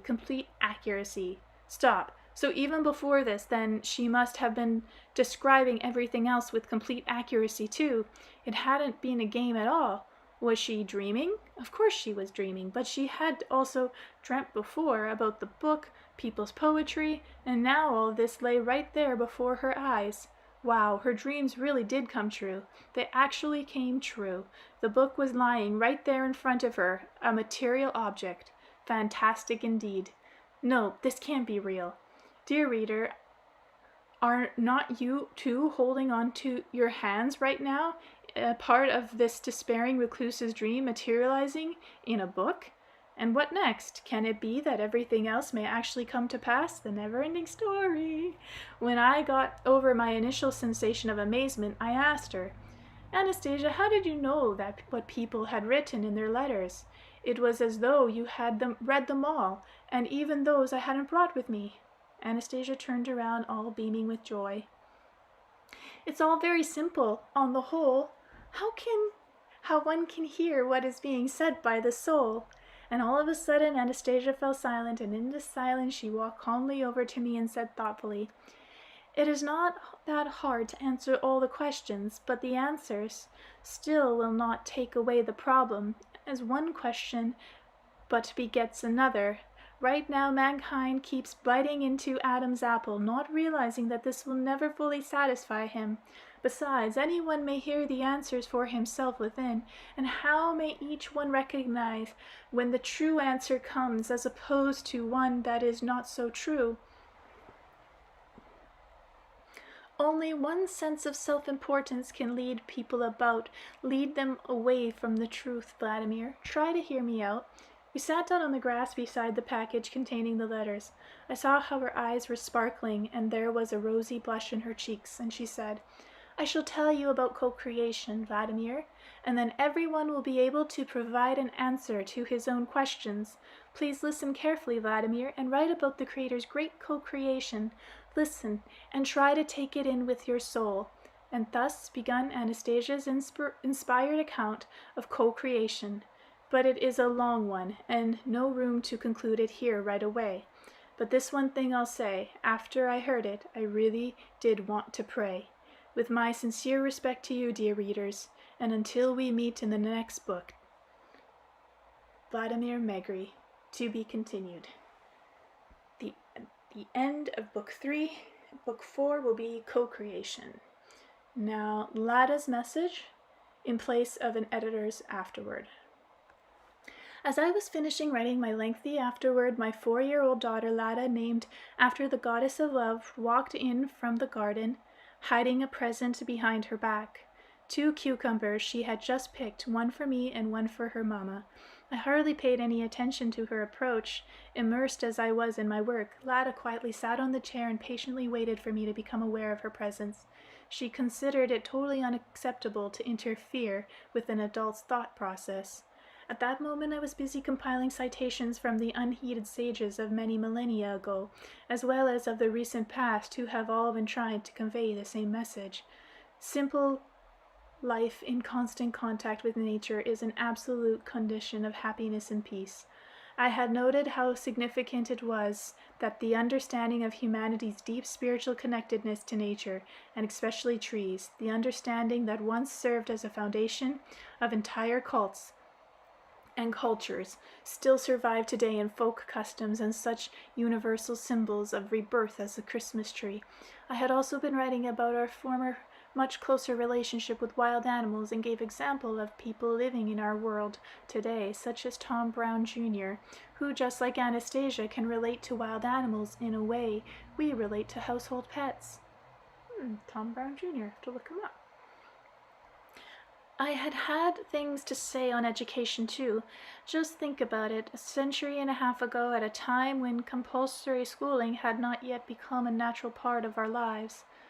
Leo Tolstoy, who is a prominent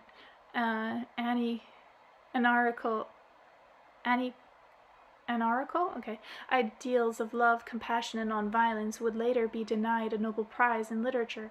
Already discerning the havoc wreaked on children by the education system, or by what Megre calls spiritual sadism, and founded a school based on freedom rather than compulsion.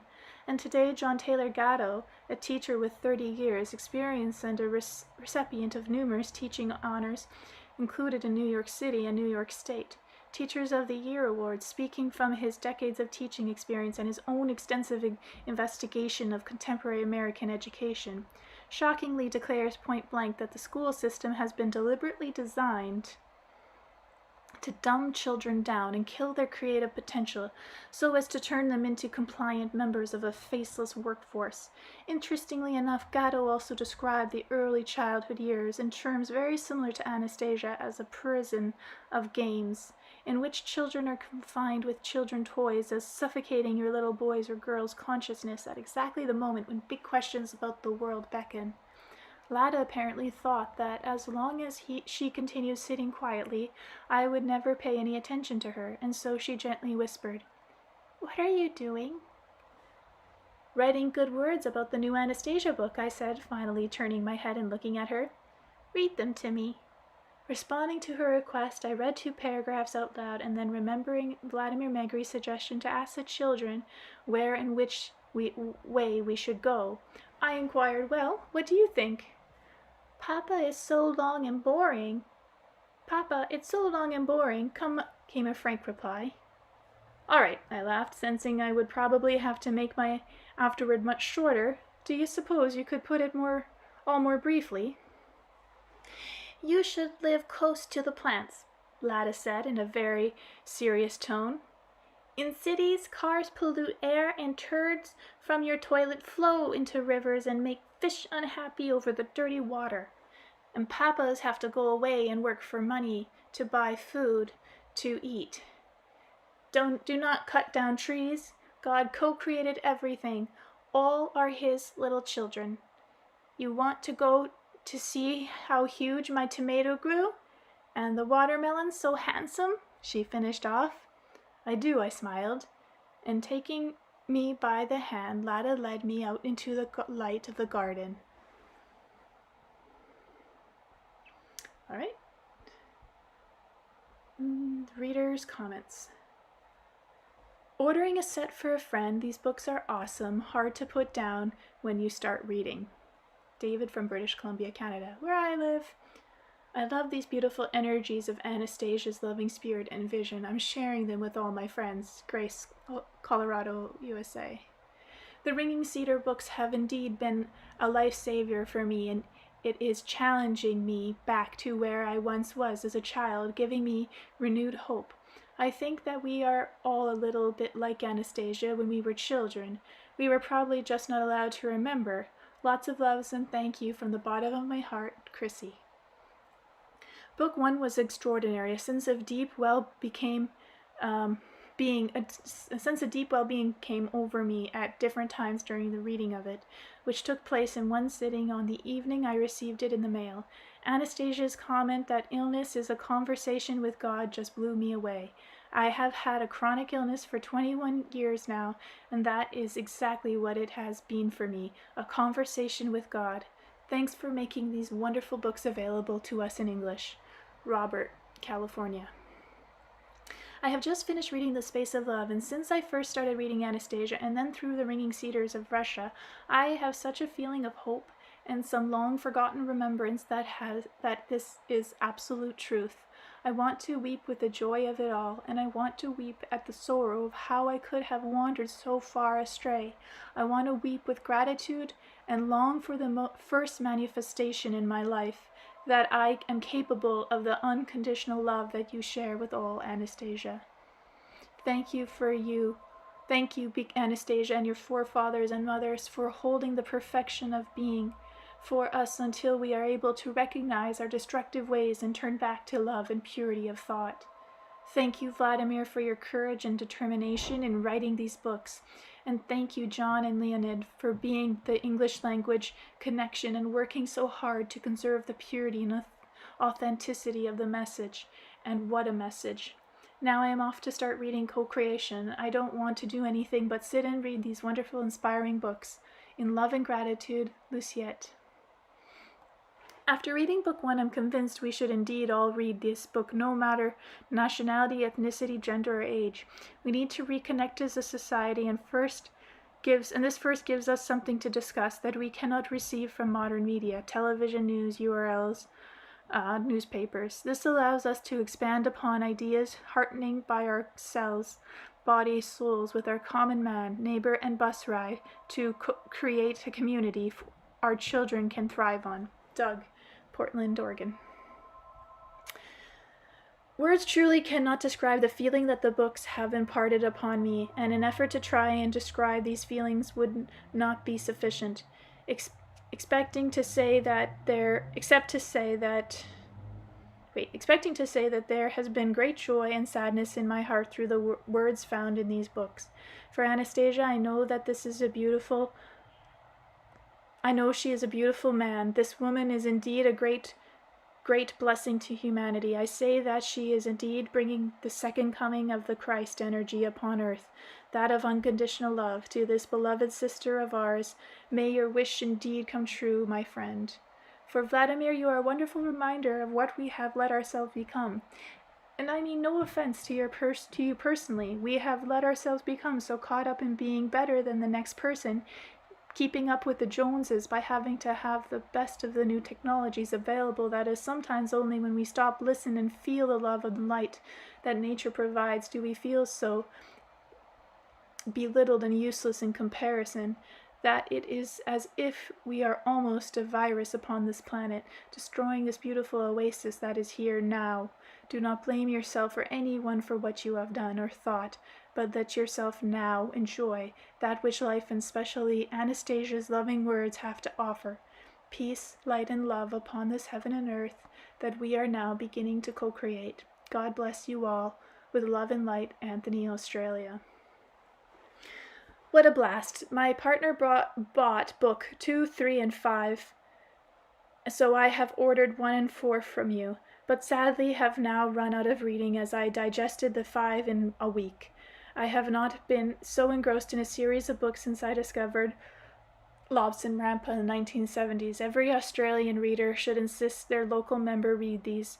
We are so far behind Russians, and it, unlike the Cold War arms race, is a race that could just save our planet, or at the very least ourselves. Cheers and best wishes, George. To say the content is thought-provoking would be a great understatement and would certainly do the writers an injustice. The message contained in the books have the ability to change one's understanding in all areas of life. It is written in an easy-to-read manner, almost like an exciting novel, gradually unfolding, providing deep insight and new perspective. Health Synergy. That's who it's from. I found Anastasia to be the most thought-provoking books I have ever read. I found myself with a new revelation on nearly every page, and it brought many of my thoughts, beliefs, instincts full circle. Anastasia reinforced many of my deepest beliefs while also providing me with many new perspectives on our interconnectedness with the natural world and each other. I have found myself referring back to the reflection on Anastasia daily, and it has given me much insight and plenty to think about and act in my daily life. I am very thankful I've learned of this book. I really look forward to digging into the second. Lawrence, Ohio, USA. Anastasia will impact a new generation of readers like the works of Carlos Castaneda did for previous generations, only this time through awakening the latent spiritual connection each of us has with nature. This is not about a walk in the woods, rather these books catapult us to an entirely new way of being on planet Earth. Steve Foster, Arkansas, USA. My husband's finished reading book 1. My husband. Today he said he had read hundreds and hundreds of books on spirituality, but no one book had made such an effect on him like this one. Knowing him, I will tell you that this is quite a statement. Thank you very much for all your effort in making it possible, these exquisite translations. We are now reading book 2. Olga, from the US. Anastasia is wonderful. I truly believe this is a book that will make all religious systems and all social structures respond. It is so much in tune with mankind's transformation that take place and will immensely contribute to the transformation in the best possible way.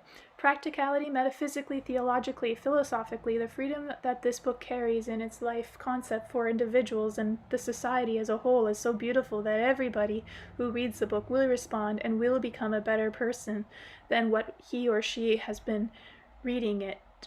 It only takes to have an open mind and be ready to accept Anastasia, not as a fiction, but rather as a living person next door.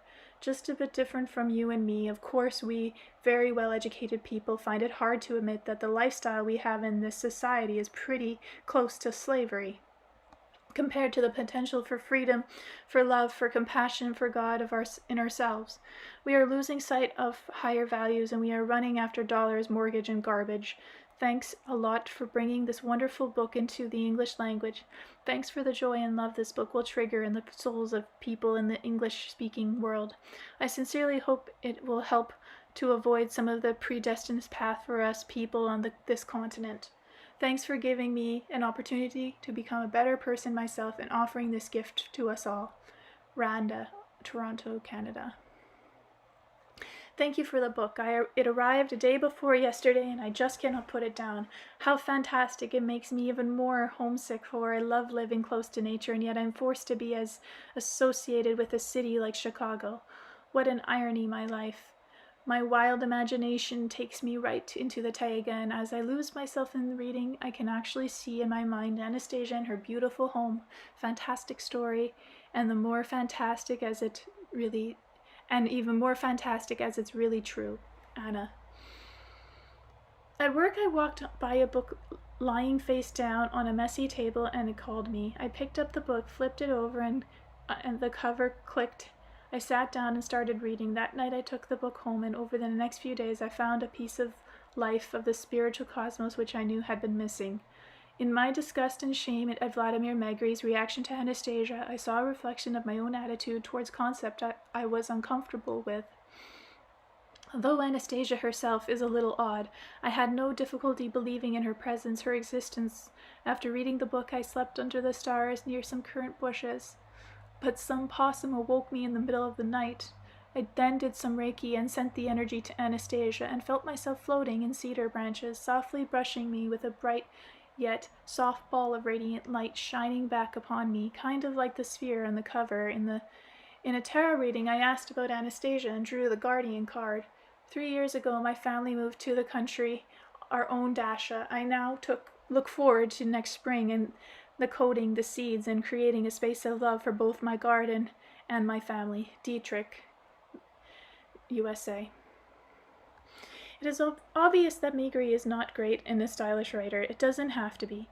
With the highest level of respect to Megre, his value in this process is that of the one who has the technocratic ability, the expertise, the ability to get the information to the people. His personal opinions, thoughts, or rewards from his process are immaterial. Anastasia is the messenger. Megre appears to be successfully delivering it. If the Anastasia person had this technocratic ability, these words savvy, the message would probably be tainted, as it is the message pure, as the message is pure. In the actual reading of the book, I find that I sort of have to wade through the subjective rambling in order to gather up the objective truths that I am reminded of. At one point, the doubter in my spiritual nature said, "Who is this guy, Megre? And how do I know he had this experience? Perhaps this is just Megre's exercising this entrepreneurial skill." But as I read on, the basic truths that were conveying rang so true, all doubts fell away. In my 71 winters on the planet, my experience has been that when basic truths have come to me, they sort of ring true deep in the core of my heart, as opposed to beliefs and theories that register in my brain and have to be learned and remembered. The information in this book doesn't need to be proven or investigated. You just know it's the knowledge you originally came here with, that you once knew and over time forgot. And as I read on, I find myself saying out loud, "Oh yeah, that's right, I remember that. That's what I always felt, of course." These books are like service manuals for maintaining and living one's life in a good way. They spark long-lost forgotten memories of the original plan, indications on how man is to live his life on this planet in a perfect way, the original plan designed to result in the ongoing experience, joy, and happiness. I do believe that we are here to experience pleasure and entertainment, and that's not a bad thing. It's just what pleasure and entertainment have currently evolved to that's the problem. On one hand, one may be quietly resting under a giant cedar at dawn, witnessing the planet coming alive, and on the other, there is gazing at the grass, screening compulsive typing away. Respectfully, Avid. Anastasia and subsequent volumes tell the story of a return of mankind to a state of grace through love, actualizing real love to everything around us and keeping our thoughts, hearts, minds in the place of love, touching the love and the earth and celebrating God's creation through loving it and caring for it. I think the most important lesson for us to move back to the work of Creator and away from the ways which destroy it. That is what I take from the series and find myself inspired to work harder and be joyous and thankful and loving. In my own life, our family works towards goals that aren't measured in dollars, which is much richer life than working on a material wealth. We have a certified organic and wild crop farm, so I am very receptive to the medicines of the earth and see the importance of people interacting in a healing way with God's creation, the earth. In a very humble way, our work with native plants on our farm could be seen as demonstration of the way people can take some of the ringing cedar ideas and put them to work. I think if people find a larger purpose for their lives than collecting material goods, everyone will be happier rediscovering the scope of humanity's tools from the Creator. The Ringing Cedar books help with explaining ways to have a richer life, raise healthier children, filling one's heart rather than one's pockets. I do not agree with everything written, and many people will find ideas threatening. Yet if we don't discover new ways of being human beings and put them to work, if we don't have a spirit rich enough to live with love and respect for God's creation, we have no future. Penny from the U.S. As a 75-year-old American who finished the third Anastasia book by Vladimir Megre, The Space of Love, I'm in the process of digesting its substance. The Americans must pick up and go to the place that Vladimir Megre shows him. Megre shows him wonders, but this expecting wonders to be valid only if found on American soil will take aback to learn that they are in the land that rarely thinks of the New World. Anastasia's Siberian taiga is the island that measures history in millennia instead of decades. There, Vladimir meets those who have a mystical affection for their country and culture.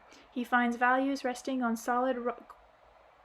rock-solid Christian principles, not bearing Christian labels. They are values descending from ancient insights approved by generations, faithful to the soil of their forebears. Their love for Mother Russia is a love not understood even by the most patriotic American.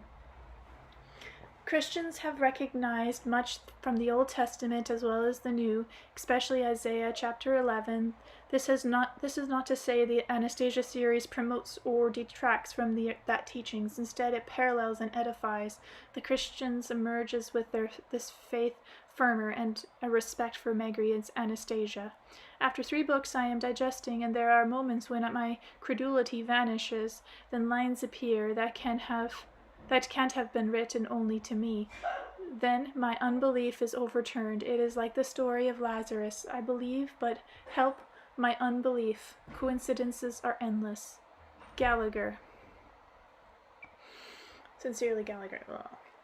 I am very touched by the energy that the book is carrying, hard to put into words, a new awareness of who I am and how I can more deeply connect with my all that is light and life within. I'm having fun with little planting and the energies connecting with that action. No question for me that the book story and message is true, but I'm grateful for the powerful seeds sown in the readers who may be able to perceive its truth on their first readings. Blessings to you and your ministry of getting these series out to the millions of English readers. Lindy from the States. Thank you for publishing these wonderful books. To read them has been an amazing experience for me, and my life has changed since then. I now have moved and started to grow my own garden. For a city girl like me, it's quite a challenge, but so rewarding. I was just admiring the first sprouts this morning, thinking of Anastasia, Virginia, Germany. A friend has lent me book 1, and it's rearranging my cells. So lovely. I've been on a spiritual path for decades, and what I'm getting both confirms and deepens my understanding. My garden is especially happy. Thank you for making these available. Blessings. Holly, Estates. When I embarked on a new learning experience such as reading Book 1, Anastasia, I'm interested certainly in gaining new knowledge and, of course, in discovering new perspectives of consciousness and life in general. And on those two fronts, I will say that what I have absorbed from Anastasia by all means fulfills my interests. However, there is an added, rather magical quality to the experience of getting to know Anastasia that I do not recall ever experiencing without being in someone's actual physical presence. But it was not so much a book that I read, but rather reading the book allowed me to meet a really, truly remarkable being whose love is beyond measure. In fact, her love is beyond what I could ever imagine a human being could experience. She has added to the depth and breadth of my beingness beyond what knowledge alone could impart. She has added to the luster of my soul and the song of her being. I am deeply impressed by her attention and the importance of everything she notices, the grandiosity of God, vast and wonderful creation, and even the smallest detail. Even details I have never noticed as having anything to do with vastness of love and action. I take from this, my first reading of Book 1, a profoundly deeper sense of the sacred in every living detail occurring all around me, as well as in every detail of possible discovery within me. Garrett, this USA. And that's it. Done. Book 3.